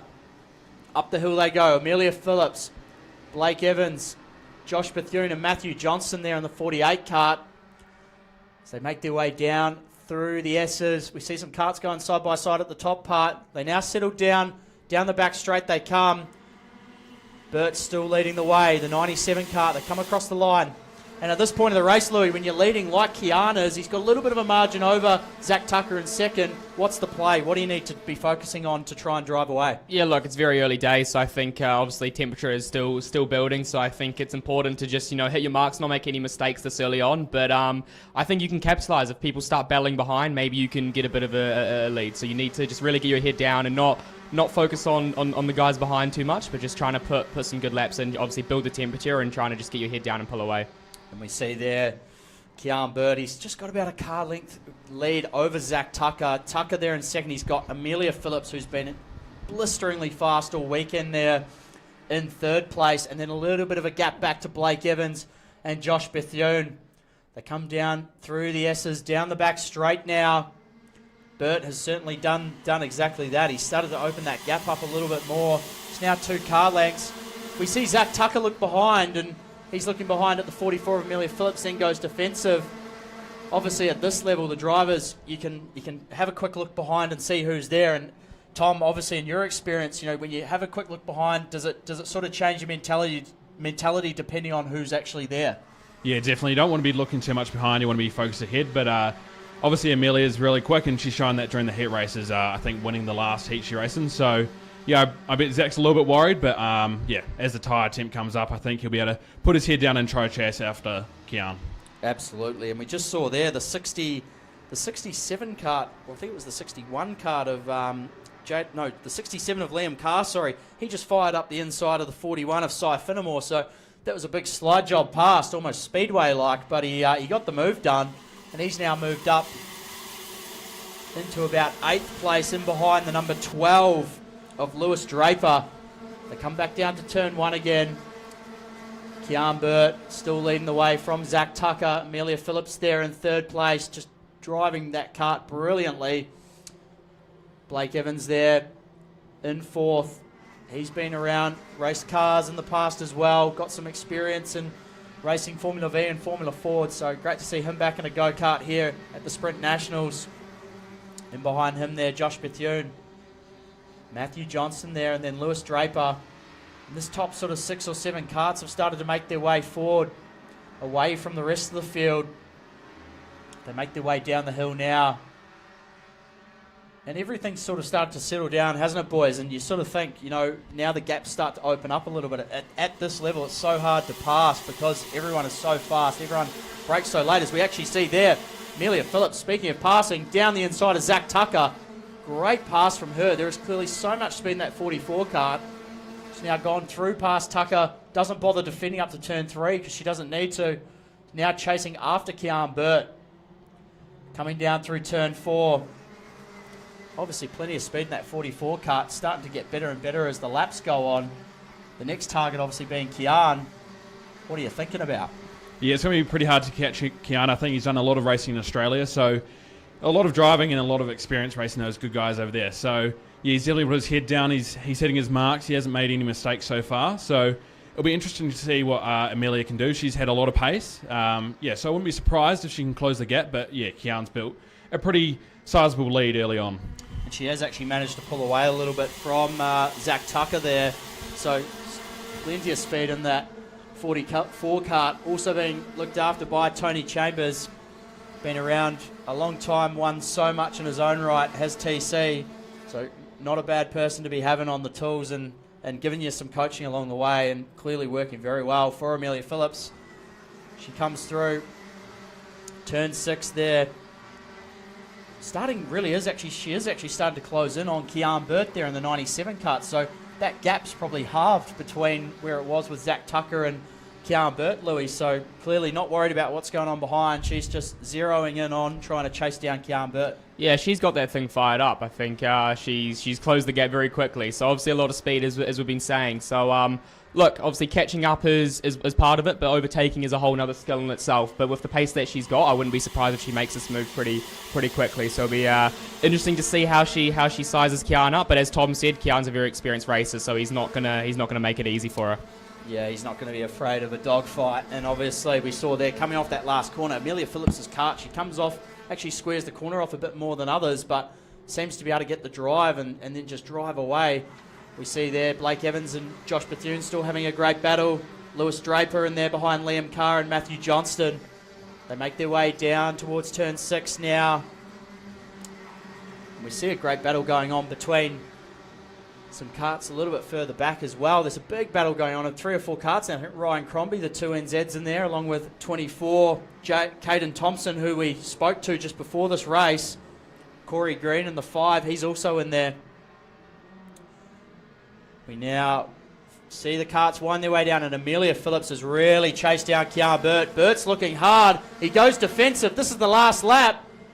Phillips looked for the move up the inside, and as we were just talking about, looking behind, sometimes it can be helpful and sometimes not so much.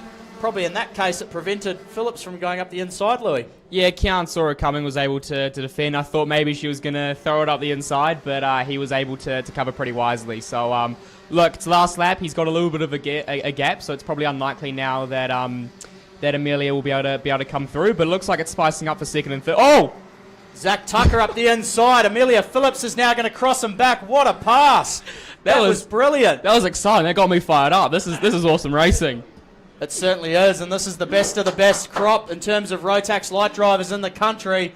Kian Burt, that might have just been the reprieve he needed to get this heat win. Amelia Phillips breaks a little bit later. She gets there into the corner right in deep, but Kian Burt's going to take it from Amelia Phillips. Zach Tucker there in third, and he just threw that move. It was a Hail Mary almost down the inside. Brilliant pass. Last minute, Amelia Phillips obviously wasn't expecting it, but she was on the button enough to be able to cut back and get back past Zach Tucker, Tom.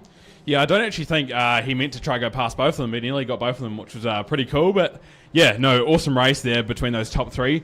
They're looking pretty fast, so it's going to be interesting to see how they match up against the other groups. And yeah, it's going to be really interesting going in tomorrow when they're all mixed together and all the fast guys are at the front. Yeah, absolutely. And that was one heck of a show between the Heat 3.1 Rotax Light, Max Light drivers. And we've, don't go anywhere, folks. If that wasn't enough for you, we've got another whole heat of Rotax Max Light drivers coming up. There's a yellow light. Oh, and someone's actually on the track there at the top part of the circuit. So a stricken go-kart's been moved. And we now see the field coming back down. Congratulations to Kian Bird on that race win. Great heat between them, and certainly paid dividends. He was looking behind a lot as he was coming along the front straight there, Tom, but gave him the opportunity to move right to the inside and shut down any opportunity Amelia Phillips might have gotten. Yeah, definitely. It was probably a bit too much looking, but yeah, he definitely was looking back and turning across, but he made it work, so good on to him. It's going to be interesting. He had quite a bit of pace early on, but then kind of fell away towards the end. So I think if Amelia Phillips can get a good start, yeah, I reckon she'll be able to run away with him or even get right past him. Yeah, absolutely. And we see there the Ingham Ford Ranger. It's making its way onto the circuit to clear that stricken go-kart at the top of the track. Can't quite see who it is. It's a red go-kart with a white helmet. And once we get that cleared, we'll be able to unleash a whole another 27 of Rotax Max Lights. Another whole 27 karts, I should say.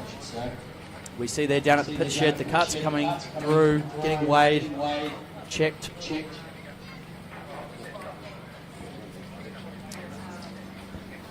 So they make their way through.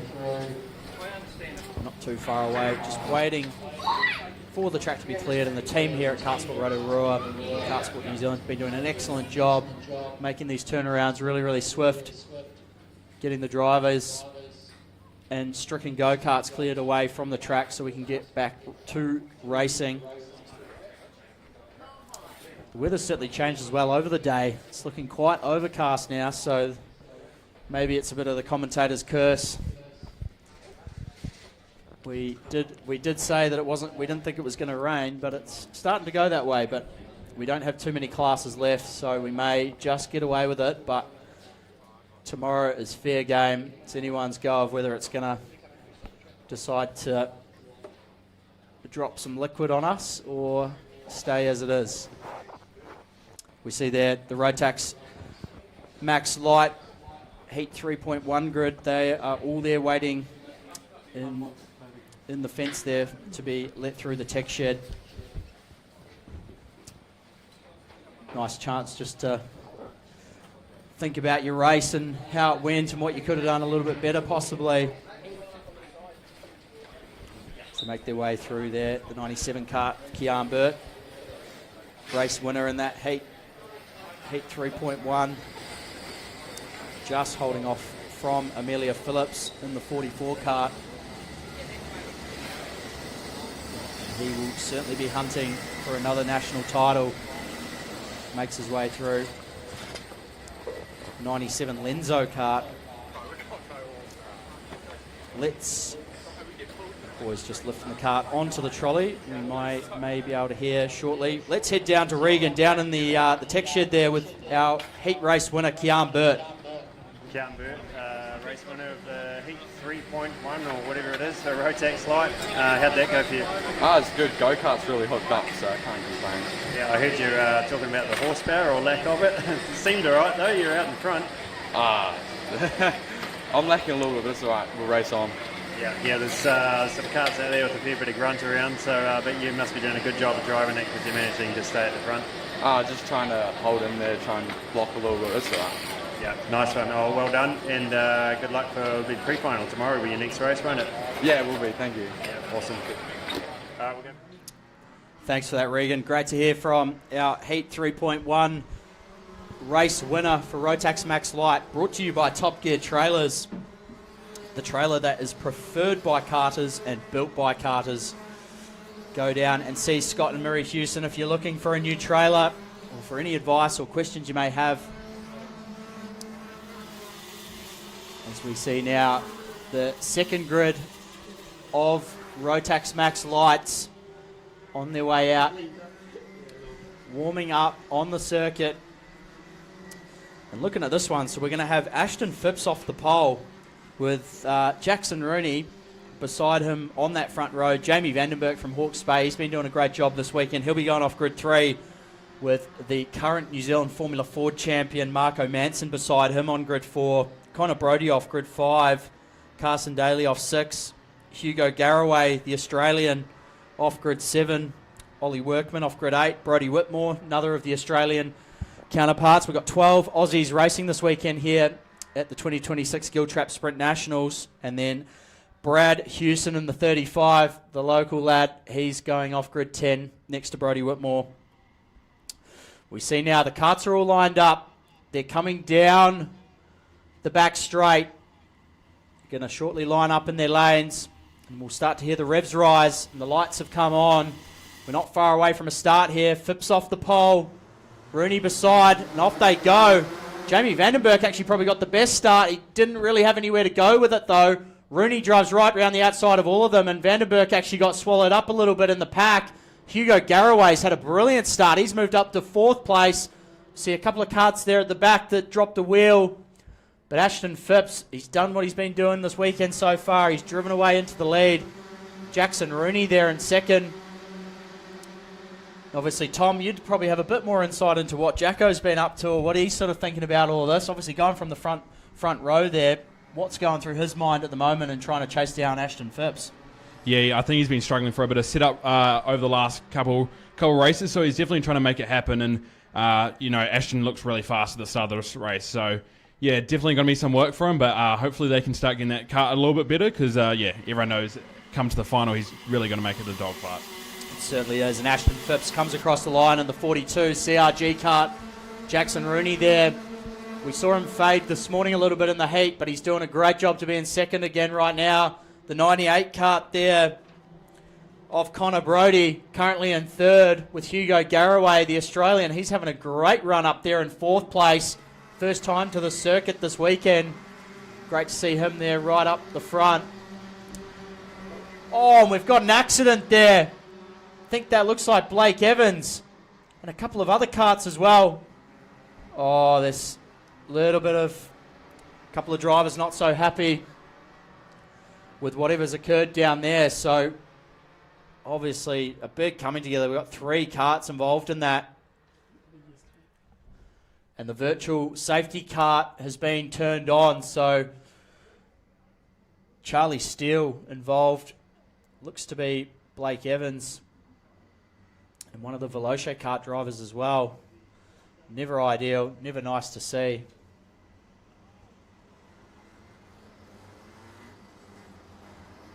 .42 kart, Ashton Phipps is controlling the pace.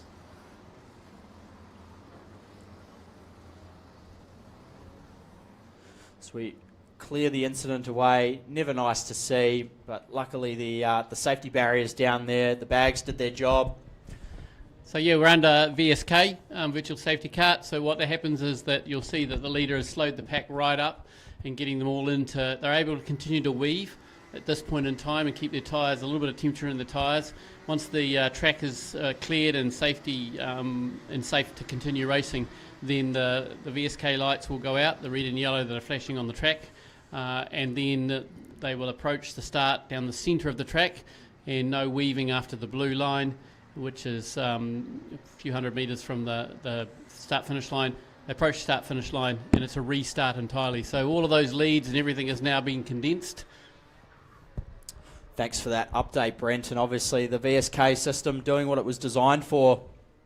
And I got that wrong. It wasn't Blake Evans. He was in the last Rotax Light heat. It was Logan Evans in the number 8 kart. So saw the Evans name on the back of the suit, just couldn't quite see the number. But great to see. Everyone looks to be okay. Logan Evans, Charlie Steele and Sam Wang in the 21 kart, unfortunately, all getting tangled up in that incident. So once the drivers have been cleared, the track's been put back together very swiftly by the team down there. They've put the bags back in place, and the bags did their job perfectly. Obviously, when you end up in a situation like that, the main priority, forget everything else, is obviously safety, Louis. Yeah, definitely. I mean, as of the last couple of weeks, I know what it's like to crash into walls pretty well. So good to see all these drivers have walked away fine. No injuries, which is what it looks like. So that's the main thing. But obviously they'll be pretty devastated. But luckily it's only a heat race. They've still got time to get their weekend back on track and make it up for the final. Yeah, absolutely. And thank you for that update. But no, Ashton Phipps will lead us away once we go back under green flag conditions. So we see the karts all lining up behind themselves. Obviously, the beauty of the VSK system is that the karts don't have to come to a full stop and we have to see a full restart. They can effectively just do a single file restart and get back to racing conditions. The karts, the engines, the drivers can all stay on the button ready to go. So we see now they're coming down the back straight. Ashton Phipps controlling the pace. Jackson Rooney there sitting in second. Connor Brodie, Hugo Garraway, Jamie Vandenberg's moved back into fifth after that rocket start he got.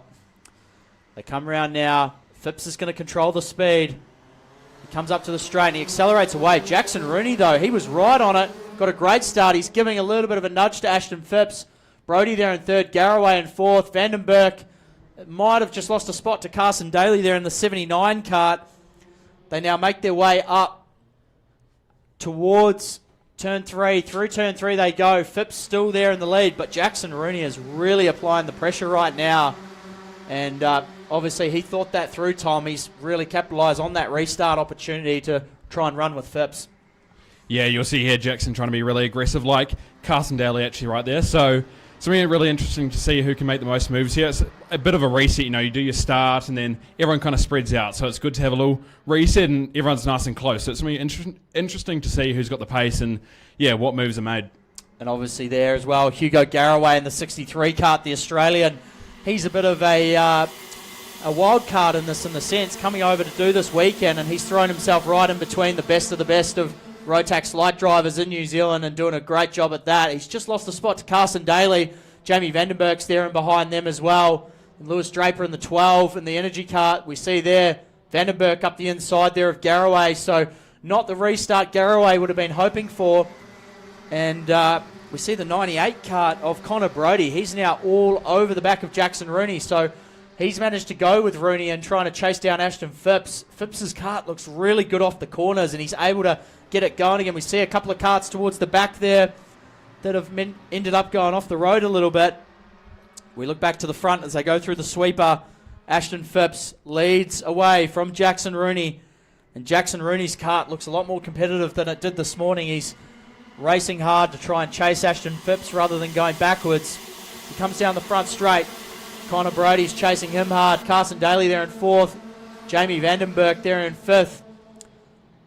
Hugo Garraway there in the 63, still there in sixth. Followed by the 25 of Chris Benton.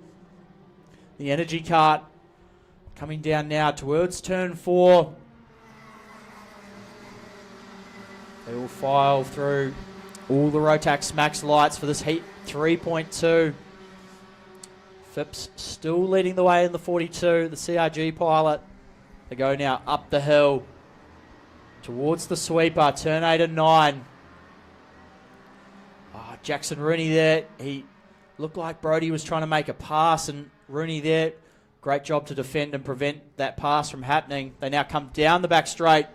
We're going to have 2 laps to go this time around. Down the straight they come.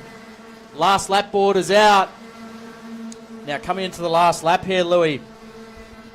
Only a few more opportunities to try and make a pass. What do you need to be thinking if you're in Jackson Rooney's position? Maybe not quite got the or close enough proximity to make a move yet on Ashton Phipps, but you just want to hit all your apexes, hit your marks, and not let anyone else pass. Yeah, definitely. Obviously, as we said, it's only the heat race, so if it was the final of the last race tomorrow, it might be a little bit of a different story. But I think the main thing is, look, if you can only walk away with a second, you take that this early on in the weekend. So it's just about not making any mistakes. Look, maybe Ashton will let off slightly as it's the last lap, and maybe there'll be an opportunity. But the main thing is just not to lose any positions and to bring it home.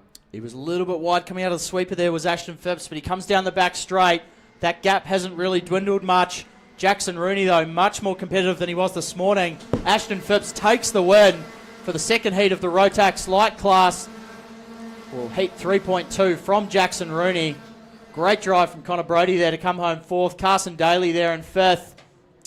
Hugo Garraway had a great battle there with Jamie Vandenberg in the 88 kart. So awesome driving from all these guys in Rotax, or guys and girls in Rotax Light.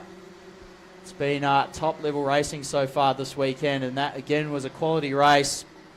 Unfortunately, that incident at the start marred it a little bit. We probably didn't get as many green flag laps as we would have liked, but all the more everyone's okay. which is great to see, and no doubt those drivers will fight another day tomorrow when we get into payday, the pre-finals and finals. Not too far away, we will have Rotax Max Heavy.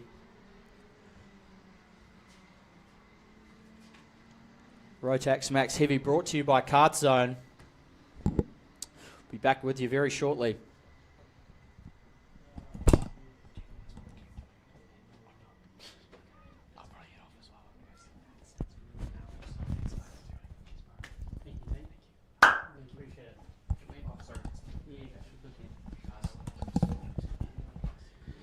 So great to see the recovery team are out on track, and we have a wee bit of maintenance going on. I see Dan, Sam and the team there are already repairing the fence and getting it organised so that it's back for safety purposes.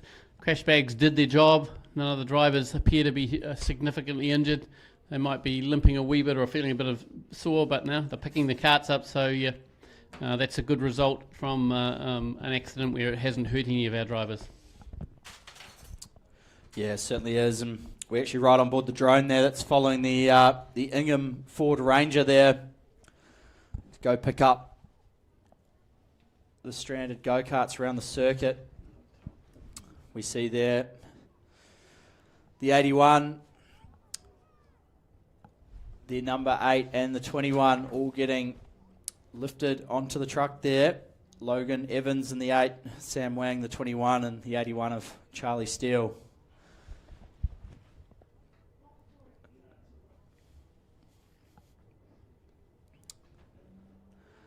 Great to have the battery zone van here doing the job, getting these guys back to the pits in an absolute flash, and can get back to green flag racing, and hopefully there's not too much damage to those go-karts, and we will see them fight another day tomorrow in the pre-finals.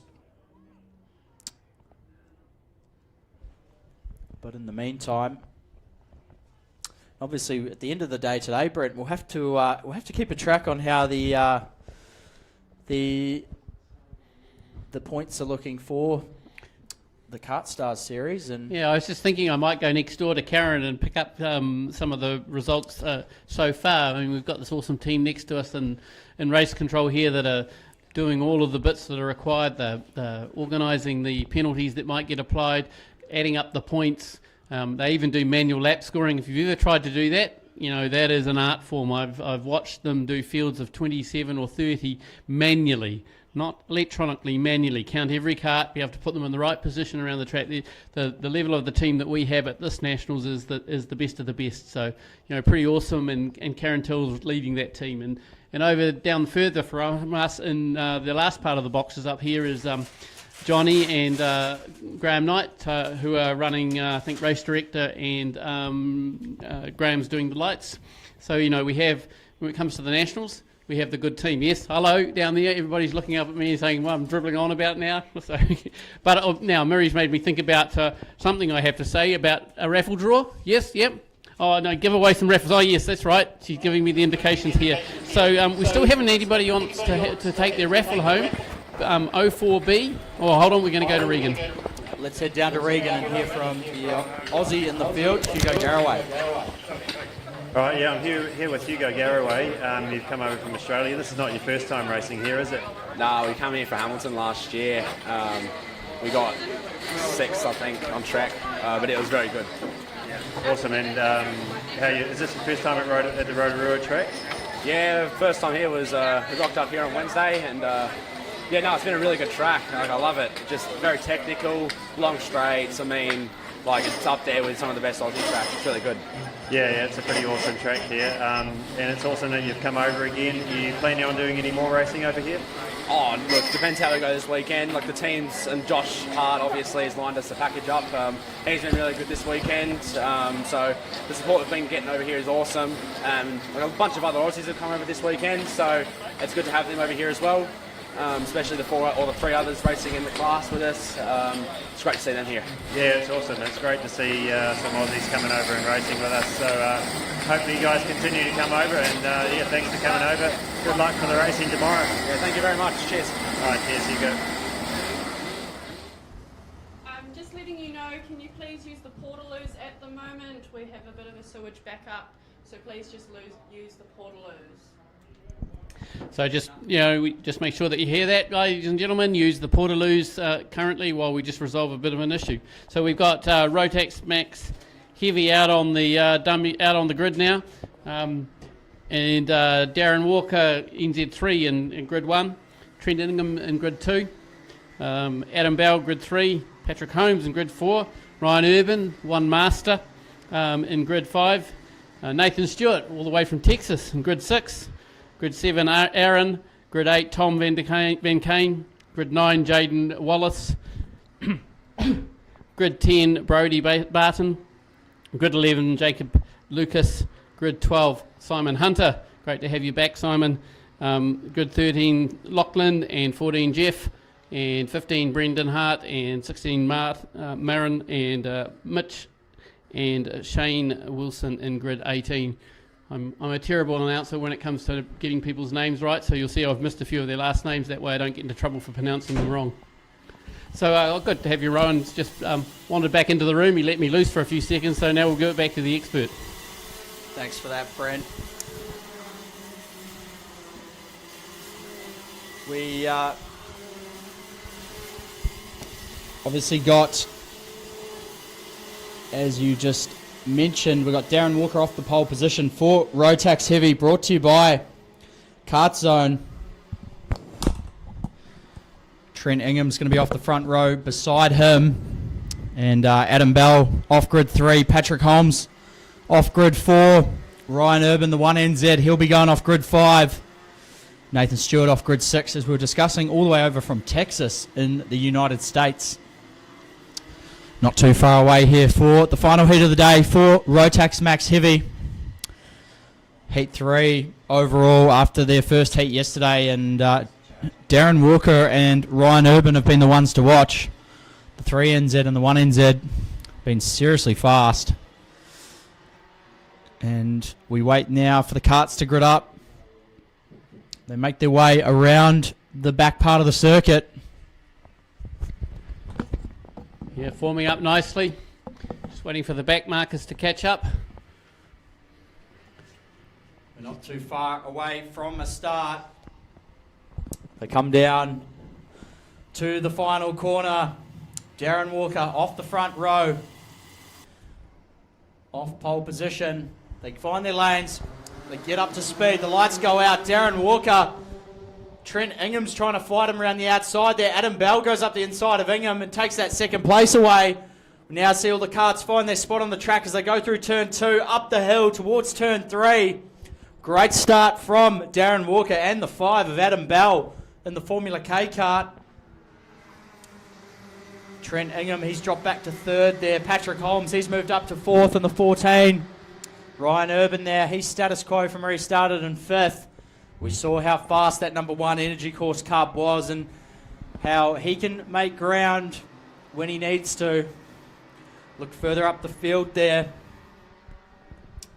They go up through the sweeper, the top part of the circuit there. Darren Walker using a little bit of curb as he goes through. Down through the S's, down the back straight now. Towards the last corner. Through he goes in the lead of the race after that opening lap. Down the front straight. Chased by Adam Bell, as we see now Ryan Urban, the 1NZ, goes up the inside of Patrick Holmes in the 14. As he now works his way forward, so he's now moved up one spot. He's now got to chase down the top 3. But if anyone can do it, it's Ryan Urban. They come down now through turn 4, through turn 5, down towards the hairpins. Battle's going on further back there. Simon Hunter getting in the thick of it in the 42 kart, the Cosmic. Now through turn 7, up the hill they go. Darren Walker, followed by Adam Bell, Trent Ingham, and Ryan Urban there in that 4th place. Making their way up. There's some scrapping going a little bit further back down the field for those last few places. They now come down the back straight towards the final corner. Darren Walker leads the way. Adam Bell there in 2nd. Trent Ingham in 3rd. Ingham's looking for a move, possibly. Not quite. He got really close to the back of Adam Bell. Bell's now got that pressure from Trent Ingham. He's going to have to try and look to make a move. Darren Walker doesn't look quite as fast as what he did in the opening couple of races where he drove away. They're now coming down to turn 4. The number 5 kart chasing the 3. The 3NZ of Darren Walker. They come now into turn 6. Up they go as they climb back up the hill. Through turn 7, up the hill. Start to open up the throttle on the Rotax Heavies. 125cc water-cooled engines. They go down through the S's now. Adam Bell still chasing Darren Walker. Is he going to be able to get a good enough run through the last corner to try and make a move down the front straight into turn 1? Trent Ingham used a lot of road on the exit there, doing everything he can to try and get as close as he can. Ryan Urban, he's gotten closer, just set the fastest lap of the race. So he's on a charge at the moment as Urban in the one NZ kart. And I see that number 14, Patrick Holmes, has got a black and white flag, which means he might have to have a bit of a chat with the officials at the end of the race. So hopefully there's nothing too major about that. And we see now, thanks for that update there, Brent. Good to know regarding the 14 kart of Patrick Holmes. But going back to it, Ryan Urban's now the only go-kart in the 55 second bracket. Everyone else is in the 56s. So Urban showing how fast he is. He's got 3 karts in between himself and the lead in that 4th place. So keep an eye on what's happening, folks, because we might start to see a couple of passes in the next couple of laps. Coming down the back straight, Darren Walker's opened up a couple of car length gap over Adam Bell and Trent Ingham. Ryan Urban down the front straight they go. He doesn't make the move, doesn't try to pass Trent Ingham there. He keeps watching on. Now through turn 2, they climb back up the hill towards turn 3. Ingham ran slightly more defensive that time around, possibly knowing that Ryan Urban's there. They now come down towards turn 6. Darren Walker, he's opened up a gap, probably about 2 kart lengths over Adam Bell. They now come down to turn 7. They're going to start to climb the hill again. Away they go, up towards the sweeper. Darren Walker is starting to do what we've seen him do so far this weekend that he's so good at. Start to just drive away a little bit, lap after lap. But Ryan Urban at the moment is the fastest go-kart on the racetrack. Down into the last corner they go. Urban got a really good run through that last corner. Maybe not quite good enough. Not as good as Trent Ingham. Ingham looking at the back of Adam Bell. Didn't quite get close enough to warrant throwing a pass. Patrick Holmes there, still in 5th. He's got the 48 of Aaron Tahu behind him in the Formula K. They come back down towards turn 4 now. And then behind Tahu is Nathan Stewart. Behind him is Tom Van Can in the number 4 kart, the Arrow. They now make their way up the hill once again, and this time around there's 3 laps remaining. We'll have 2 laps remaining next time we go past. Darren Walker at the moment still leading this one. The gaps have sort of stabilised a little bit from 2nd to 4th. Ryan Urban had a lot of pace early on. Trent Ingham still right on the back of Adam Bell. Not quite close enough to make a move that time around. Bell there in the number 5 doing a great job. And the Formula K kart goes up towards turn 3 now, the whole field. See them fire in. Round they go, back down the hill again. But at the moment, Darren Walker, that gap has certainly, if anything, started to increase, and he's doing what we know he can do very well. Turning into turn 7 now. They start to climb the hill again. We ride on board with the drone as we go up the hill, chasing the top 4. Up through the sweeper, turn 8 and 9. They go in through, down through the S's now as we go onto the back straight once again. We should be getting the last lap board shortly as we come now down the front straight. Darren Walker leads it from Adam Bell, Trent Ingham, and Ryan Urban. This is the last lap to try and make something happen, create an opportunity wherever they can. Ryan Urban's closed, almightily close to the back of Trent Ingham now. In the last couple of corners, they come down towards turn 4. Darren Walker still leads the way. Adam Bell, Trent Ingham, and Ryan Urban in the 1NZ kart. Patrick Holmes and Aaron Tahu are having their own little battle there for 5th and 6th. And then Nathan Stewart is now trying to defend from Tom Van Can. As they come now towards turn 7. Jaden Wallace is in there in the 22 card as well, the Australian. After getting turned around in the heat earlier this morning, he's had a good recovery. They come down the back straight now. Fire into the last corner, and Darren Walker's going to take this one out pretty comfortably. Adam Bell there in second. Trent Ingham comes home in third, and Ryan Urban got mightily close to putting a move on both of them there as they came across the line. So the top 4 stayed status quo. And then from there, we had the rest of the field come through. Patrick Holmes home in 5th. Aaron Tahu home in 6th. Nathan Stewart in 7th. Tom Van Can there in 8th. And then the 43 of Brodie Barton from Australia. Jaden Wallace was in behind him, so the Aussies in the field sticking together. And then in behind them we had the 25 kart of Lachlan Seeney. Simon Hunter, multi-time New Zealand champion, in behind him. But what a great race from the Rotax Heavies, brought to you by Kart Zone. Great racing out there, and no doubt we're in good stead for the pre-final and final coming into tomorrow, where we will crown a new Rotax Max Heavy national champion, brought to you by Kart Zone. The karts make their way off the track, and the gate is starting to open for our next class. Let's head down to Regan, down on the pits, to catch up with our pole sitter, Teddy Patterson.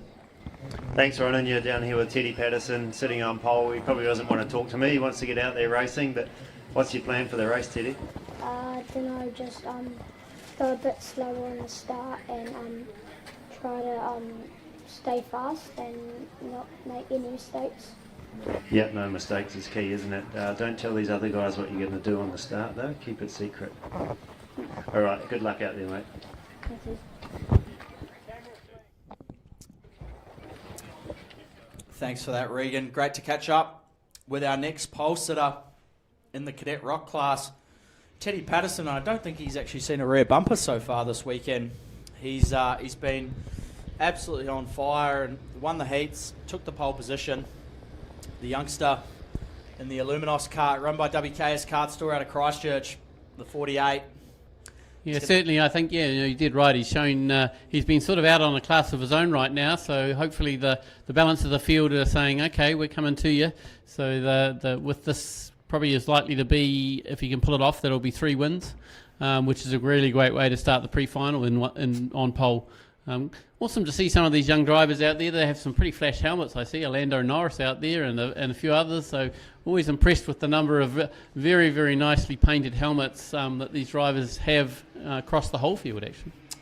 Yeah, and credit to the drivers and the teams, usually AKA mum and dad, Yeah. but the sponsors and everyone involved in getting everybody on the grid and the way everyone presents their go-karts and their gear and their setups. It's a credit to everyone, and obviously the sport is a passion and something that everyone loves doing, and you want to always, get the results, but you want to look the part when doing it. And a lot of the competitors here, pretty much everybody or everybody does that to the T, and it's always so nice walking through the pits and seeing such an awesome array of karts and colours and everyone just really trying to stand out from the crowd.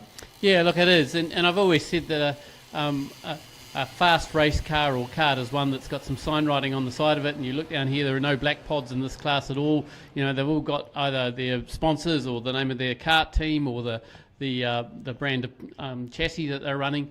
And again, good suits, you're colourful. It makes it easier for us as commentators to be able to work out which driver's which. By the colour of their helmets as well as their karts. So, yeah, we do appreciate the professionalism which at this level of the sport we get. Absolutely. And no doubt it makes it also easier for commentators to be able to spot who's who as well. And so it's not only do you trying to look cool and look trendy, but it also actually can sometimes be a point of difference when you're trying to spot who's who and understand what driver is where. But off the front row, we've got Teddy Patterson, and Phelan O'Hara in the 28 kart. Sebastian Grant, as you were just discussing, Brent, with the he's one of those kids with the Lando Norris helmet. Lucky bugger in the in third there. Will Miller, he's going off grid 4 there. He's hailing out of Christchurch as well. Buddy Murch there off grid 5, and Harry Gradwell off grid 6. Oliver Canlish off grid 7. Riley Preston off grid 8. Judd Aldridge off 9. Charlie Brandt off 10. Rowan Liu and Bentley Hart off row 6. And JC Visagi there off row 7. As we come up to the line, the lights are on, the revs are building. Off we go for Cadet Rock Heat 3. Teddy Patterson already got the start he wanted, taking the lead. Sebastian Grant, though, is not going to let him walk away with it. We see there, Phelan O'Hara lost a couple of spots off the start. Sebastian Grant and Buddy Murch have made their way through into second and third. They come down. We see a pass looking to be thrown down the inside there. The 98 kart of Oliver Canlish did a great job to get past Phelan O'Hara there. The top three have really broken away, though. Teddy Patterson, Sebastian Grant, and Buddy Murch. They make their way up the hill, the Cadet Rocks. Opening the throttle up. Powering their way up to the top of the hill. Patterson there at the top. We saw him take that slightly sweeping, more wider line as he went to the top part of the circuit. Comes down through the S's. Down the back straight now. Patterson, he's got Grant all over the back of him. They turn into the final corner, and Grant may even look at making a pass. He's right up beside Patterson, and it's looking like he's going to throw it up the inside. Patterson might not have been expecting that. He's now going to try cut back on the outside, not going to make it work. So Sebastian Grant in the 99's really found his feet. Clearly heaps of speed in that energy kart. Well, I think it's the Lando Norris helmet that's doing it. He thinks he's the world champion. Good go. Go for it. Yeah, he's obviously got a pretty cool lid. And then back there in third place is Buddy Murch in the 57 kart. They now make their way. Oh, as we've got an issue for Teddy Patterson, the pole sitter in the Heat 1 and 2 winner. So he's dropped to the back there, the 48 kart. What has happened there? Oh, that's disastrous, for isn't him. it? Yeah. Well, what do they say about commentators that go and mention karts that are going to do really well? So sorry for Teddy here. Yeah, he's getting out of the kart and getting into a safe place, and good to see the helpers are doing their job. Absolutely terrible for the young lad. But going back to the front, Sebastian Grant in the 99, he's now got a pretty sizable lead over Oliver Canlish there in the 98 car. Buddy Murch has dropped back to third, which was technically fourth when Teddy Patterson exited the race, but they now come down towards turn 4. Grant followed by Canlish. Buddy Murch there. Phelan O'Hara's moved back up into fourth place. Will Miller from Christchurch, the 33. He's got the fastest lap of the race. The only go-kart in the 102s at the moment in the Cadet Rock class. They now come through turn 7 as they make their way up the hill. Sebastian Grant in that 99, the energy course kart. Making their way to the top part of the circuit. Now back down the track through the S's. They come. Making their way down. We've got 6 laps to go. It'll be 5 this time around for the Cadet Rock class. Coming across the line. 5 to go. Canlish there. Can he make any inroads on Sebastian Grant? Buddy Murch there in third in the 57 kart. Making their way closer. Phelan O'Hara, after starting on the front rows, dropped back to fourth, but starting to find his feet and make his way back towards the top 3.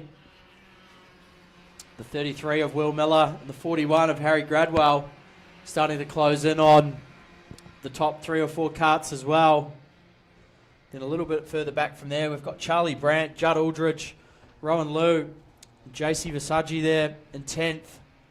Riley Preston in 11th and Bentley Hart there in 12th. We see a bit of a moment there off turn 7 there between the last few cadets. They make their way to the top part of the circuit. And the top 3 have actually started to close up a little bit. So Oliver Canlish and Buddy Murch have actually dragged themselves closer to Sebastian Grant. They make their way down the front straight. Canlish is going to look to make a pass as he goes up the inside. Is he going to throw it up the inside? He does on the 99. So 98 passes 99. Now Buddy Murch is going to try and join the party and go round the outside of Sebastian Grant as they go up towards turn 3. That's not quite going to work for the 57 of Murch. Gets a good exit though. Now these three for the lead are bumper to bumper. They come down towards turn 6. Canlish, Grant and Murch.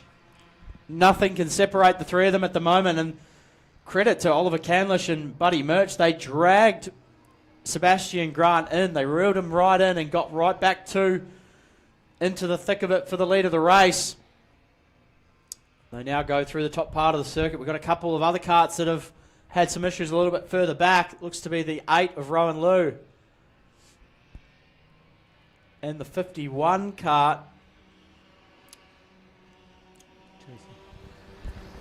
As we come along the start-finish line there, Canlish still leads the way. Sebastian Grant, Buddy Murch, nose to tail between those three go-karts. Murch is now looking up the inside of Grant. Grant's going to hold it on the outside though. Not quite going to work for the 57 kart. They come down towards turn 5 and 6. Down towards the hairpin now. So Canlish has still got that lead. He took away from Grant. Down now into turn 7. And they've split themselves up into a couple of packs of 3. Phelan O'Hara is having a great battle in the 28 kart with Will Miller and Harry Gradwell. They make their way down. Murch is all over the back of Sebastian Grant. What's going to happen when they get back round to the first corner, when they come through the last corner, down towards the front straight, across the start-finish line, 2 to go. Murch now looking up the inside of the 99, throws it up the inside. Credit to Sebastian Grant, gave him the room. Buddy Murch now up into second place. He's doing the job. Oliver Canlish still leading this, and this is giving him a little bit of reprieve over Buddy Murch and Sebastian Grant there in the 57 and the 99 karts. Then the 28 of Phelan O'Hara is a little bit further back. Will Miller's having a great battle there, coached by Gary Wilson down in Christchurch. So now O'Hara makes a defensive move down towards turn 7, stays ahead of Miller and Harry Gradwell in the 41 kart. They wind their way back down the circuit. And it looks like Buddy Murch and Sebastian Grant have caught Oliver Canlish, so he hasn't been able to get away at this point. We're going to come around and receive the final lap board as we come around for the last lap. So second to last lap complete. Now on to the last. Into turn 1 they go. Oh, and Canlish runs wide. Murch has gone past. So last lap board, maybe he was looking at it a little bit too long. Buddy Murch has gone past, taken the lead away from Oliver Canlish. Sebastian Grant there, he's still in third, but trying to capitalise. What a pass. Great move from Buddy Murch in the 57. Canlish does not want to let it go. He's now going to try and fire back up the inside, down at turn 6. Up he goes on Murch, runs Murch a little wide. Murch is going to try and stick up the outside for turn 7. Can't quite get it done. Canlish places the kart in the right spot. Sebastian Grant gives him a big hit up the way as he didn't quite have the momentum. He's running him all the way to the outside to the white line. This is great racing from the Cadet Rocks on the last lap of Heat 3. Far out, going down through the S's. What a move. Great racecraft from these young budding drivers. Down towards the last corner we come. Canlish, he lost the lead on the first lap. On the first corner of the last lap, but he's going to end it where he wants to in the race lead with the race win. Great job from Oliver Canlish. Buddy Murch there, he was also close to a Heat win, but unfortunately lost the spot back down at turn 6. Great job from Sebastian Grant in the energy kart to come home with the third. Great racing between the top 3. Well, you always know it's great racing when you see the people on the pit fence clapping, and they've just given a big round of applause for those top 3 drivers. Really, really talented. Gave each other room. Man, he hung him out to dry, and I thought he was gone, but he just stayed there and still managed to come home in second place. So awesome that Buddy Murch also was the fastest out there and took the fastest lap. Yeah, he didn't quite win the heat, but for Buddy Murch, he can certainly take some confidence in the fact that he took the fastest lap of the race. So plenty of speed in the 57, and thoughts go out to young Teddy Patterson in the 48 card. Obviously was looking oh so fast at the start of that one, and an issue of some sort has taken him out from that third heat. So we'll have to wait and see where he's going to end up on the grid with 2 heat wins and a DNF. Yeah, that's going to change the number, so he's probably going to be in the sort of still in the first 2 rows, but maybe not off pole. So he'll have to do some work tomorrow in the pre-final. He certainly will. And so we wait now for all the Cadet Rocks to make their way off the circuit, and then we won't be too far away from seeing Rotax Max Junior, brought to you by Veloce Karting, for their 2 heats to round off the day. Again, an oversubscribed field, so we're going to see 2 heats for the juniors. The gate opens, so we can't be too far away from seeing these drivers make their way as we see the Ingham Ford Ranger make its way onto the circuit to go and pick up young Teddy Patterson. Unfortunately for him, an issue of some sort has meant he hasn't been able to finish that third heat, which will affect his starting position for the pre-final.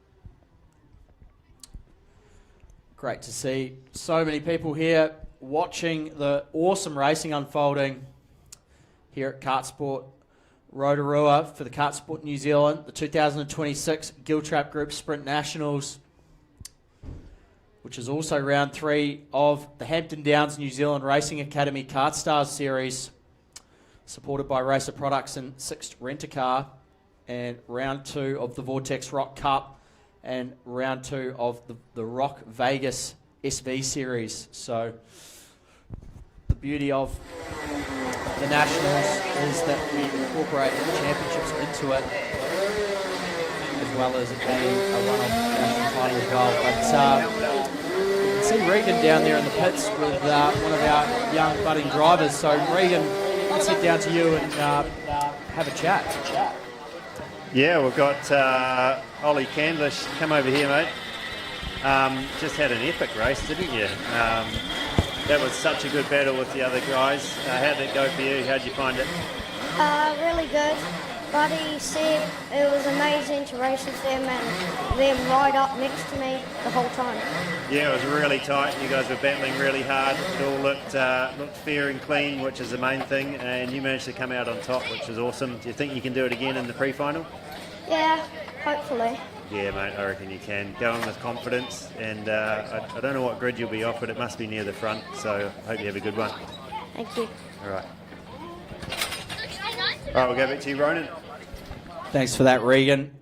Great, always great to hear from all our young drivers and up-and-coming competitors, and it's always a good chance for them to also get some much-needed and learning experience from, you know, some media, and especially after a race you get in, you're a bit flustered, it's a good chance to try and, explain how your race went and what your feelings are about it all, and always a great thing moving forward in your career to have a good understanding of what you need to say on camera and being careful not to say the wrong thing. And it's always amazed me that when we look at young drivers when they first join karting, their first speech is dead silence, and then all of a sudden the second speech is, I'd like to thank Mum, and then I'd like to thank Dad. And now here you have a person who's 9 or 10 years old being interviewed and talking on camera. You know, those skills are really good life skills that the kids get to learn. Just a couple of questions. Things I've got to yell out because I didn't do it right apparently last time.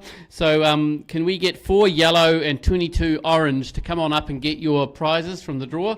4 yellow and 22 orange. Alrighty, I just need to have a little bit of growl to those boys up at turn 2.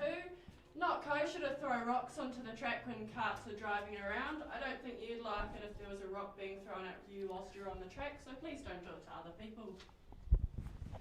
Thank you. Yeah, definitely not something we want to see. You know, the karts are travelling at speed, and that's not appropriate. So you know, I'm sure one of those adults up there are going to go and have a little chat to them and suggest that they think about their behaviour.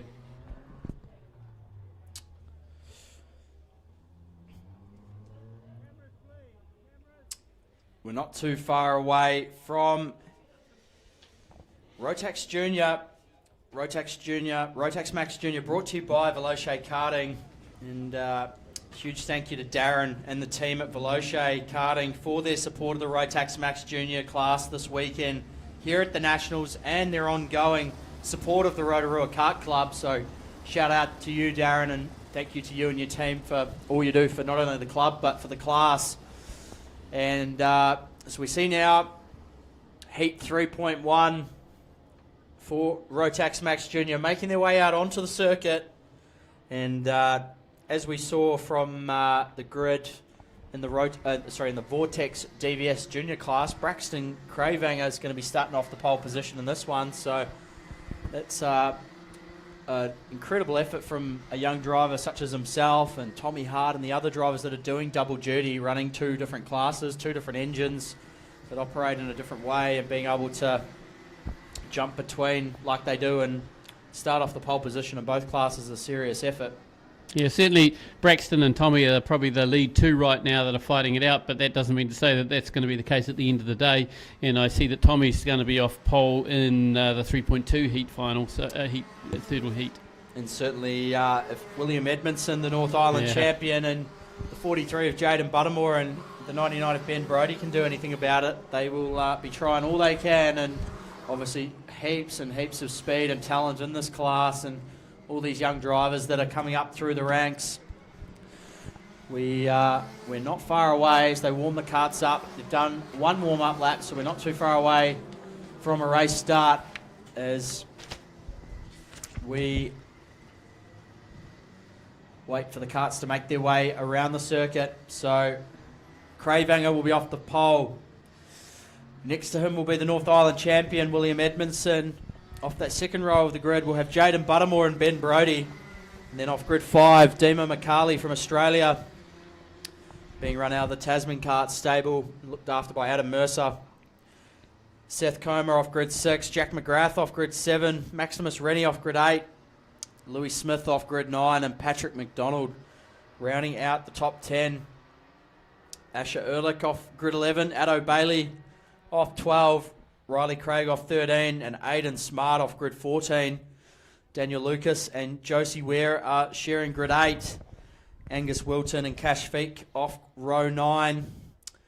And Jack Fickling and Fraser Hodges rounding out the field. So we see the karts, they're all gridded up. Braxton Craving is going to control the speed as they come down. Nice, slow, creeping start. Everyone has to abide by the speed that he chooses. They come round into their lanes, and we're going to start to hear the karts as they accelerate, and the lights will go out. Very slow start, different to what we've seen so far. He accelerates, the lights go out, and he got the start he would have wanted. Edmondson there on the outside is going to get beaten to the second corner by Jaden Buttermore. McCarley there on the outside of Brodie, didn't quite get past. So they all fire into turn 3. Oh, and there's a bit of argy-bargy a little bit further back between a few of the karts, rough and tumble. As we go down towards turn 6. See them all file through. So Cravanger at the moment, he's untouchable on this first lap as they make their way up the hill. Jaden Buttermore there in second in the 43. He's doing a great job. Going to be chasing Cravanger hard. Then William Edmondson, the reigning North Island champion. You can never discount him. Coming down the back straight now. They all file into the last corner now. Cravanger really wide on that exit there, using every little bit of the track. Down towards turn 1. So we 7 laps to go now. The 14 kart leads the way from the 43 and the NI plated kart. Then we've got Ben Brodie there in 4th. And Seth Comer in the 78's actually managed to clear Dima McCarley there in the 41 kart. And now go down towards turn 6. Coming through into turn 7 there. And up the back straight, up the hill they go. Through the sweeper. Back down through the S's now. Still being led by Braxton Cravanger in the 14 kart. the Hart cart makes his way down towards the last corner now. Buttermore there, still there in second, chasing him. And the Arrow cart, another Arrow cart there in third. William Edmondson, the reigning North Island champion. Then Ben Brodie there in the 99, trying to stay with that front pack of three. At the moment though, Craving has got a little bit of a margin over the 43 cart.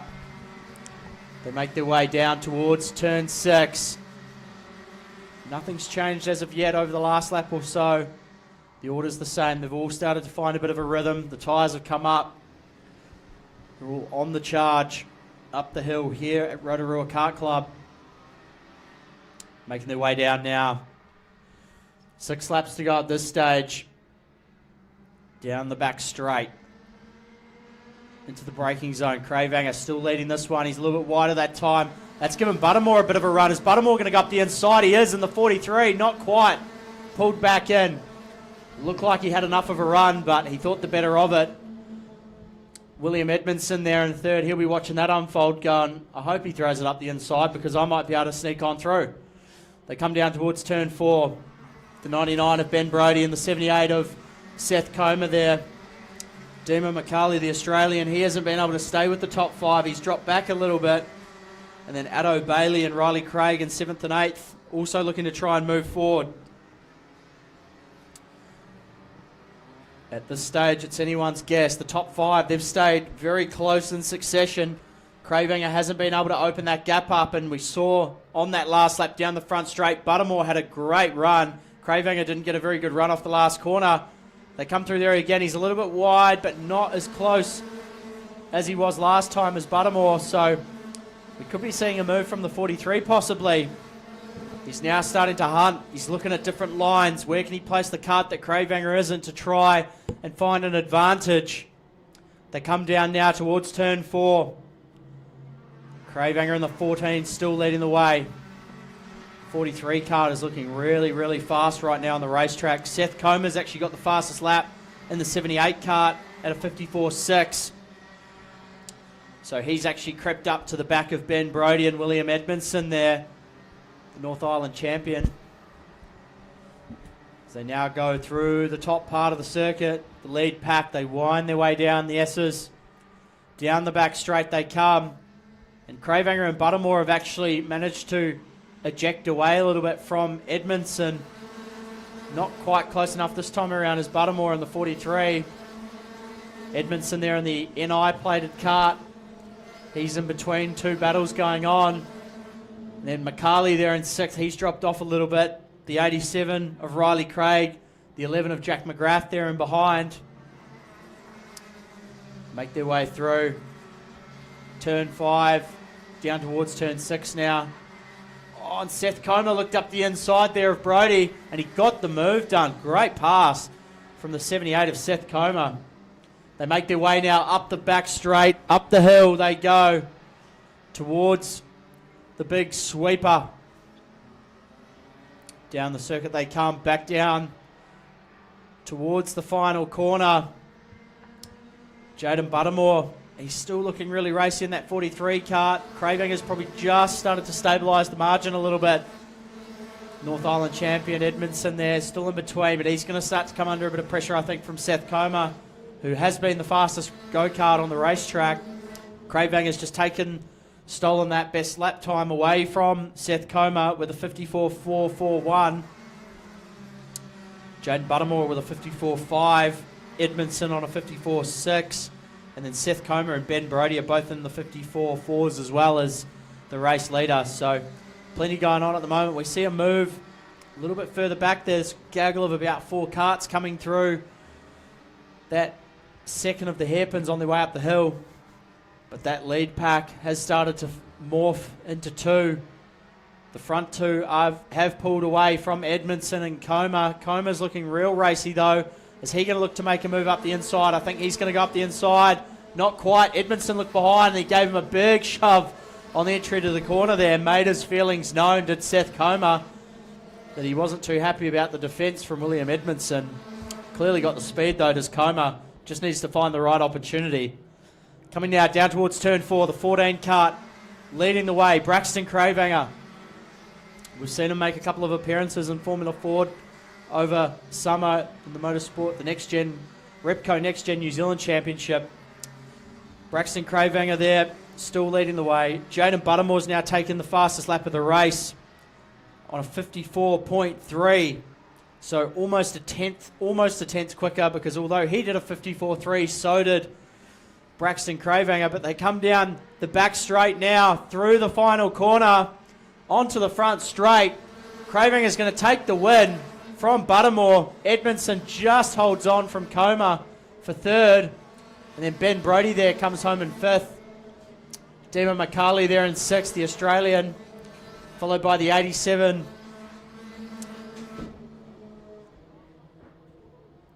The 87 of Riley Craig and the 11 of Jack McGrath. So great race between those top few karts. There was plenty going on further back in the field as well, fighting for those positions. Great to see. And as Brent was discussing earlier, obviously it is critical not only in Rotax Light but in Rotax Max Junior to make sure that you're in those top few karts in the heats, because once the field gets divvied up for the final, if you're not in that first sort of half of the grid, you could be at risk of missing out of racing for the national title in the final.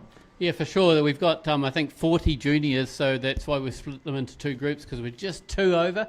So it's not so bad for the junior class that two of them might not make it, but that's still sad for them as whoever they are. So the fight from the sort of 10th to 20th is definitely making a difference in each of the heats, because that's going to get two drivers that unfortunately we'll have to watch from the fence in this class. It certainly is, and we see there the grid from the drone cam of the second heat for heat 3.2 for Rotax Junior. So Tommy Hart's going to be off the pole position for this one. Charlie Jameson in the 31 beside him. Indy Irwin off grid 3 with Jack Phillips next to her. Arian Lala off grid 5 and Fletcher Lowe off grid 6. Henry Fisher in the barrel card off grid 7. Braden Watson off grid 8. Bray Milne off grid 9 and Jamie White off grid 10. So pretty stacked top 10 for the second heat of Rotax Junior. And we're not too far away from finding out what the result of that is going to be. And this is the last heat of the day too, so you know, we're running ahead of schedule, which is awesome. But this one is the last heat.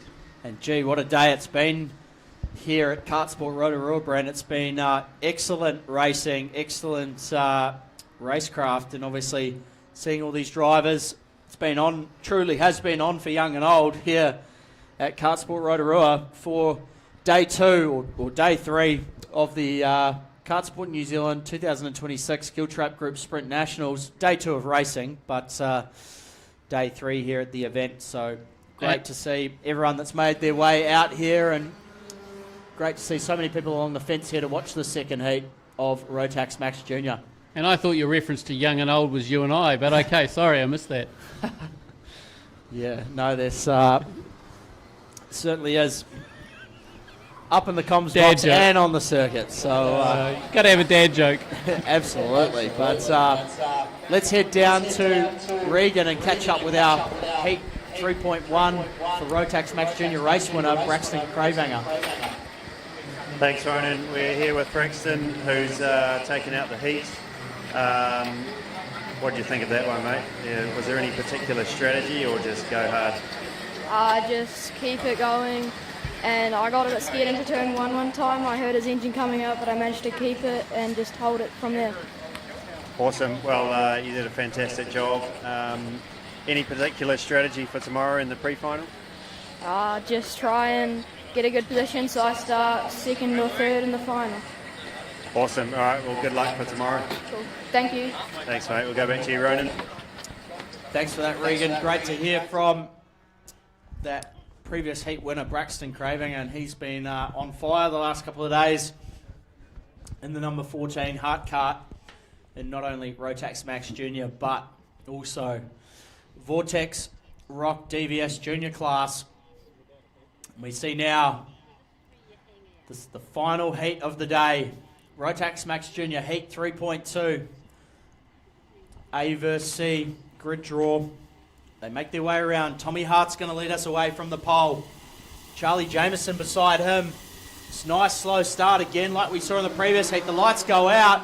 Tommy Hart got the start he wanted. Indy Irwin's giving a bit of a shove from behind to try and take that second place away. Oh, and we've got some karts that have gone round. Henry Fisher was one of them in the number 9, the Burrell. Unfortunate there for him. But Indy Irwin actually did the job there. Oh, we've got some karts off going down towards turn 4 there, slipping and sliding on the grass. It was the number 5 of Braden Watson and another kart. So unfortunately they've dropped fair way back. But business as usual at the front for Tommy Hart. He's just pulled a margin on that opening. Oh, we've got a couple of karts that have gone off. Oh, there's been a bit of a melee down there on the exit of turn 7. So some karts have come together. Something happened. Someone ended up on top of another kart there and it caused a bit of a scene in the middle of the track. But they've all managed to keep going. So we've had no one stop or with any huge amount of damage. We go back to the front.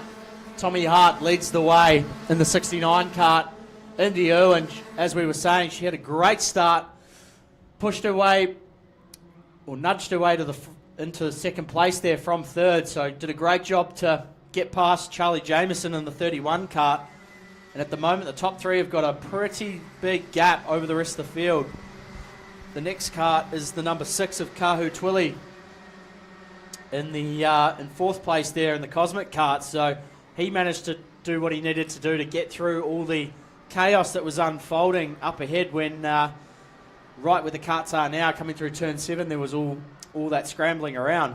But back to the front, Tommy Hart, it's unfazing for him. He's just doing what he's doing out the front, leading the race, comes across the line in the 69 kart, followed by Indy Irwin. And Arian Lala there's moved up into 3rd. Then we see there, there's a battle going on, the 15 and the 6. So Kahu Twilly there and the 15 kart of Oliver Dennison there moved up and got that move done on Twilly. Fires into turn 5 there. The 85 kart's also in the mix. Zach Hemphill from Hamilton. Now come up through turn 6. Into turn 7 they go. Up now to the top of the hill. So that next pack of go-karts from 3rd back, they're all doing their best to try and chase down the 2nd and 3rd place karts of Indy Irwin and Arian Lala. They come now to the last corner. Tommy Hart goes across the line again, leading the way comfortably over Indy Irwin. Followed there by the 15 kart of Oliver Dennison. And then the 13's in the mix as well now, Jamie White. So Jamie White racing out of Auckland in the Cosmic kart. Done a great job to move up into 5th place here in this heat 3.2. The 85 there. Zach Hemphill lost that spot to White just briefly just then. So we now look back through. We've got another mover and shaker. I think that might be the 93 kart of Senna Wilkinson. So they make their way up the hill. Tommy Hart's already on his way down. Down the back straight he comes. Fires it into the last corner. Down the front straight. Indy Irwin chasing Tommy Hart. Arian Lala there in 3rd. Just lost a little bit of ground over the last lap or two to Indy Irwin. So we see there the 13 kart and the 15. Jamie White and Oliver Dennison there. And they're going to go now side by side out of there. There's a bit of a battle going on between these 4 or 5 karts. The 13 and the 93's just sliced. Senna Wilkinson sliced his way through. You now see another move up the inside. Can't quite see who that one is. They come now. It's Kahu Twiley. So he's made his way back through. So go up to the top part of the circuit. And down they come. Tommy Hart now, he's coming through the last corner onto the front straight. 3 laps to go this time by Indy Irwin and Arian Lala not too far behind. The rest of the pack are only just coming down the front straight now. Senna Wilkinson, the 13. of Jamie White and the 85 of Zach Hemphill there. Oh, White back up the inside, got a whole heap of curb. That really unsettled him. And Kahu Twilly there trying to get back past in the number 6 kart. They make their way back down the hill there. The 15 of Oliver Dennison still in that fight. Making their way through turn 6.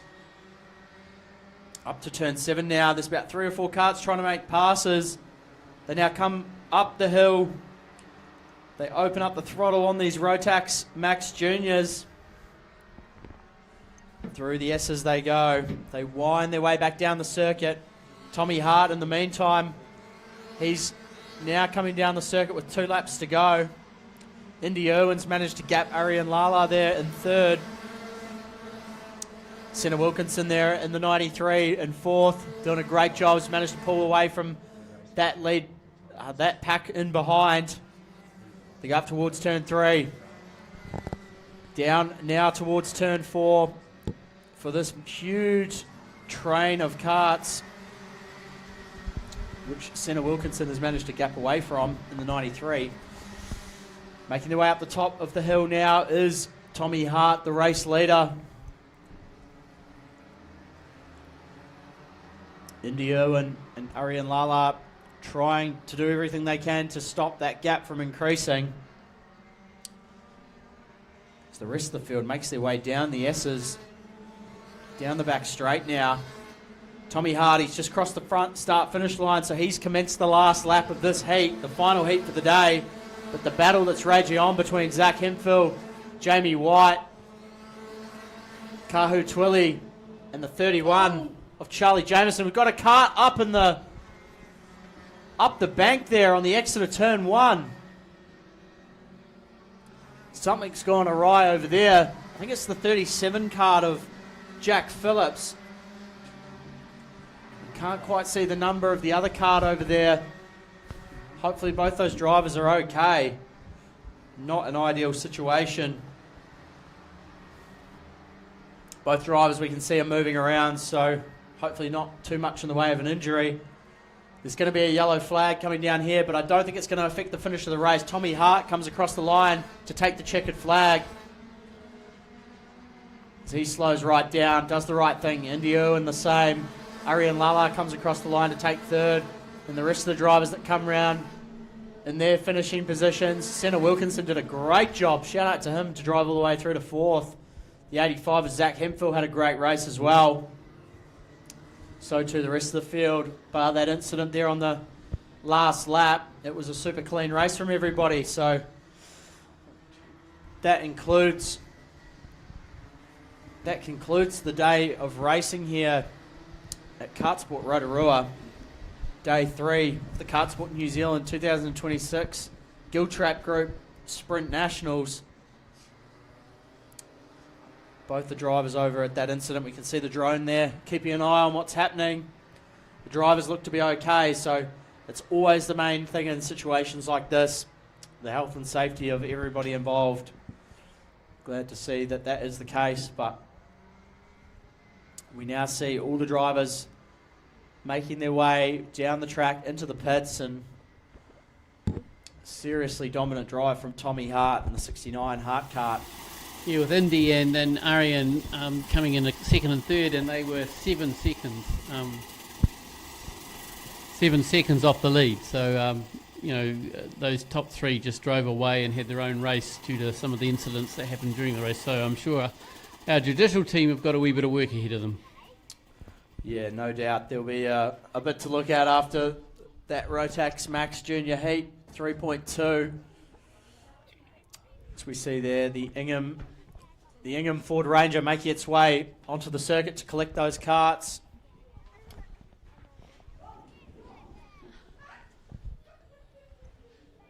Yeah, they keep nosing in on us. They're looking for you, Mary.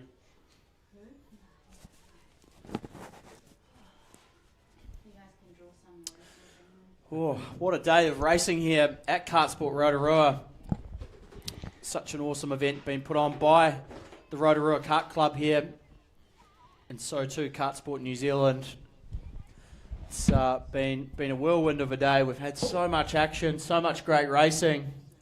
Some whoopsies in between as well, a few incidents, but everyone has come away okay, and obviously that's, as we say, that's racing. It's part of racing, and we've seen some terrific drives as well from drivers coming through the field, leading from start to finish from the pole position. Certainly a little bit of drama thrown in there as well. Makes for a great day. So all 9 classes have completed their 2 heats today, including an extra heat apiece for Rotax Light and Rotax Max Junior, being that there is an oversubscription in those fields. Karts, we can see, are being cleared away on the circuit, those Rotax Max Junior karts that were involved in that incident on that last lap. And it looks like, Ronan, we've been given a really important job, which is the drawing of the raffle. So we're going to get you to draw it because you seem to be above reproach. For the Pig and Whistle $100 voucher, who's going to be the lucky winner? We've got ticket 40D. 40D. Blue. Ticket 40D, blue. Well, that's excellent, and it's for the Pig and Whistle, $100 voucher. I was there last night for dinner, so awesome. I was just wondering if I could be invited for dinner tonight by whoever's won. That would be great. All right, and for the second draw that we're doing is for the Skyline Gondola and 2 luge risers for a family of 4. I'm happy to be part of the family if needed, so don't stress about not having 4 of you. So here we go, Ronan. Could you just grab a number out of there? Thank you. Oh, and then we're going to go to Regan, who's going to... Red. 92D red. Excellent. Let's head down to Regan, down in the pits there, and catch up with Indy Irwin. Thanks, Ronan. We're just here with Indy Irwin, who had a fantastic race in that heat race. Second place, and you probably don't know you actually got fastest lap as well. So, well done. How'd it go for you? Yeah, I thought it was pretty good. I thought I got a really good start and just kept progressing from there. I was a little worried about the cart behind, but at the end of the race, I was just kind of in my own groove, finding my own way. So, yeah. Yeah, nice one. Well, you look pretty comfortable out there, and the cart's fast, you're fast, so hopefully you can carry it through to tomorrow. Yeah, definitely. I just really hope I have another good race and just keep progressing. Yeah. Awesome. Well done. Thanks for that, Regan. Great to hear from Indy Irwin. She was chasing Tommy Hart down there at the end. Didn't quite get there, and the gap had opened up a bit towards the end, but great clean race from Indy in the number 20 barrel cart. The track's now been cleared. Yeah, and just a little plug, we've obviously got some wonderful food trucks here. I believe that we've got a pizza truck and we've also got a burgers. So please, go and enjoy some food at the track and help support our vendors who've made the effort to come out and provide us with food and drink. And I think I'm pretty sure that the bar won't be far open before Richard Bethune can go and get a free drink. Oh no, there's no free drinks for you, Richard, sorry. No, but all jokes aside, thank you so much to everyone that's made it out here today, competitors, supporters, fans, anyone that's managed to make it out here to KartSport Rotorua for the third day of the KartSport New Zealand 2026 Giltrap Group Sprint Nationals, second day of racing, which also incorporates round 3 of the Hampton Downs New Zealand Racing Academy KartStars Series and round 2 of the Vortex Rock Cup and round 2 of the Vortex Rock Vegas SV Series, and all the associated supporters and sponsors, the likes of Six to Rent a Car and Racer Products and everyone else involved in making the event happen. A huge shout out to everyone at KartSport New Zealand and KartSport Rotorua, putting on such a terrific event and making everyone feel so welcome. In the meantime, we're going to take a break overnight, and we will see everyone back here bright and early in the morning when we tear into it. Sunday, payday, pre-final and finals. We're going to crown some national champions tomorrow here at KartSport Rotorua. So everyone get buckled in for tomorrow. It's going to be a great day of racing, and I, for one, can't wait. Yeah, time for that ultimate setup and good night's sleep, and we'll see you tomorrow. Thanks, everyone.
time you get away, rent bold, rent fun, rent premium, rent the car. Sixth, don't just rent a car, rent the car. Our go-kart was really good. Dove up the inside of Max. He tried to make a move and I never even saw him. In karting, nothing is ever certain. In 2023, Daniel Gray is a man on a mission. He has just secured pole position. Really genuinely challenged the legends of the sport. Daniel Gray, cometh the hour, cometh the man.